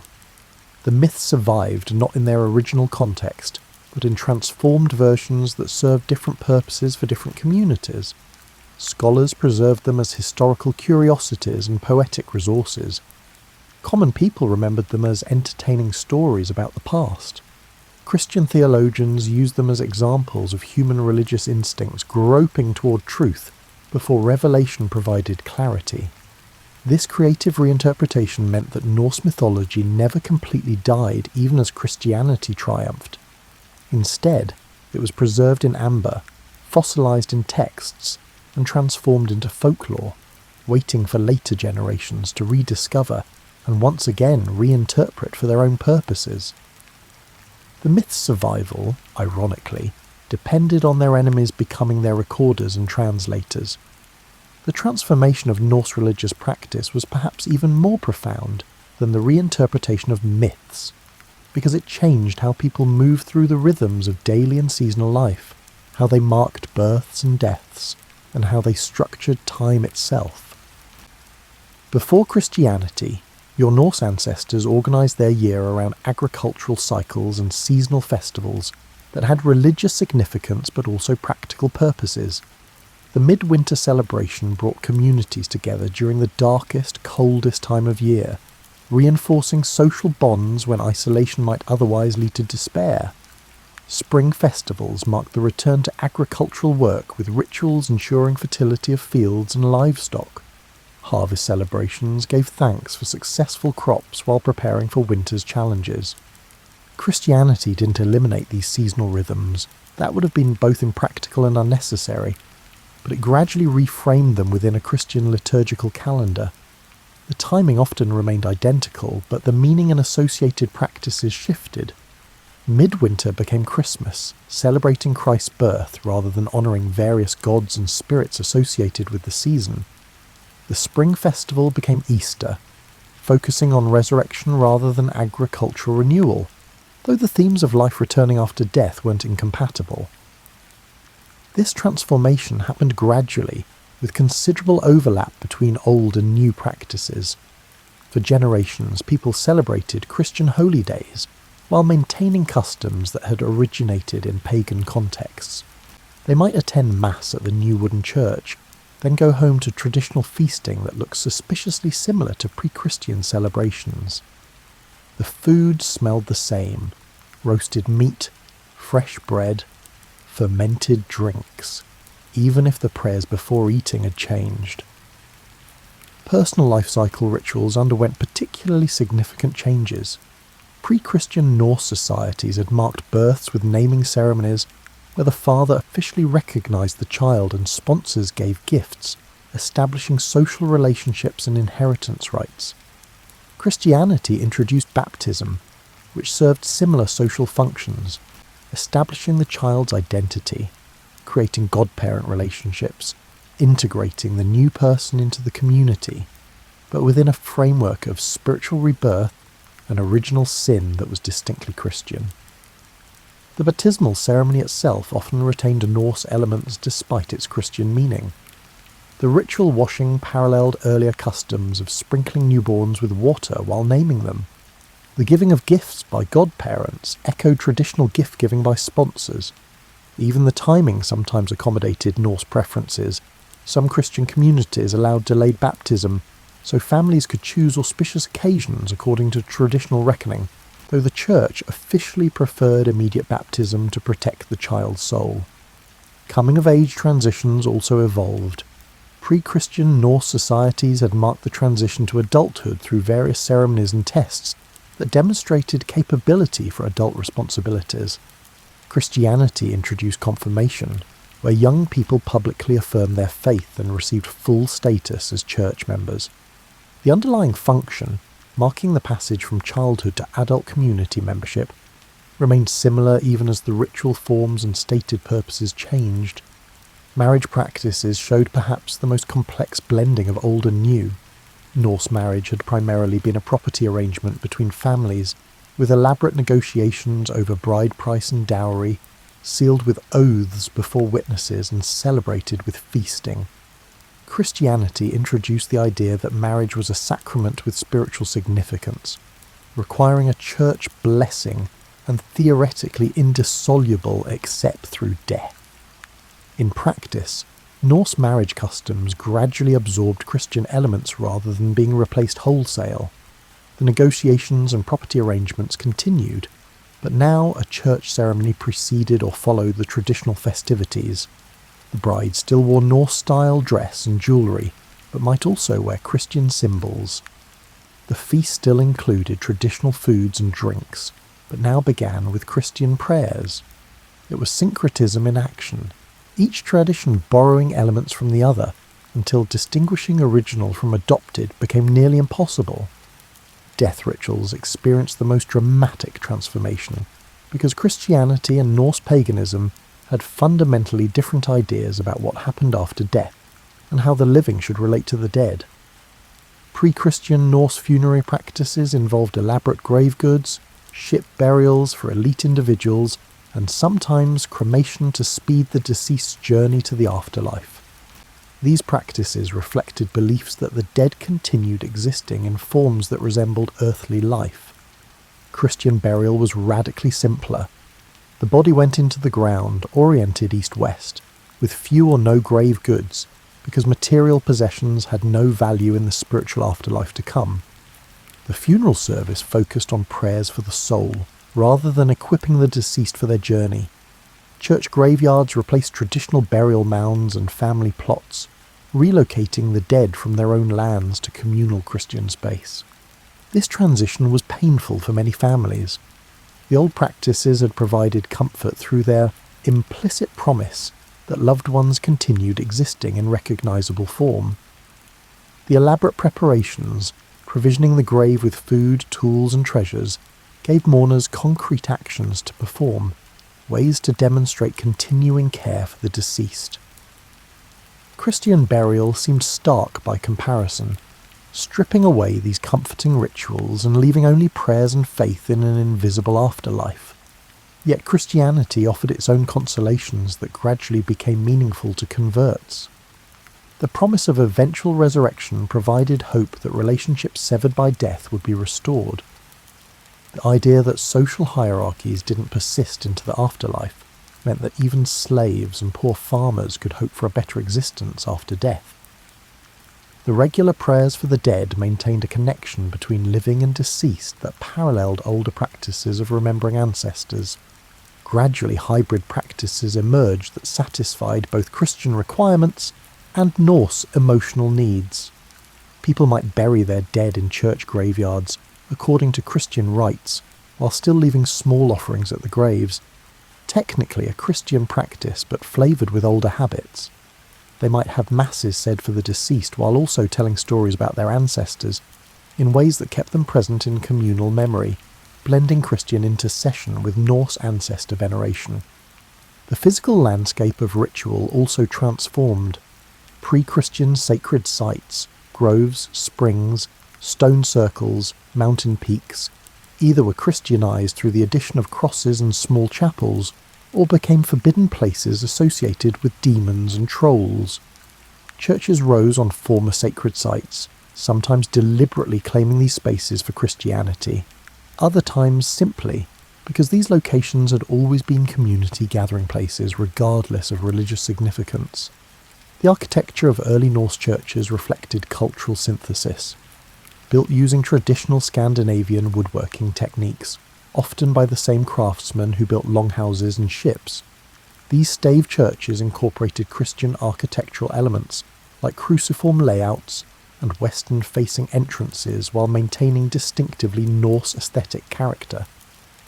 Their carved portals included both Christian symbols and traditional interlaced patterns, dragons that might be demonic or might simply be familiar decorative motifs stripped of their original meaning. The smell inside these new churches mixed imported and local elements, incense and candle wax from Christian liturgy, fresh timber from Norse building traditions, wool and leather from congregants' clothing, and the earthy smell of dirt floors. The sound shifted too. Latin chanting replaced Old Norse poetry. Church bells marked time instead of natural rhythms and horns. But underneath these new sounds, familiar voices speaking Norse discussed community affairs in the same building where they prayed in Latin. What emerged was a distinctively Norse Christianity, neither identical to continental European practice, nor simply paganism with a Christian veneer. It was something genuinely new, created by communities adapting to changing circumstances while maintaining continuity with their past. The transformation was neither simple replacement nor pure synthesis, but a complex negotiation between competing values, practical accommodations, and genuine changes in belief that occurred over multiple generations. Even as Christianity became dominant across Scandinavia, pockets of pagan practice persisted for centuries in remote areas where royal authority was weak, missionary presence limited, and traditional ways deeply rooted in landscape and community memory. Picture a small farming valley in inland Norway or Sweden around 1100 CE, several generations after official conversion. The nearest church is half a day's journey away, the priest visits irregularly, and daily life remains structured by agricultural cycles and weather patterns that care nothing for Christian liturgical calendars. Here, people might dutifully attend Easter and Christmas services when possible, but they also maintain older practices that their families have performed for longer than anyone can remember. These last pagans weren't necessarily defiant rebels making conscious theological choices. Often they were simply rural people maintaining traditions that worked, that connected them to place and ancestors, and that provided meaning and structure to lives far from power centres where religious uniformity was being enforced. They sacrificed to land spirits not because they rejected Christianity, but because their grandfather's grandfather had done so, and the crops seemed to grow better when you honoured the beings who inhabited the fields. The Sami people of northern Scandinavia maintained their indigenous spiritual practices longest, partly because their lifestyle as reindeer herders kept them mobile and difficult to systematically convert, and partly because their beliefs were so thoroughly integrated with their relationship to the land that changing religion would have required changing their entire way of life. Christian missionaries working among the Sami discovered that conventional evangelical approaches designed for settled agricultural communities simply didn't work with people whose spirituality was inseparable from their nomadic patterns and intimate knowledge of Arctic wilderness. In Iceland, the situation was particularly interesting because the compromise conversion of 1000 CE had explicitly allowed private pagan practice to continue. This created a centuries-long period where people publicly conformed to Christianity while privately maintaining older traditions, creating a cultural schizophrenia that was probably psychologically uncomfortable but practically manageable. Icelandic sagas written during this period reflect this tension, portraying pre-Christian ancestors with admiration while acknowledging Christianity's truth, trying to honour the past without endorsing its religious framework. The last explicitly pagan temples were probably destroyed by the late 11th century, but informal sacred sites persisted much longer. Certain groves, springs and mountains retained their holy character in local consciousness even after Christianity officially claimed them.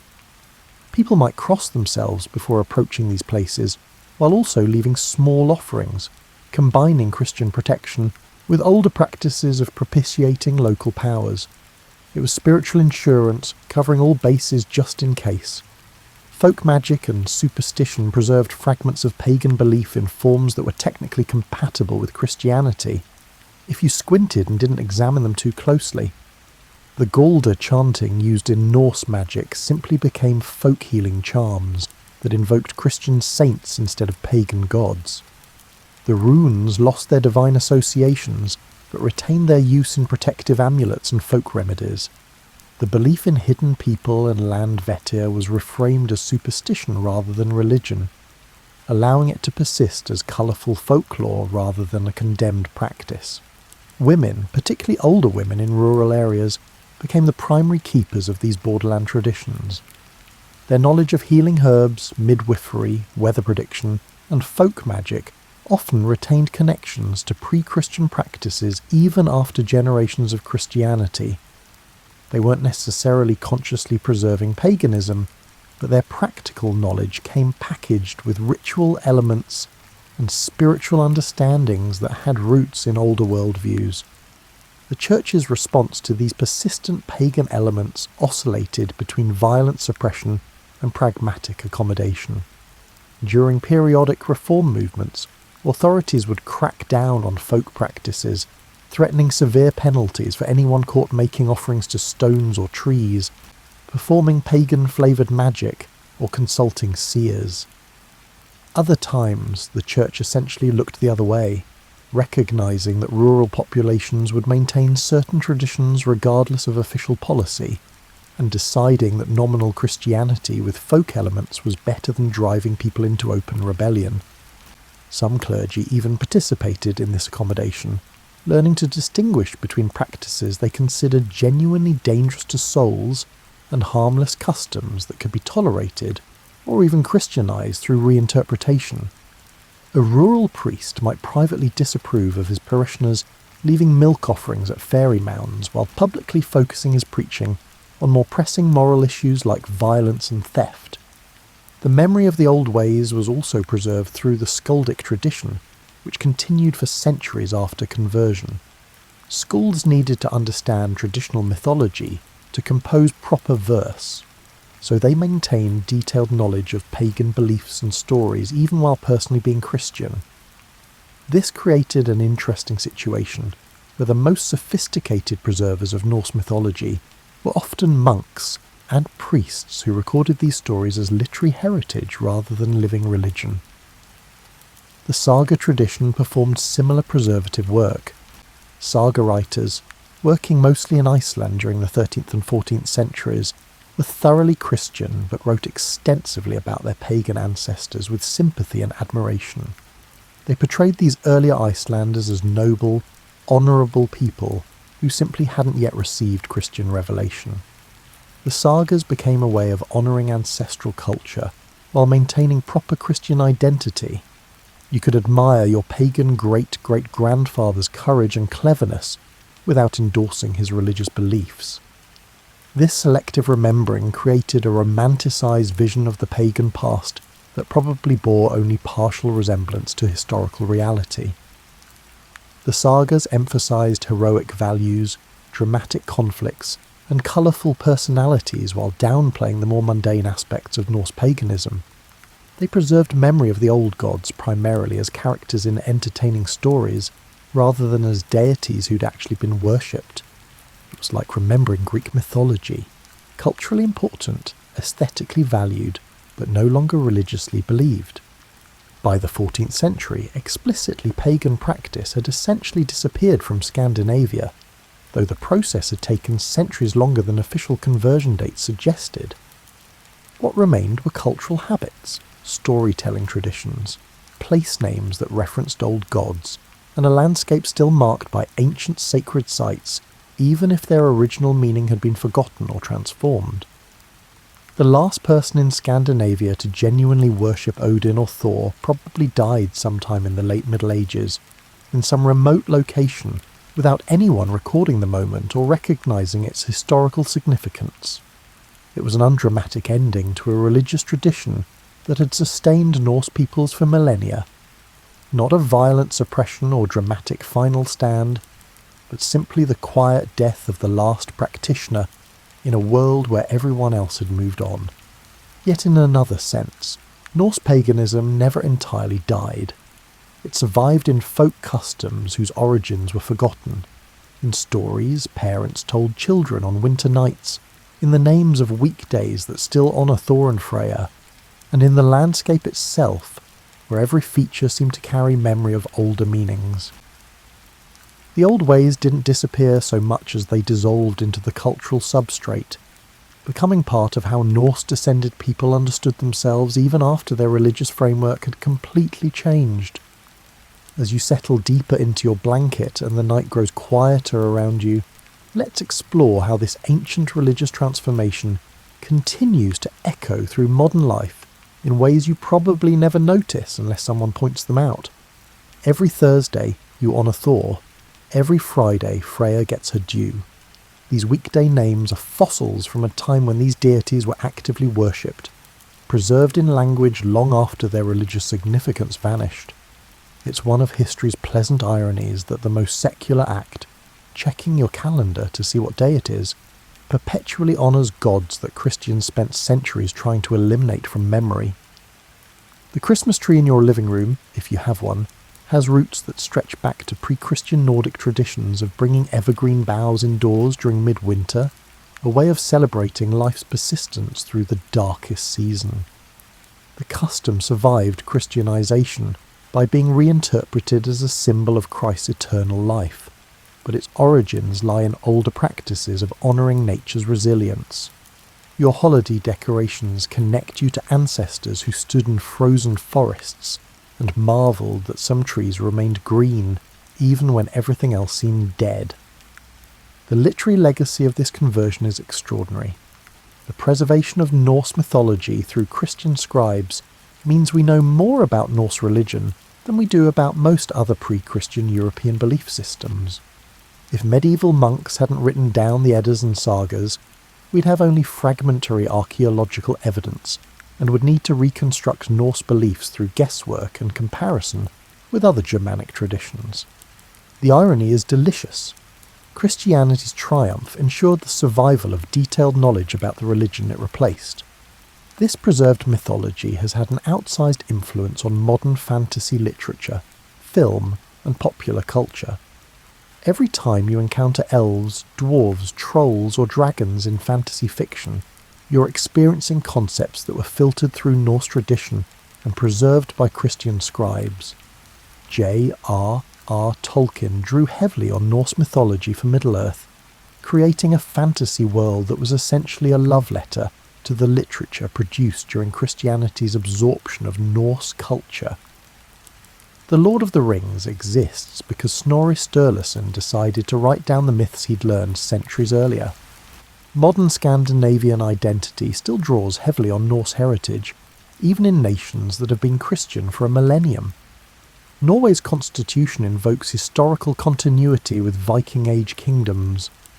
Iceland's sense of cultural distinctiveness emphasises saga literature and the preserved Old Norse language. Sweden's tourism industry sells Viking experiences alongside Lutheran churches. This isn't a contradiction. It's the long-term result of that medieval synthesis, where Christian faith and Norse cultural identity learn to coexist in the same communities. The physical landscape of Scandinavia still bears marks of this religious transformation. Stave churches that combine Norse woodworking traditions with Christian architecture dot the Norwegian countryside, their dragon-headed roof ornaments and interlaced carvings creating visual bridges between the pagan past and Christian present.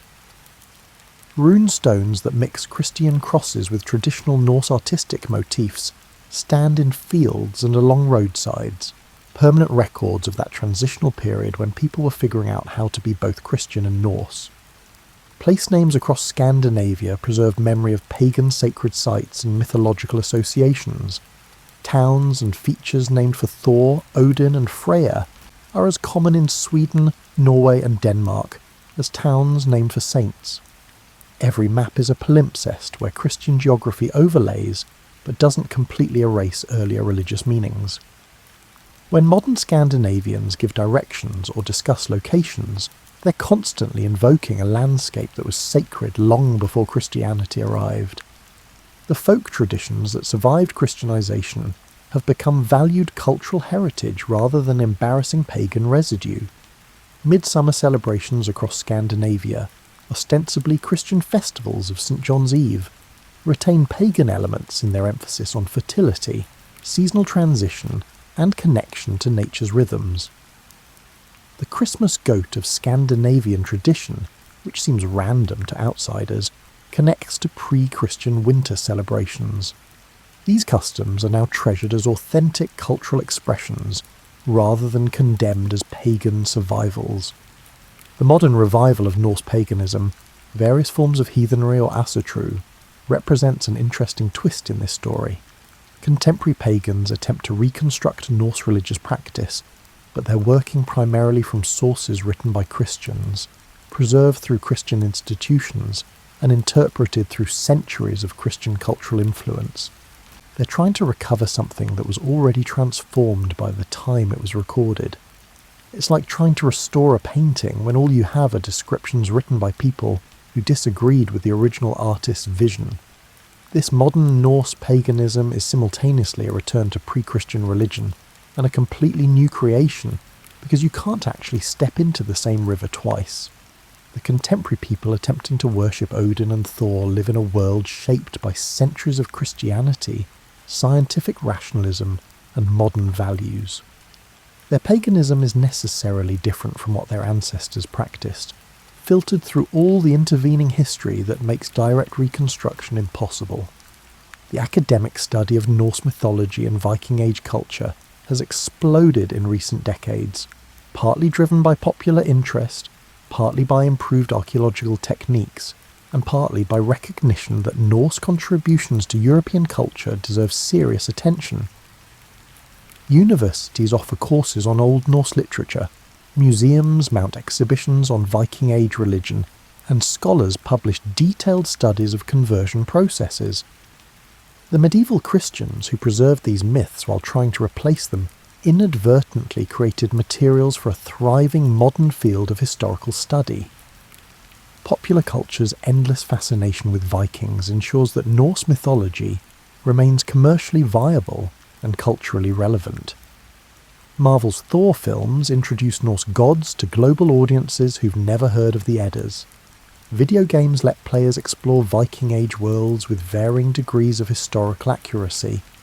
Television series dramatise Norse religion and society for entertainment value. This pop culture engagement is often historically dubious, but it keeps Norse mythology alive in contemporary imagination in ways that purely academic preservation never could. The conversion of Scandinavia also provides historical lessons about how religious change actually happens, which is rarely through the dramatic confrontations or sudden revelations that make good stories. Real conversion is messy and gradual, and involves generations of people maintaining seemingly contradictory beliefs while slowly shifting toward new frameworks.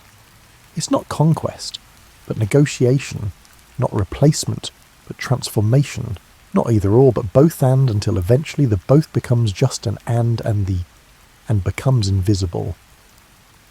This process offers insights for understanding contemporary religious change and cultural transformation. When you see modern societies grappling with secularization, immigration, or other forces that challenge traditional religious frameworks, you're watching patterns similar to those that played out in medieval Scandinavia. The specifics differ, but the underlying dynamics, how people balance inherited identity with new influences, how institutions adapt to maintain relevance, how meaning-making systems evolve while claiming continuity, these patterns repeat across different contexts. The Norse experience also demonstrates that cultural loss and cultural survival aren't simple opposites. Yes, Norse paganism as a living religious tradition essentially disappeared, but Norse culture, mythology, values and identity survived in transformed versions that remain vital today. The conversion was simultaneously an ending and a continuation, a loss and a gain, a death and a metamorphosis. Trying to classify it as purely positive or negative misses the complexity of how human cultures actually evolve. As our journey through this religious transformation draws to a close, imagine standing once more on that rocky northern shore, but now in our own time. The air still smells of salt and pine, but now church bells mix with those eternal rhythms. The landscape that once held only pagan sacred sites now contains churches, but those churches often stand where the sacred sites once stood, occupying space that was holy long before Christianity arrived. The northern lights flicker overhead, the same aurora that your distant ancestors saw and interpreted through their own religious frameworks. They might have seen Bifrost, the rainbow bridge to Asgard, or the Valkyries riding through the sky gathering the heroic dead. Later generations saw them as natural phenomena, beautiful but devoid of religious meaning, explained by science rather than myth. Yet the lights themselves remain unchanged. It's only human interpretation that shifts. This continuity of landscape combined with transformation of meaning captures something essential about the conversion we've been exploring. The physical world remained the same. The sky, sea, forests and mountains that witnessed pagan rituals also witnessed Christian prayers. What changed was the language people used to describe their relationship with this world, the stories they told to explain their place in it, and the rituals they performed to connect with powers beyond themselves.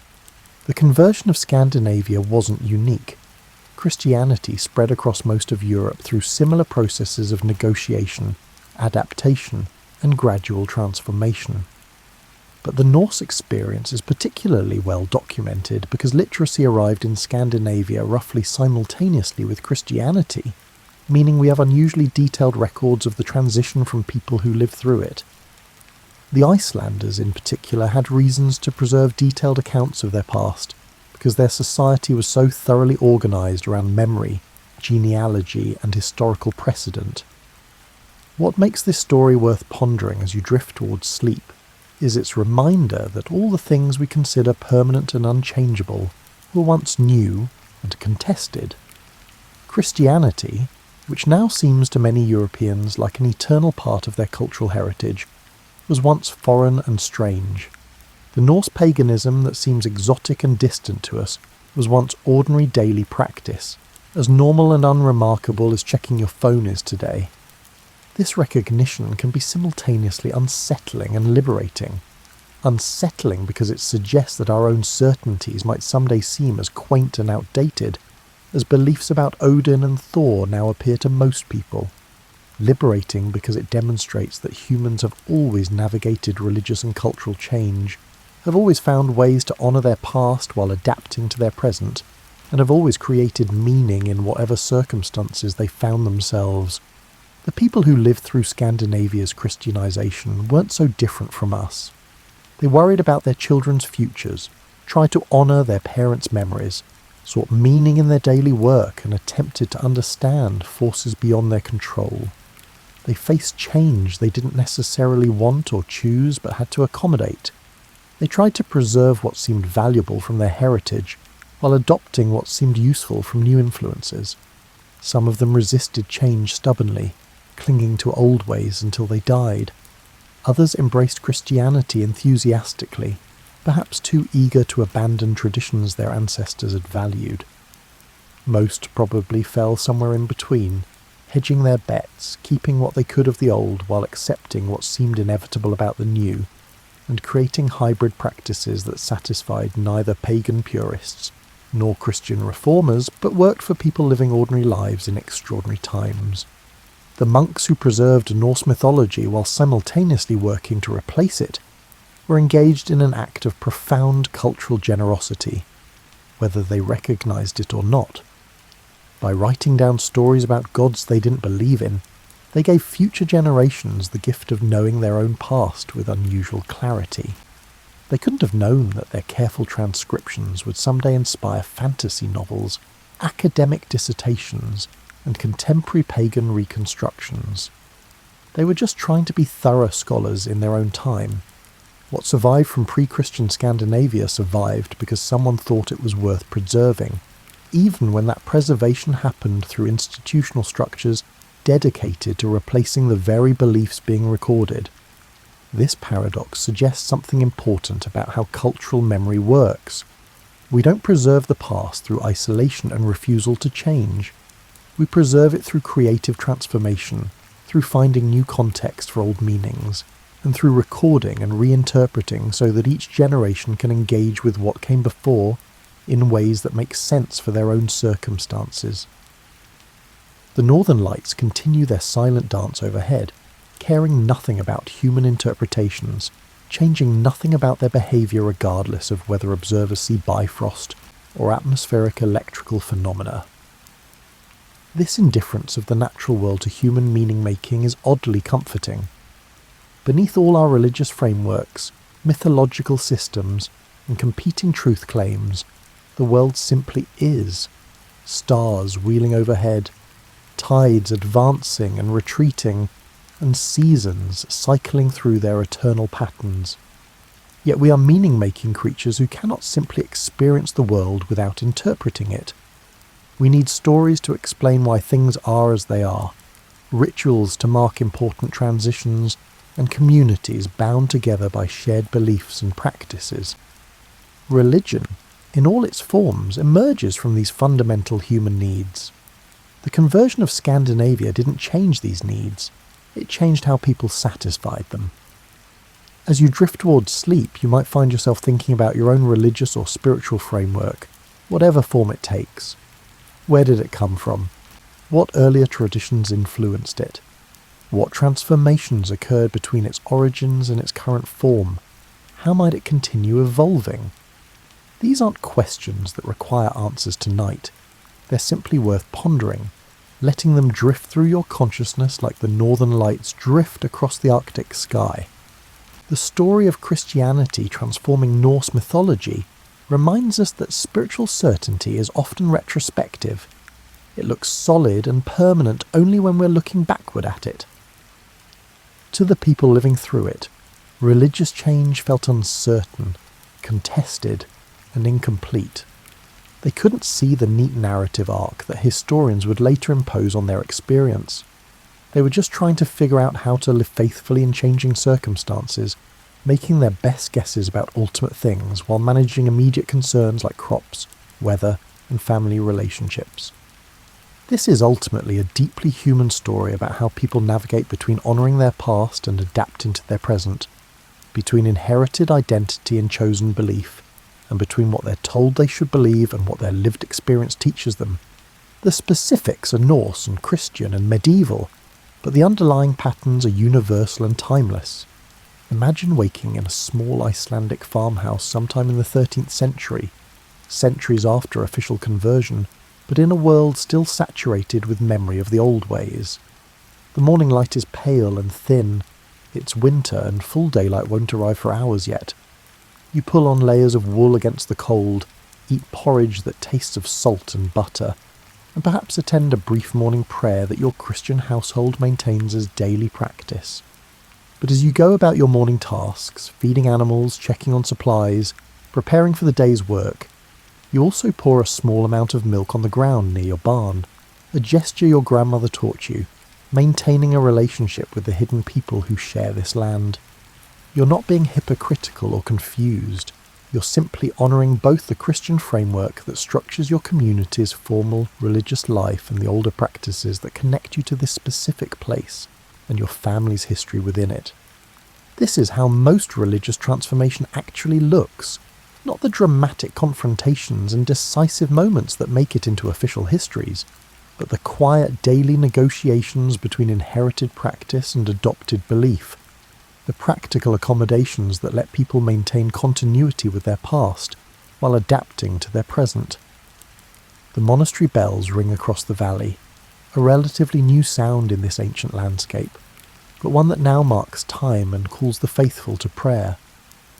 Yet the mountains that echo these bells are the same mountains that heard older invocations, and the stones that support the church absorbed prayers to different powers for centuries before Christianity arrived. The landscape holds all these layers of meaning without contradiction, accepting human interpretations while remaining fundamentally itself. By the time you finish your morning routine and look toward the day's work, you're operating in multiple time frames simultaneously. You're a Christian living in the 13th century according to the religious framework your community has adopted. You're also an heir to traditions stretching back before Christianity arrived, carrying practices and memories your ancestors developed over generations. You're simultaneously new and ancient, Christian and Norse, traditional and innovative. This layered identity isn't confusion, it's richness. It's the natural result of living in a culture where change happened slowly enough that people could maintain multiple frameworks simultaneously, where conversion was a process rather than an event, and where the new didn't require complete abandonment of the old. As you finally step outside into the pale northern morning, breathing air that carries the sharpness of approaching winter, you're walking in a world that has been profoundly transformed while remaining recognisably itself. The conversion of Scandinavia to Christianity changed everything about how people understood their relationship to the divine, yet changed remarkably little about the daily rhythms of life shaped by climate, geography, and agricultural necessity. This is the quiet miracle of cultural transformation, that it can be simultaneously revolutionary and barely noticeable, that people can undergo profound changes in worldview while maintaining practical continuity in their daily lives, and that new religious frameworks can take root without completely destroying the cultural soil from which earlier traditions grew. Rest now, and let these stories of conversion and transformation drift through your consciousness like snow falling on ancient stones. The world you wake to tomorrow will be different from the medieval North we've been exploring, but it will bear the marks of these transformations and countless others like them. Every morning is simultaneously new and old, every culture simultaneously changing and continuous, and every person simultaneously heir to the past and creator of the future. The Northern Lights continue their dance, indifferent to human interpretations, but somehow enriched by all the meanings we've projected onto them across millennia. May your sleep be as peaceful as that indifference, as rich as those accumulated meanings, and as continuous as those ancient patterns cycling endlessly through the Arctic night. Sleep well, knowing that transformation and continuity aren't opposites, but partners in the endless dance of human culture, adapting to change while maintaining connection to its deepest roots. The story of Christianity transforming Norse mythology is ultimately your story too. The universal human experience of finding new meanings while honouring old memories, of changing profoundly while remaining essentially yourself.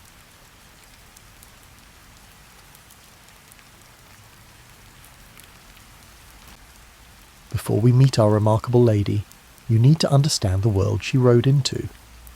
Medieval Wales wasn't just rolling green hills and dramatic coastlines, though it certainly had those. It was a place where stories mattered as much as food, where poets held social rank just below kings, and where the past and present existed in a kind of permanent conversation with each other. The stories about Rhiannon come from a collection called The Mabinogion, which is essentially Wales's greatest hits of medieval tales. These weren't written down until somewhere around the 11th to 13th centuries, but the stories themselves are far older. They'd been passed down orally for so long that their origins disappeared into the mists of prehistory, like watching someone walk into fog until you can't tell if they're still there or have become part of the weather. Think of the Mabinogion as a medieval playlist that someone finally got around to transcribing. Bards had been performing these tales at feasts and festivals for generations, each storyteller adding their own flourishes while keeping the essential melodies intact. By the time scribes wrote them down in manuscripts like the White Book of Rhythmic and the Red Book of Hergest, these stories had been refined by countless retellings into something approaching perfection. Rhiannon's tale appears in the first branch of the Mabinogi, and it opens in a place called Dyfed, which was a real kingdom in southwest Wales. The ruler was a man named Pwyll, whose name means sense or wisdom, though as you'll see, he didn't always live up to his name. He was what medieval Welsh society considered an ideal lord, generous with his warriors, brave in battle, and reasonably fair in his judgments. Not perfect, but decent enough that people didn't actively plot his overthrow, which in medieval terms counted as a success. Now, medieval Welsh society had some interesting quirks that are worth knowing before we continue. Unlike many medieval cultures where women were essentially property with fewer rights than livestock, Welsh law gave women surprising autonomy. They could own property, initiate divorce, and receive compensation if wronged.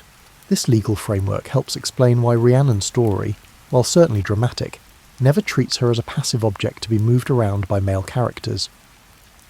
The Welsh also had a complex relationship with the other world, which they called Andabwen. This wasn't heaven or hell in the Christian sense, though by the time these stories were written down, Christian monks were doing the transcribing and occasionally tried to make things fit their worldview. Anon was more like a parallel realm that existed alongside the everyday world, separated by boundaries that were sometimes as solid as stone walls and sometimes as permeable as breath. People from Anon could visit the mortal world, and occasionally, mortals ventured into their realm, usually by accident or invitation rather than intentional tourism. The otherworld folk weren't quite gods, and weren't quite fairies. They were something in between. Powerful beings who operated by their own rules and occasionally took interest in human affairs, for reasons that range from love to boredom to purposes mortals could never quite fathom. Understanding this context helps you appreciate what happens when Rhiannon appears in the story. She's not arriving in a world that would find her presence impossible or even particularly shocking. Wales had a long tradition of powerful women in mythology, goddesses like Ceridwen, the fierce Branwen, and the wise Arianhod. A woman with supernatural connections riding a magical horse? That was unusual enough to be noteworthy, but familiar enough to fit into the existing pattern of how the world worked. The landscape itself played a role in these stories. Wales is a country of dramatic geography. Mountains that seem to touch clouds, valleys that hold on to morning mist like secrets, and coastlines where the sea appears to be constantly trying to have a conversation with the land. In this kind of landscape, it's easy to believe that the world contains layers, that what you see isn't necessarily all there is. Pwyll ruled from a place called Arberth, which had a special feature, a magical mound called Gorzed Arberth. This wasn't just any hill, it was one of those liminal spaces where the boundary between worlds grew thin. The tradition said that anyone who sat on this mound would experience one of two things. They would receive blows and wounds, or they would witness a marvel. It was basically ancient Wales's version of a cosmic slot machine, except instead of losing money, you might lose consciousness, or gain a story worth telling for the rest of your life. This is where Pwyll chose to sit one day, and this is where our story truly begins. Imagine you're Pwyll, a reasonably successful medieval Welsh lord having a fairly ordinary day by your standards. You've handled some administrative matters, possibly settled a dispute about cattle theft or boundary stones, and now you're looking for a bit of entertainment. You remember that magical mound near your court, the one that promises either injury or wonder, and you think, why not? What's life without a little supernatural gambling? So Pwyll climbs up Gorsedd Arberth with a few of his men, because medieval lords rarely went anywhere alone, partly for protection, and partly because witnessing was important. If something marvellous happened and nobody saw it, did it even count?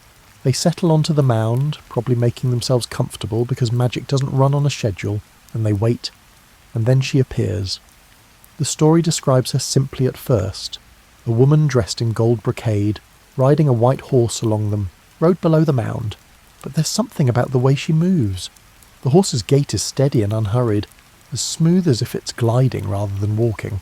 She's travelling the road that runs past Arberth, and there's nothing obviously magical about the scene except for this quality of deliberate grace, like watching someone who knows they're being watched and doesn't mind at all. Pwyll's immediate reaction is curiosity mixed with attraction, which will become something of a pattern for him. He asks one of his men to go down and find out who she is. Simple enough, right? Just a quick jog down the hill, catch up with the lady and ask her name and business. Except here's where things get interesting. The servant hurries down the mound and tries to catch up with the rider. The horse is still moving at that same steady, unhurried pace. It looks like it's barely moving faster than a walk. But no matter how fast the man runs, he can't close the distance. It's like one of those dreams where you're trying to reach something and your legs work fine, but you're somehow not getting any closer. The servant returns, probably winded and confused, and reports his failure. Pwyll, displaying the kind of logic that makes sense if you don't think about it too hard, decides the problem was that his man was on foot. He sends another servant, this time on horseback. Surely a horse can catch another horse, especially when the target appears to be moving at such a leisurely pace. But the same thing happens. The rider urges his horse faster, then faster still, eventually pushing the animal to a full gallop. The white horse ahead maintains that same smooth, unhurried gait, and the distance between them never changes. It's not that the white horse is running away, it's more that the normal rules of speed and distance have stopped applying. The pursuer is running as fast as possible while making no progress. like someone on a treadmill watching scenery scroll past. This continues for 3 days. 3 days of Pwyll watching this woman ride past on her white horse, 3 days of sending increasingly desperate pursuers after her, and 3 days of experiencing the kind of frustration that makes you question your understanding of how the physical world works. Now, you might be wondering why P. Will didn't just try talking to her from the mound, or why he didn't think there might be something supernatural about a woman who can't be caught. But medieval Welsh stories often work on a kind of fairy tale logic, where the obvious solution only becomes visible once everyone has exhausted all the complicated alternatives. On the 3rd day, Pwyll finally does the sensible thing. He saddles up his own horse, the best one he has naturally, and positions himself on the mound to wait. When the lady appears again, riding at that same maddeningly steady pace, Pwyll doesn't order someone else to pursue her. He doesn't try to race after her, instead he calls out, just a simple request. Would she please stop because he needs to speak with her? And she does, immediately. Just stops, turns, and waits for him to approach. The horse that couldn't be caught by the fastest riders in his kingdom stops the instant he asks politely. When Pwyll reaches her, she lifts her veil, and he sees her face fully for the first time. The text describes her as the most beautiful woman he's ever seen. But more than that, there's something about her presence that confirms what Pwyll must have already suspected. This is no ordinary mortal woman. Her first words to him are probably not what he expected. She tells him it would have been better for his horse if he'd simply asked earlier, rather than putting his men and their mounts through 3 days of impossible pursuit. There's a gentle rebuke in this, but also humour. She's been waiting for him to figure out the obvious, and she's not particularly impressed that it took him 3 days. Then comes the revelation that changes everything. She tells him her name is Rhiannon, and she's been riding past his mound deliberately, hoping to catch his attention. In fact, she's been promised in marriage to someone she doesn't want, and she's come here specifically because she wants Pwyll instead. Let that sink in for a moment. This otherworldly woman, who could clearly go anywhere she wants at speeds that defy normal physics, has been riding past Pwyll's territory for 3 days, waiting for him to notice her. She's engineered this entire encounter, making herself just impossible enough to catch that he'd be intrigued, but stopping the moment he asked directly, because she wanted him to choose to engage with her as a person, rather than a prize to be captured. It's one of medieval literature's great meet-cutes, if you think about it. A supernatural being courting a mortal lord by making him work for the privilege of talking to her, then revealing that she's been hoping he'd show interest all. Pwyll's reaction to Rhiannon's declaration is worth examining because it tells you something about his character. He doesn't panic, doesn't question his sanity, and doesn't demand proof that she's telling the truth. Instead, he essentially says yes, he'd be honoured to marry her, and also he has no idea how to make that happen, given that she's apparently from another realm and already promised to someone else. It's a remarkably honest response. Most medieval heroes would bluster about their prowess or make grand declarations. Pwyll admits he's out of his depth and asks for guidance, which turns out to be exactly the right approach when dealing with supernatural beings who value straightforwardness.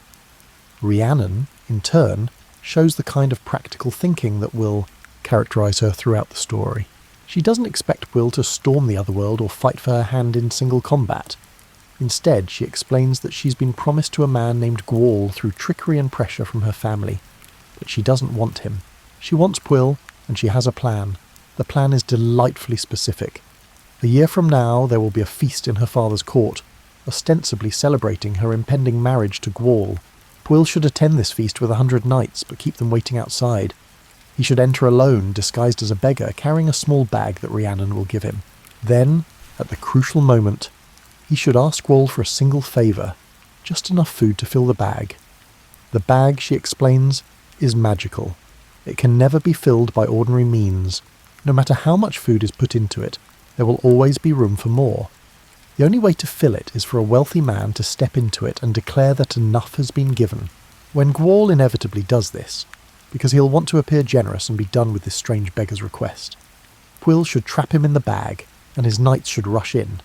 It's a plan that requires patience, disguise, and a willingness to look foolish in front of an otherworldly court. It also requires trust. Pwyll has to believe that Rhiannon is telling him the truth and that her magical bag will work as promised. Pwyll agrees to all of this. He takes the bag Rhiannon offers, promises to appear at the feast in a year's time, and then, showing unusual restraint for a medieval hero, doesn't try to kiss her or seal the bargain with anything beyond his word. They part ways, and Rhiannon rides off on her white horse at that same unhurried pace, while Pwyll returns to his court to spend a year thinking about the extraordinary woman he's promised to marry. That year must have felt long. Imagine trying to focus on the daily business of ruling a kingdom, while knowing that in 12 months you'll be attempting to trick an otherworldly noble at his own engagement party using a magical bag that supposedly never fills.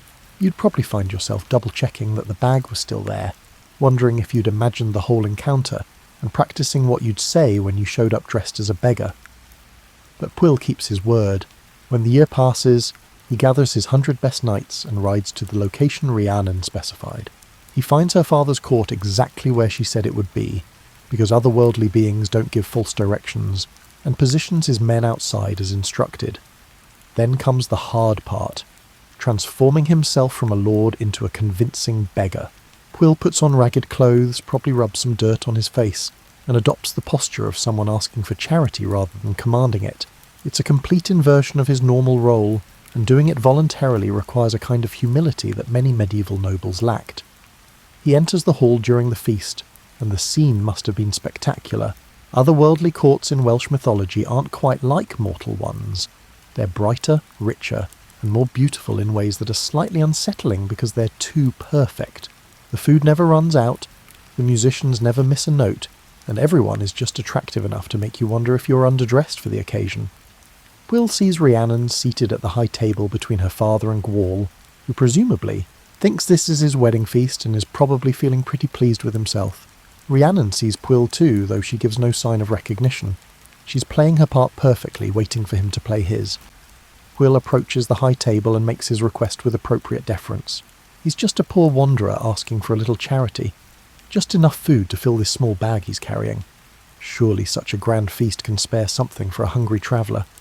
The request seems modest, even generous to refuse. Rhiannon's father, displaying the hospitality that otherworldly nobles pride themselves on, agrees immediately. Gwal, not wanting to appear less generous than his future father-in-law, endorses this charity enthusiastically.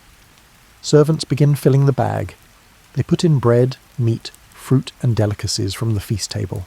The bag swallows it all without appearing any fuller. More food goes in. Still nothing. The servants look confused, then concerned, then slightly panicked as they keep filling this impossible bag while the beggar stands patiently waiting. Finally, Gwal, probably more irritated than generous by this point, asks what it would take to fill the bag. Pwyll, following Rhiannon's script exactly, explains that the bag can only be satisfied when a true nobleman steps into it and declares that enough has been given. And Gwal, perhaps wanting to end this strange spectacle, perhaps pushed by pride, steps into the bag. The moment his feet touch the bottom, Pwyll pulls the bag closed and ties it shut. He whistles and his 100 knights pour into the hall. What follows is sometimes called Badger in the Bag. The knights take turns hitting the bag with sticks while Gwal, trapped inside, protests vigorously. It's violence with a cartoonish quality, more humiliation than actual harm, and it serves its purpose. Gwal eventually agrees to give up his claim on Rhiannon in exchange for being released, swearing oaths that he won't seek revenge. Rhiannon's father, faced with a situation that has clearly moved beyond his control, accepts the new arrangement. And just like that, through a combination of magical assistance, careful planning, and a willingness to look foolish, Pwyll wins his bride. Pwyll and Rhiannon's wedding must have been an event worth witnessing. A mortal lord marrying a woman from Andubian, with guests from both worlds presumably in attendance. The text doesn't give us many details, but you can imagine the mixture of Welsh nobility trying to maintain proper feast protocol, while otherworldly guests did things that probably made the mortal attendees question their understanding of physics and etiquette. What the text does emphasise is Rhiannon's extraordinary generosity. As the feast progresses, she gives gifts to everyone who asks for them. In medieval Welsh culture, generosity was one of the highest virtues, especially for nobility. The good lord or lady was expected to give freely, and the quality of your reputation often depended on how open-handed you were. Rhiannon takes this to supernatural levels. She doesn't just give gifts, she gives perfect gifts, the kind that somehow match exactly what each person needs or wants. It's generosity that goes beyond mere wealth and enters the realm of almost magical understanding of human desire. The text tells us that no one leaves the feast disappointed or refused. which in medieval terms is basically saying she achieved the impossible. After the wedding, Rhiannon returns with Pwyll to Dyfed, and they begin their life together. Here's where the story does something interesting. Instead of immediately plunging into crisis, it gives them time, a full year of apparent happiness, where Rhiannon proves herself to be everything Pwyll's court could want in a lady. She's generous with Pwyll's subjects, continuing the pattern of gift-giving she displayed at the wedding. She's wise in her counsel, helping Pwyll make decisions about governance and justice. She integrates herself into mortal society while maintaining an otherworldly grace that makes her memorable. The text suggests that people genuinely love her, not out of fear or obligation, but because she treats them with a combination of dignity and kindness that transcends her supernatural origins. This is important to understand because of what comes next. When disaster strikes, it won't be because Rhiannon was a poor wife or lady. It won't be because she failed to earn her place in Pwyll's court. The tragedy that's coming isn't a result of her inadequacy. It's a result of forces beyond her control and accusations that say more about human nature than about her character. But for now, for 1 year, everything is perfect. Pwyll has his otherworldly bride, Rhiannon has escaped an unwanted marriage, and Dyfed has a lady whose generosity and wisdom benefit everyone. It's a brief shining moment before the story takes its darker turn. You might find yourself wishing the story could stay in this space. Just let them be happy. Let the magical woman and her mortal husband live out their days in peace. But stories like life rarely work that way. The peace we're experiencing is the calm that makes the coming storm meaningful. As you settle deeper into your blanket, remember this year of happiness. Hold it in your mind like a pleasant dream, because Rhiannon will need you to remember it.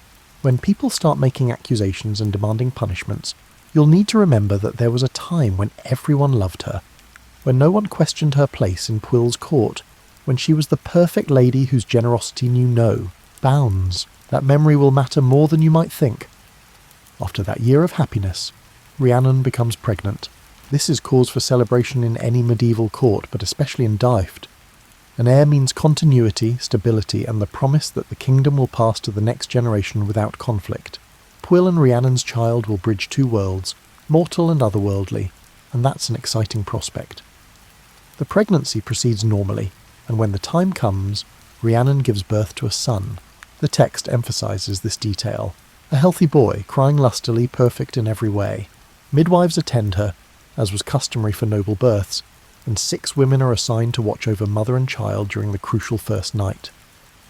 This is where you need to understand another aspect of medieval belief.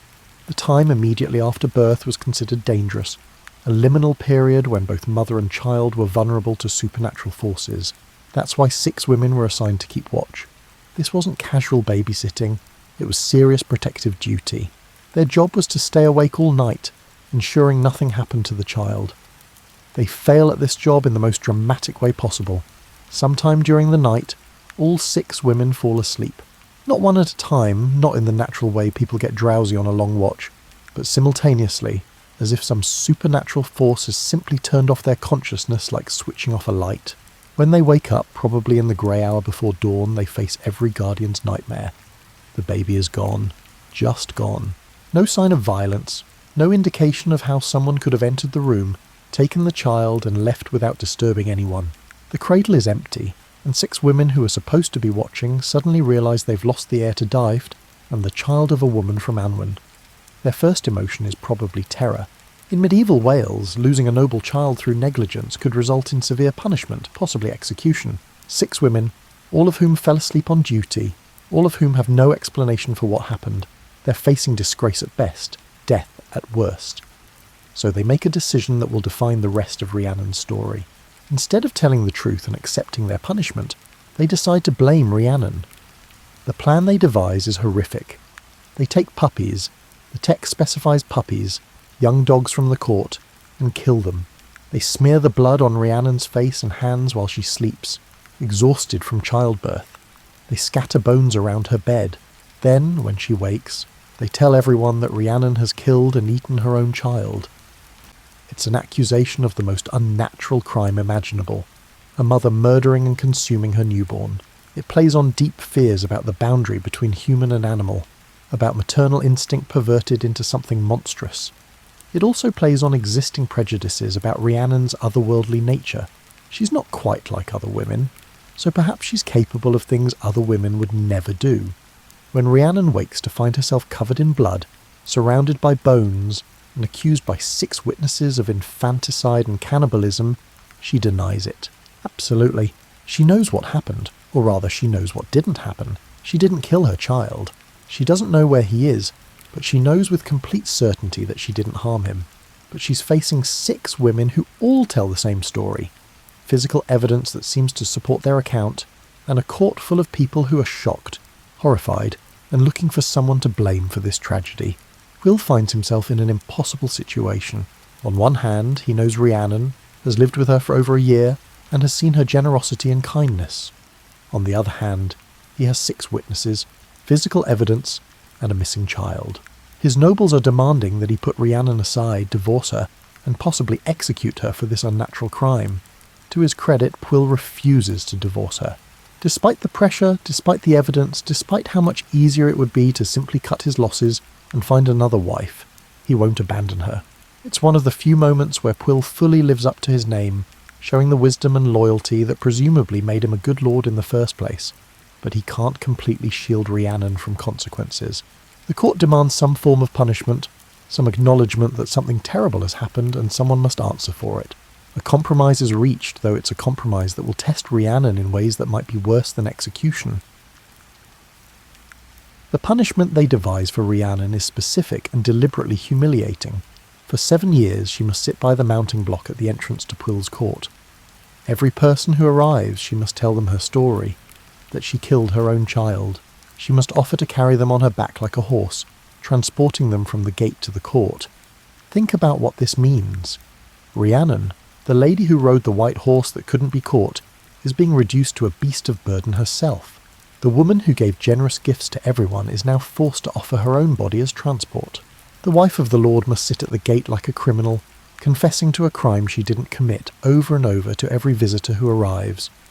It's punishment as perpetual performance, humiliation as daily routine, and it's designed to continue for 7 years, long enough that most people would break, would confess to anything just to make it stop, and would lose themselves in the repetition of shame. But here's what makes Rhiannon remarkable. She endures it, day after day, season after season, year after year, she sits at that gate. When visitors arrive, she tells them the story of her supposed crime in a steady voice. When they look at her with horror or pity or disgust, she meets their eyes. When some accept her offer to carry them, and the text suggests many do, either out of cruelty or curiosity, she bears their weight without complaint. The text doesn't dwell on these 7 years in detail, but let's think about what they must have been. Like, 7 years is long enough that children grow from infancy to childhood, long enough that seasons become just another form of measurement, and long enough that the person you were at the beginning might seem like a stranger by the end.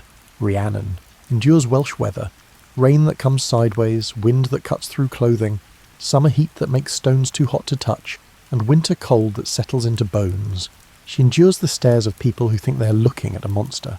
She endures the weight of travellers on her back, the stone of the mounting block beneath her, and the endless repetition of her own story told as a confession. And through it all, she maintains something essential about herself. She doesn't become bitter or broken. She doesn't lash out at the women who lied about her, or demand that Pwyll investigate further. She simply endures with a kind of quiet dignity that suggests she knows the truth, even if no one else believes her. This is where Rhiannon transforms from a supernatural woman choosing her own destiny into something else. A figure of endurance, patience and strength that goes beyond magic or otherworldly power. Anyone can be powerful when they have advantages. Rhiannon is showing what remains when all advantages are stripped away. Medieval audiences would have recognised what was happening here. The patient wife wrongly accused was a common motif in their literature, but Rhiannon's version has a particular quality. She's not waiting passively to be rescued. She's actively surviving, choosing each day to continue, to maintain her dignity in circumstances designed to destroy it. The 7 years are also biblically significant. A complete cycle, a time of trial and testing. Jacob worked 7 years for Rachel. The Israelites circled Jericho for 7 days. 7 years suggests both endurance and eventual completion, suffering, and the promise of change. But the text doesn't ask us to simply skip over these years to get to the resolution. By mentioning the 7-year span, it's asking us to sit with Rhiannon's suffering, to understand that her vindication, when it comes, is earned through patience that most people couldn't sustain. As you lie in the comfort of your bed, warm and safe, think about sitting at a gate for 7 years. Think about telling the same humiliating story to strangers day after day. Think about maintaining your sense of self when everything around you insists you're something monstrous. Rhiannon does this. She survives her punishment with her essential self intact. And while she sits at that gate, in another part of the kingdom, her son is growing up. On the same night that Rhiannon's child disappeared, something strange happened at the home of a nobleman named Tiernan Twrfliant. Tiernan had a beautiful mare that gave birth every May Eve, but mysteriously the foal always vanished before morning. Year after year the mare would deliver a perfect foal, and year after year it would disappear without a trace. This particular May Eve, the same night Rhiannon gave birth, Tiernan decided he'd had enough of this pattern. He determined to stay awake all night in the stable, armed and ready, to discover what was taking his foals. So while 6 women were falling into supernatural sleep in Pwyll's court, Tiernan was forcing himself to stay awake in his stable, watching his mare labour. The foal was born, a magnificent colt, even by the mare's high standards.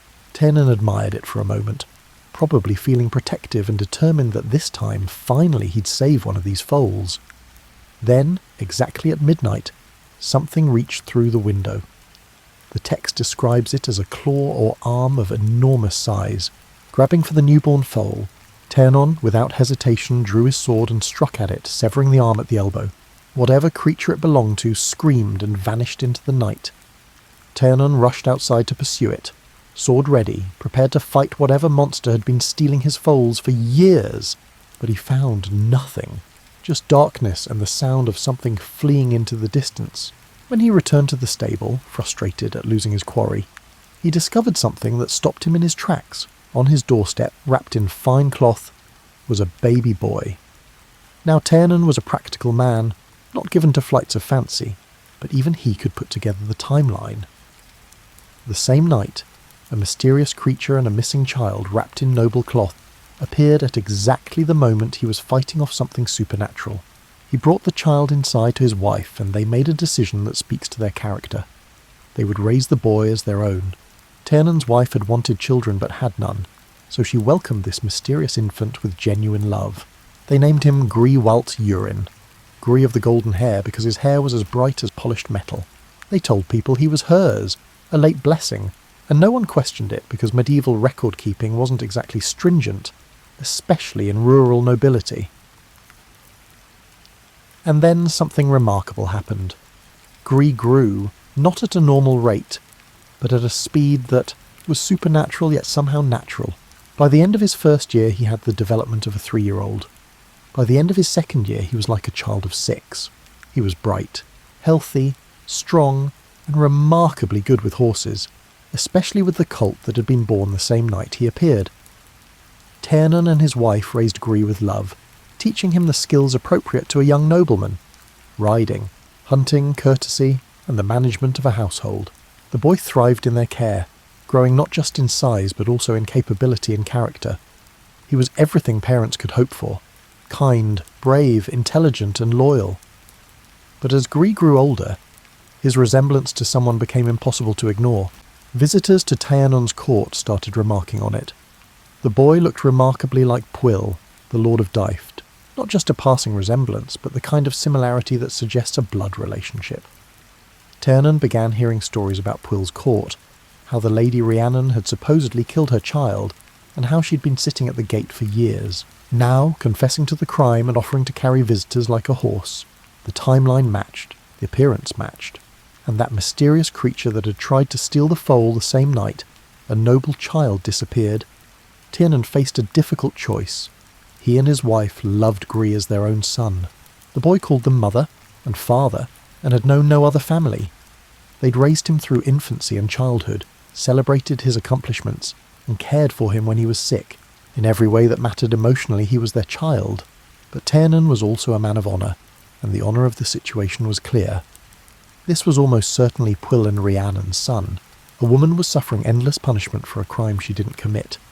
A kingdom was without its rightful heir, and Rhiannon was keeping them all in ignorance, however unintentionally it had begun. The decision he made shows real nobility of character. He chose to do the right thing even though it cost him dearly. He told his wife what he suspected, and together they decided to take Gree to Pwyll's court and reveal the truth.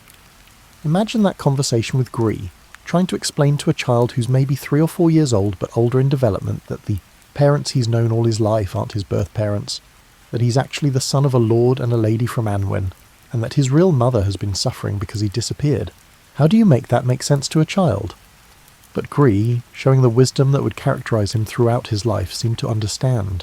Or perhaps he didn't fully understand, but trusted the people who'd raised him enough to accept what they said. Either way, he agreed to go with Rhiannon to Pwyll's court. The journey there must have been bittersweet. Rhiannon knew he was doing the right thing, but every mile brought him closer to losing the child he'd raised. His wife had stayed behind, perhaps unable to bear the actual moment of separation. Gree rode beside him, probably quiet, processing what was about to happen. And at the end of their journey, sitting at the gate as she had for nearly 7 years, was Rhiannon. Picture the moment when Rhiannon and Gree arrive at Pwyll's court. Rhiannon is at her usual position by the mounting block, probably wearing clothes that have seen better days, her face bearing the marks of 7 years of exposure to weather and hardship. She looks up as they approach, ready to tell her story once more, ready to offer to carry them if they'll accept. But something happens before she can speak. Rhiannon looks at her, really looks at her, and sees not the monster the stories describe, but a woman who has endured something almost beyond human capacity. And Gree, who has never seen his mother before, stares at her with the kind of recognition that goes deeper than memory. Something in the blood, perhaps, or in the soul. Rhiannon tells Rhiannon they've come to see Lord Pwyll, and he gently refuses her. Offer to carry them. There's a kindness in his voice that Rhiannon probably hasn't heard in years from strangers. They proceed to the court, where Pwyll receives them with the hospitality due to a noble visitor. Rhiannon doesn't waste time with small talk or elaborate preambles. He tells Pwyll the entire story. The mare that lost foals every May Eve, the creature that reached through the window, the child found on his doorstep, Gree's remarkable growth, and his unmistakable resemblance to Pwyll. He presents the boy, now perhaps 4 years old, but with the development of someone much older, and lets the physical evidence speak for itself. Pwyll looks at Gree and sees himself. The resemblance is undeniable. The same features, the same colouring, the same bearing. This is his son, the child who disappeared 7 years ago, returned as mysteriously as he vanished. The court erupts in exclamations, questions, and wonder, but Pwyll's first thought is for Rhiannon. He immediately sends for her, bringing her in from the gate where she's spent 7 years.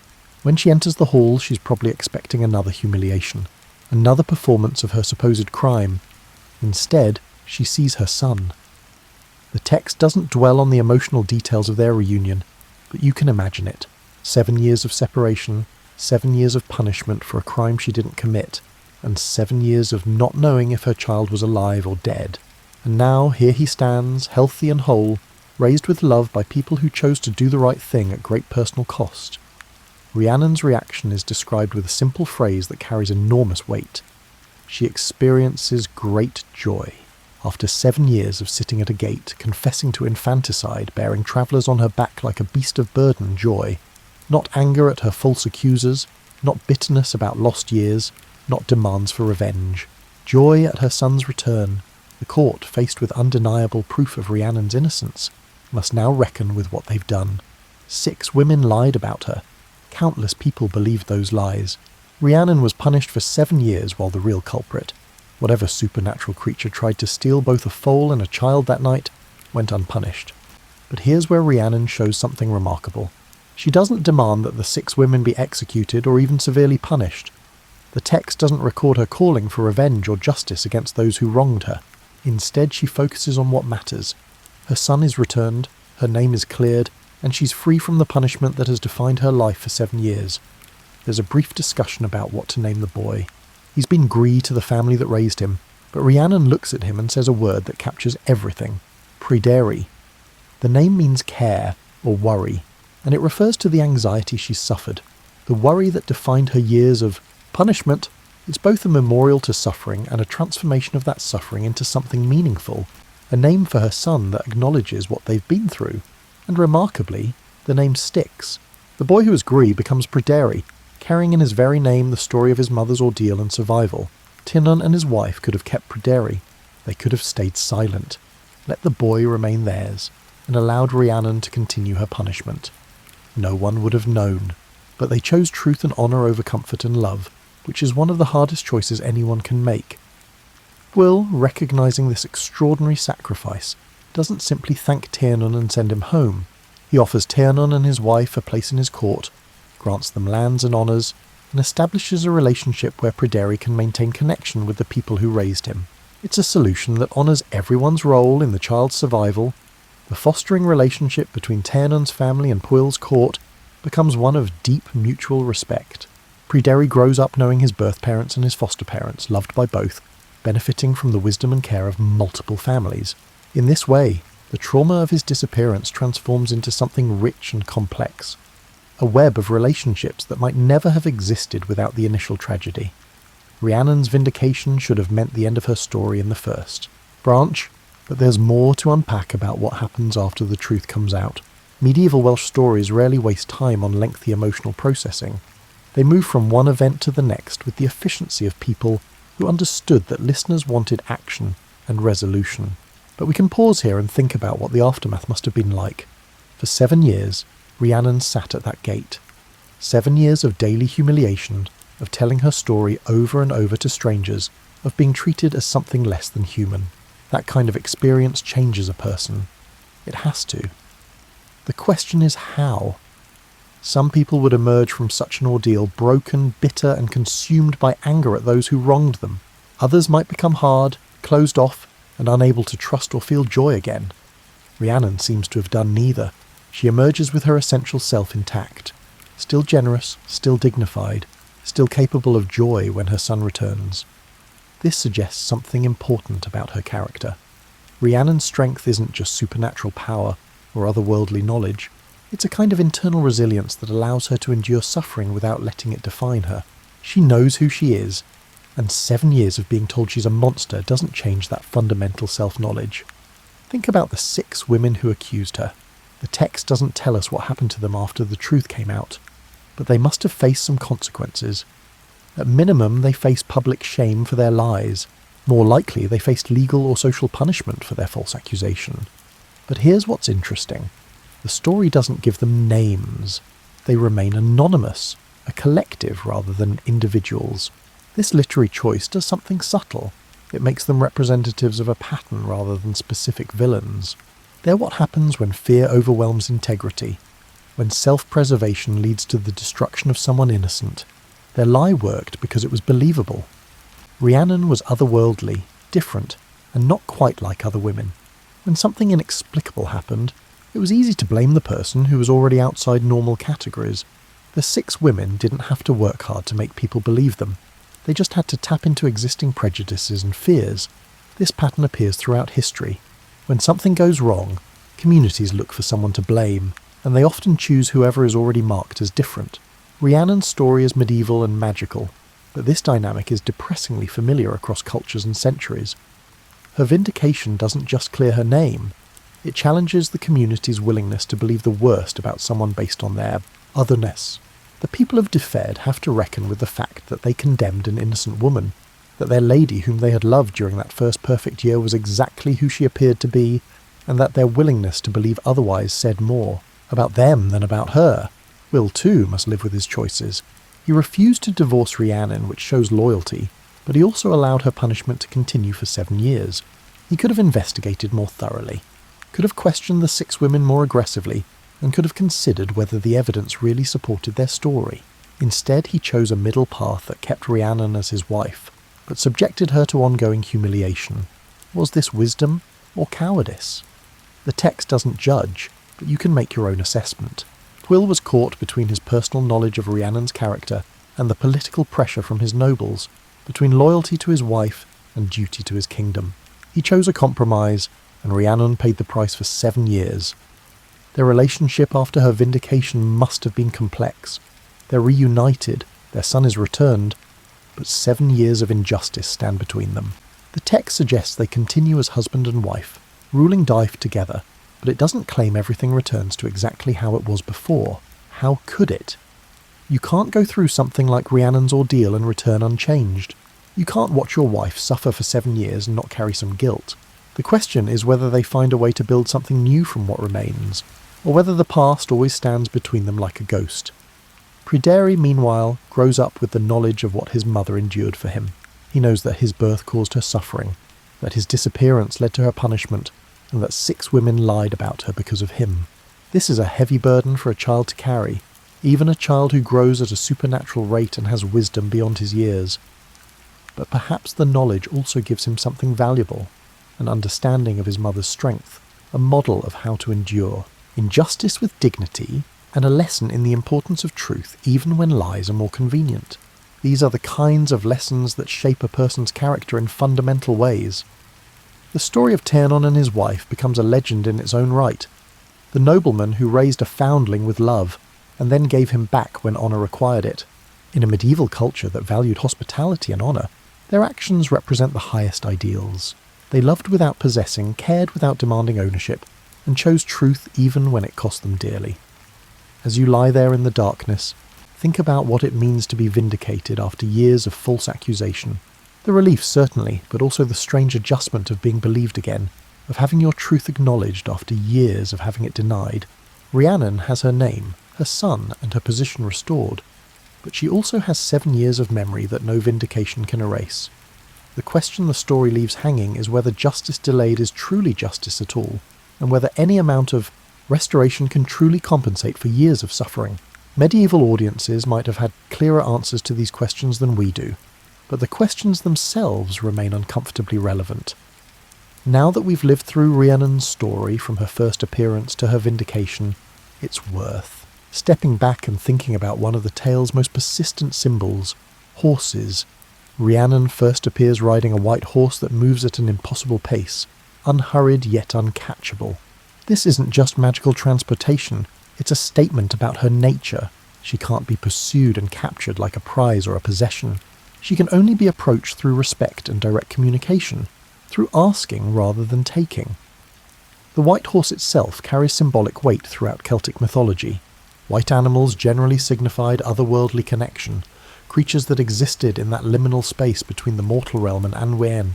Rhiannon's horse is white, smooth-gaited and supernatural in its abilities, all markers of her own otherworldly nature. But then look at what happens during her punishment. Rhiannon, who rode the uncatchable horse, is reduced to being a horse herself. She offers to carry people on her back, performing the exact function that her white horse performed, transportation from one place to another. It's a deliberate inversion of her original appearance, a humiliation that strikes at the core of who she was. The symbolism goes deeper when you consider the foal that was born the same night as Pryderi. Tiernan's mare had been losing foals every May Eve to a supernatural creature. The night Pryderi disappeared, Tiernan saved the foal by cutting off the creature's arm and found the baby on his doorstep. The connection between child and foal is explicit. They appear together, they grow up together, and Pryderi develops an exceptional bond with the horse. In some way, they're linked, both stolen by the same creature, both saved by Tiernan's intervention. The foal that should have been taken becomes Pryderi's special companion, a living reminder of the night they both survived. This pairing of human child and horse has roots deep in Celtic culture. Horses were sacred animals in many Celtic societies, associated with sovereignty, the land, and divine power. The bond between Pryderi and his horse suggests he carries both human and equine blessings, both mortal and otherworldly power. There's also something worth noting about the name Rhiannon itself. Scholars have connected it to an earlier Celtic goddess figure called Rigantona, meaning Great Queen or Divine Queen. This goddess was associated with horses, sovereignty, and the land itself. While the medieval Rhiannon is presented as a character in a story rather than a goddess in a myth, echoes of divine power remain. In Celtic tradition, queens and goddesses were often connected to the land they ruled. Their fertility, health, and justice affected the kingdom itself. Rhiannon's unjust punishment and suffering might represent not just personal tragedy, but a kind of cosmic disorder. The land's queen wrongly accused and humiliated while the kingdom's heir is missing. Her vindication, then, becomes more than just clearing her name. It's a restoration of proper order. The queen returned to her rightful position, the heir was revealed and acknowledged, and balance was restored between the otherworldly and mortal realms. The punishment of carrying people like a horse also inverts traditional power dynamics in interesting ways. In Celtic culture, horses were associated with nobility and sovereignty. To ride a horse was to demonstrate status and power. By being reduced to a horse herself, Rhiannon experiences a complete reversal of sovereignty, from queen to beast of burden. But here's what's remarkable. Even in this degraded position, Rhiannon maintains her dignity. She performs her punishment without resistance, but also without being broken by it. In some way, she proves that sovereignty isn't just about position or status. It's about an internal quality that can't be taken away even when everything external is stripped down. When she's vindicated and restored, she doesn't just return to her former position. She's transformed by her experience, carrying knowledge that only suffering can teach. She's been both the rider and the horse, both the queen and the humiliated prisoner. This complete experience of both extremes might actually make her more complete, more capable of understanding the full range of human experience. The white horse that couldn't be caught becomes a metaphor for Rhiannon herself. She couldn't be truly caught by Pwyll until she chose to stop. She couldn't be broken by 7 years of punishment because her essential self remained free, and she couldn't be defined by either her supernatural origins or her mortal suffering because she existed beyond simple categories. Pryderi's bond with the foal suggests he inherits this horse nature from his mother. He's comfortable moving between worlds, capable of supernatural growth but also very human in his attachments and loyalties. The child of a woman associated with horses naturally bonds with horses, carrying forward his mother's connection to these powerful symbols. As you drift towards sleep, imagine Rhiannon on that white horse, moving at her own pace, uncatchable by force, but responsive to respect. Imagine the years at the gate, carrying the weight of others while maintaining herself. Imagine the vindication, the return to her true nature, but carrying the memory of everything she endured. The horse connection isn't just decorative symbolism. It's the heart of who Rhiannon is. Free-moving, powerful, dignified, and ultimately ungovernable by anything except her own choices. The first branch of the Mabinogi ends with Rhiannon vindicated and Pryderi acknowledged. But that's not the end of her story in the larger cycle. Rhiannon appears again in the third branch, and what happens to her there adds another layer to our understanding of her character.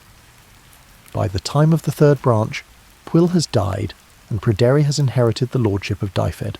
Rhiannon is now a widow, no longer the otherworldly bride, but a mature woman who has lived through marriage, motherhood, false accusation, suffering, vindication, and loss.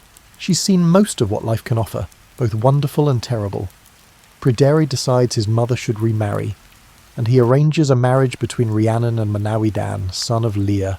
Manawydan is himself a figure of considerable importance, a man who has lost his own kingdom and is essentially an exile. He and Rhiannon are both people who have experienced displacement and who know what it means to fall from high status and endure suffering. Their marriage is described as harmonious and based on mutual respect. Two people who have both suffered, both endured, and both survived. They understand each other in ways that people who have only known comfort never could. It's a second-act romance, quieter than the dramatic courtship with Pwyll, but perhaps deeper for being rooted in shared experience rather than supernatural attraction. But peace doesn't last. While Rhiannon and Manawydan are with Pryderi and his wife, a magical mist descends on Dyfed. When it clears, everything living has vanished except for the four of them. The entire kingdom is empty. No people, no animals, just empty buildings and silent fields. They endure this desolation for a time, living off the land, hunting what wild game they can find. But eventually, Pryderi sees a mysterious fortress that wasn't there before. Against advice, he enters it and finds a beautiful golden bowl attached to chains. When he touches it, he becomes frozen, unable to speak or move. Rhiannon, hearing that her son is trapped, doesn't hesitate. She goes after him despite the warnings, despite knowing this is obviously a trap. When she finds Pryderi frozen and unable to speak, she touches him, and immediately becomes trapped as well. Then the fortress and both of them vanish, leaving Manawydan alone. This is Rhiannon's second great trial. Once again, she's trapped through no fault of her own. Once again, she's suffering because of circumstances beyond her control, but this time it's different. She's not falsely accused of a crime. She's actually enchanted, held prisoner in the other world. The text tells us that Rhiannon and Pryderi are taken to the other world, where they're forced to wear magical collars and perform degrading labour. Rhiannon, who was once forced to carry people like a horse, is now yoked like an ox, compelled to perform menial work in the realm she once came from freely. It's worth noting the pattern here. Rhiannon's trials consistently involve humiliation and degradation, being reduced from queen to beast of burden, being trapped and forced into labour. It's as if she's being tested to see if anything can break her essential dignity, can reduce her to something less than she is, and consistently she endures. The text doesn't dwell on her suffering in the other world, but it acknowledges that she and Pryderi are held there until Manawydan, through cleverness and persistence, wins their release. When she's finally freed, Rhiannon returns to the mortal world. Changed again?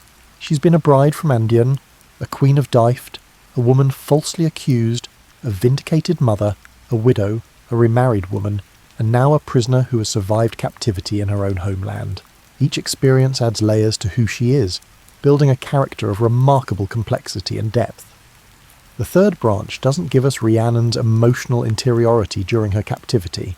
Medieval Welsh storytelling wasn't particularly interested in detailed psychological exploration, but we can imagine what it meant for her to return to Annwn as a prisoner, rather than as a free woman choosing to leave, to be collared and yoked in the realm where she once rode that white horse with such grace and power.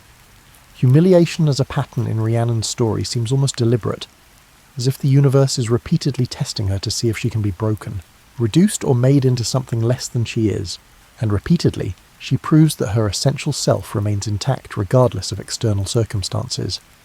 This is perhaps Rhiannon's greatest quality, the ability to endure degradation without being degraded, to suffer humiliation without being humiliated in her own eyes.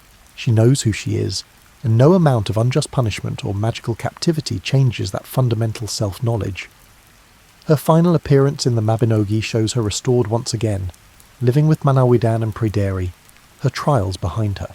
The text gives her a happy ending, or at least a peaceful one, the reward for surviving everything that was thrown at her with dignity intact.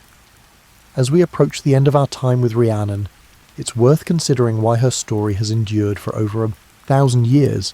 What is it about this woman from Welsh mythology that continues to speak to people across centuries and cultures? Part of it is simply that Rhiannon is an exceptionally well-drawn character. Even in a medieval text that doesn't spend much time on psychological depth, she comes through as a complete person, someone with agency, dignity, complexity, and remarkable strength. She makes her own choices, endures suffering without being destroyed by it, and maintains herself through trials that would break most people. But I think there's something more specific about what Rhiannon represents. She embodies a particular kind of strength that's often overlooked in favour of more obvious forms of power. She doesn't win through physical force or magical combat. She wins through endurance, through maintaining her essential self in the face of everything that tries to break or change her. This is a kind of strength that resonates particularly with people who have experienced injustice, false accusation, or circumstances beyond their control.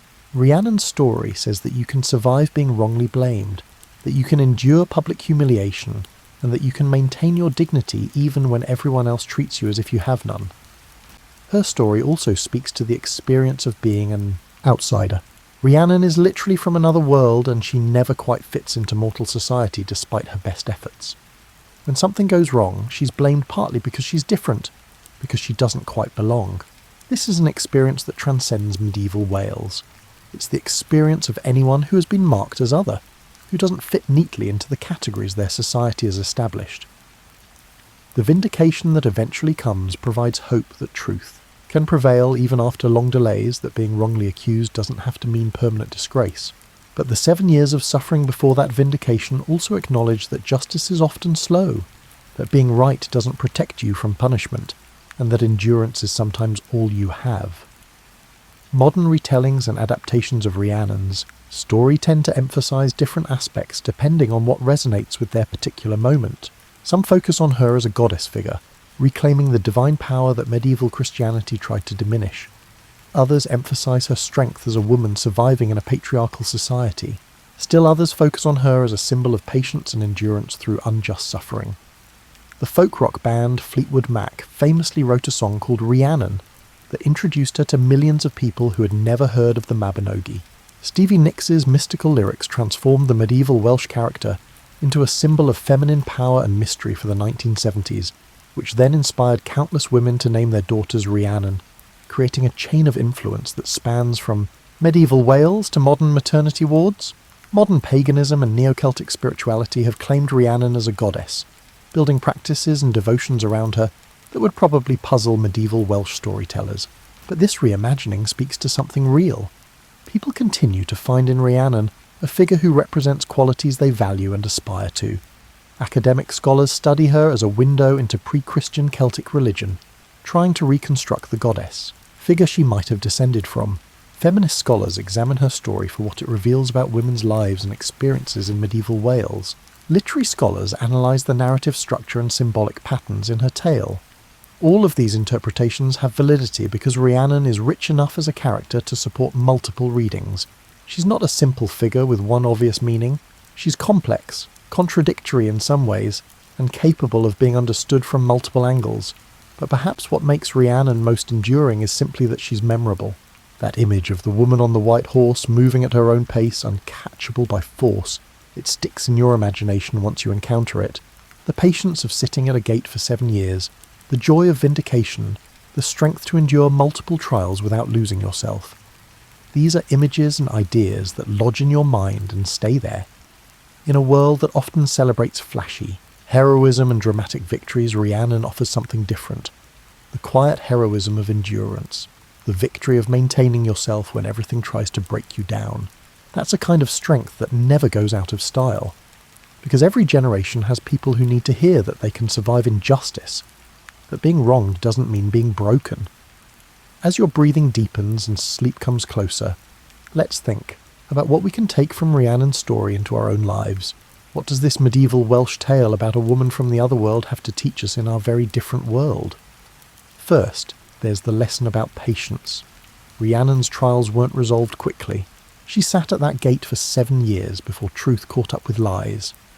In our world of instant communication and rapid news cycles, 7 years feels like an eternity. We expect justice quickly, vindication immediately, and truth to triumph in the next news cycle. Rhiannon's story reminds us that sometimes justice takes time.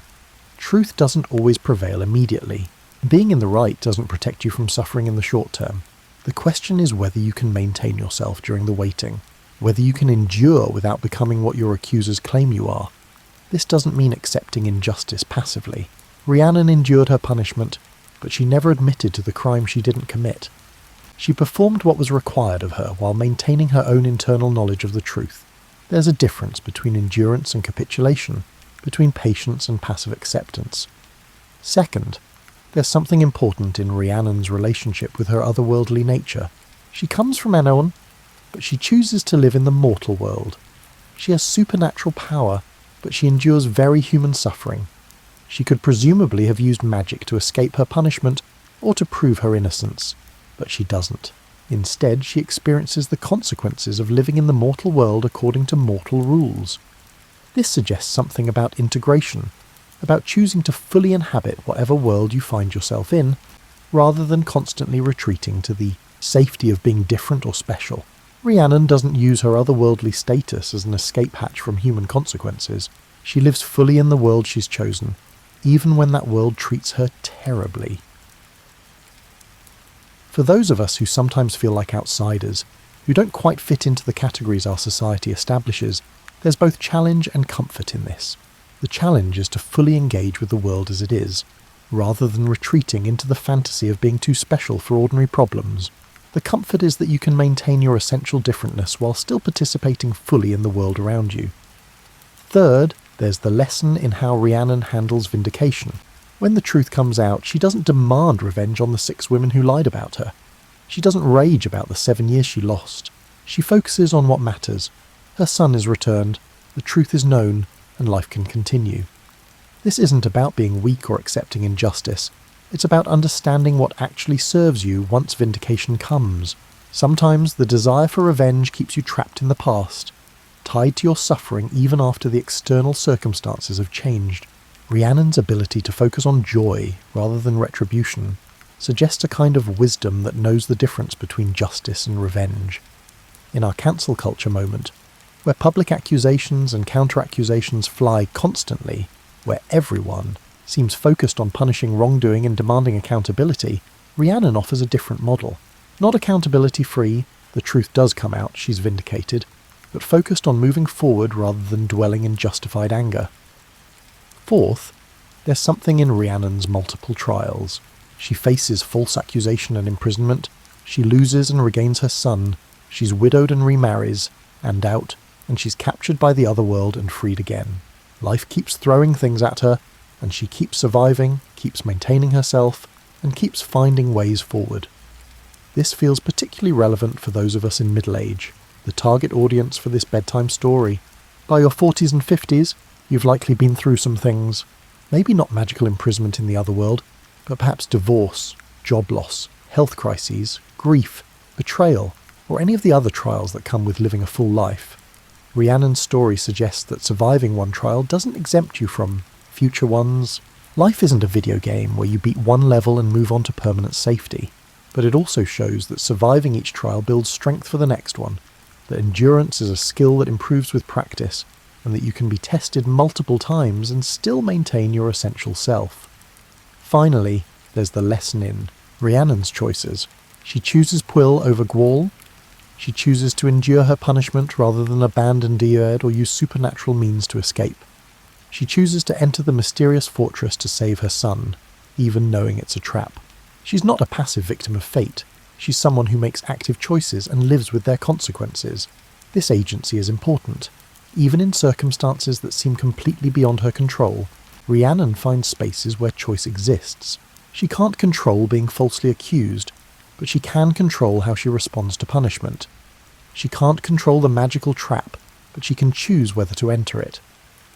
In our own lives, we often face situations where we feel powerless. Rhiannon reminds us that even in the worst circumstances, small spaces of choice remain. How we inhabit those spaces and how we make the choices available to us shapes who we become. The moon is riding high over ancient Wales, casting silver light across the landscape where Rhiannon's story has been told for over 1,000 years. Somewhere in that landscape, in the space between what was and what might have been, a white horse moves at its own pace, unhurried and uncatchable. Rhiannon's story is complete, but in another sense, it continues. Every time someone tells it, she rides again. Every time someone finds strength in her example, she endures again. Every time someone chooses truth over convenience, maintains dignity in the face of humiliation, or survives injustice without being broken by it, her legacy lives on. You've spent this hour with a woman from another world who chose to live in this. One who faced trials that would have destroyed most people, and who maintained herself through everything life and legend could throw at her. You've walked with her from her first appearance on that white horse to her final vindication and beyond. As you drift towards sleep, let Rhiannon's strength be with you. Not the flashy strength of magic or power, but the deeper strength of endurance, of maintaining your essential self regardless of circumstances, of knowing who you are when everyone else is telling you you're something different. Let her patience be with you. The patience to endure when justice is slow, to wait for truth to catch up with lies, to survive the years at the gate knowing that vindication may come eventually, even if it doesn't come soon.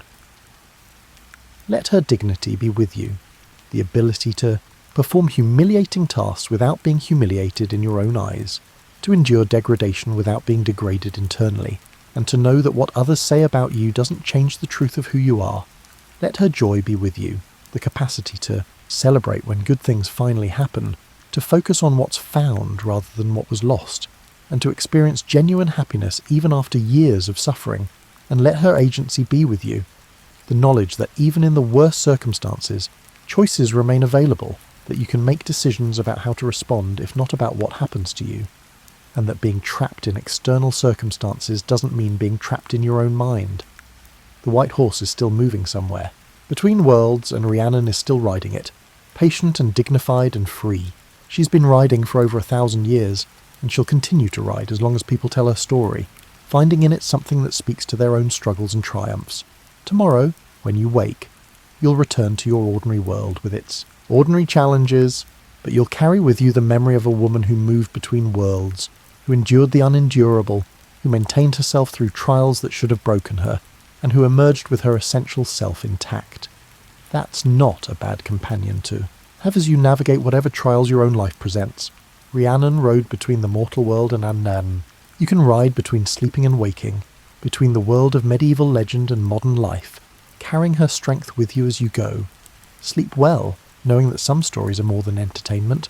They're maps for navigating the difficult terrain of being human, guides for surviving the trials we all face in one form or another. Rhiannon's story has guided people for over a millennium, and tonight it's guided you towards sleep with its lessons of strength, patience, and unbreakable dignity. The white horse moves on, unhurried and uncatchable, carrying the Lady of the White, horse through the centuries and into your dreams. May you meet her there, in that space between worlds, and may she teach you whatever you most need to learn. Rest now. The story is told, the lady is vindicated, the sun is restored, and truth has triumphed over lies. Tomorrow brings its own challenges, but tonight belongs to rest, to sleep, to the gentle space where ancient stories become part of who we are. Good night. May Rhiannon's strength be yours, her patience guide you, and her dignity sustain you through whatever gates you must sit at in your own life.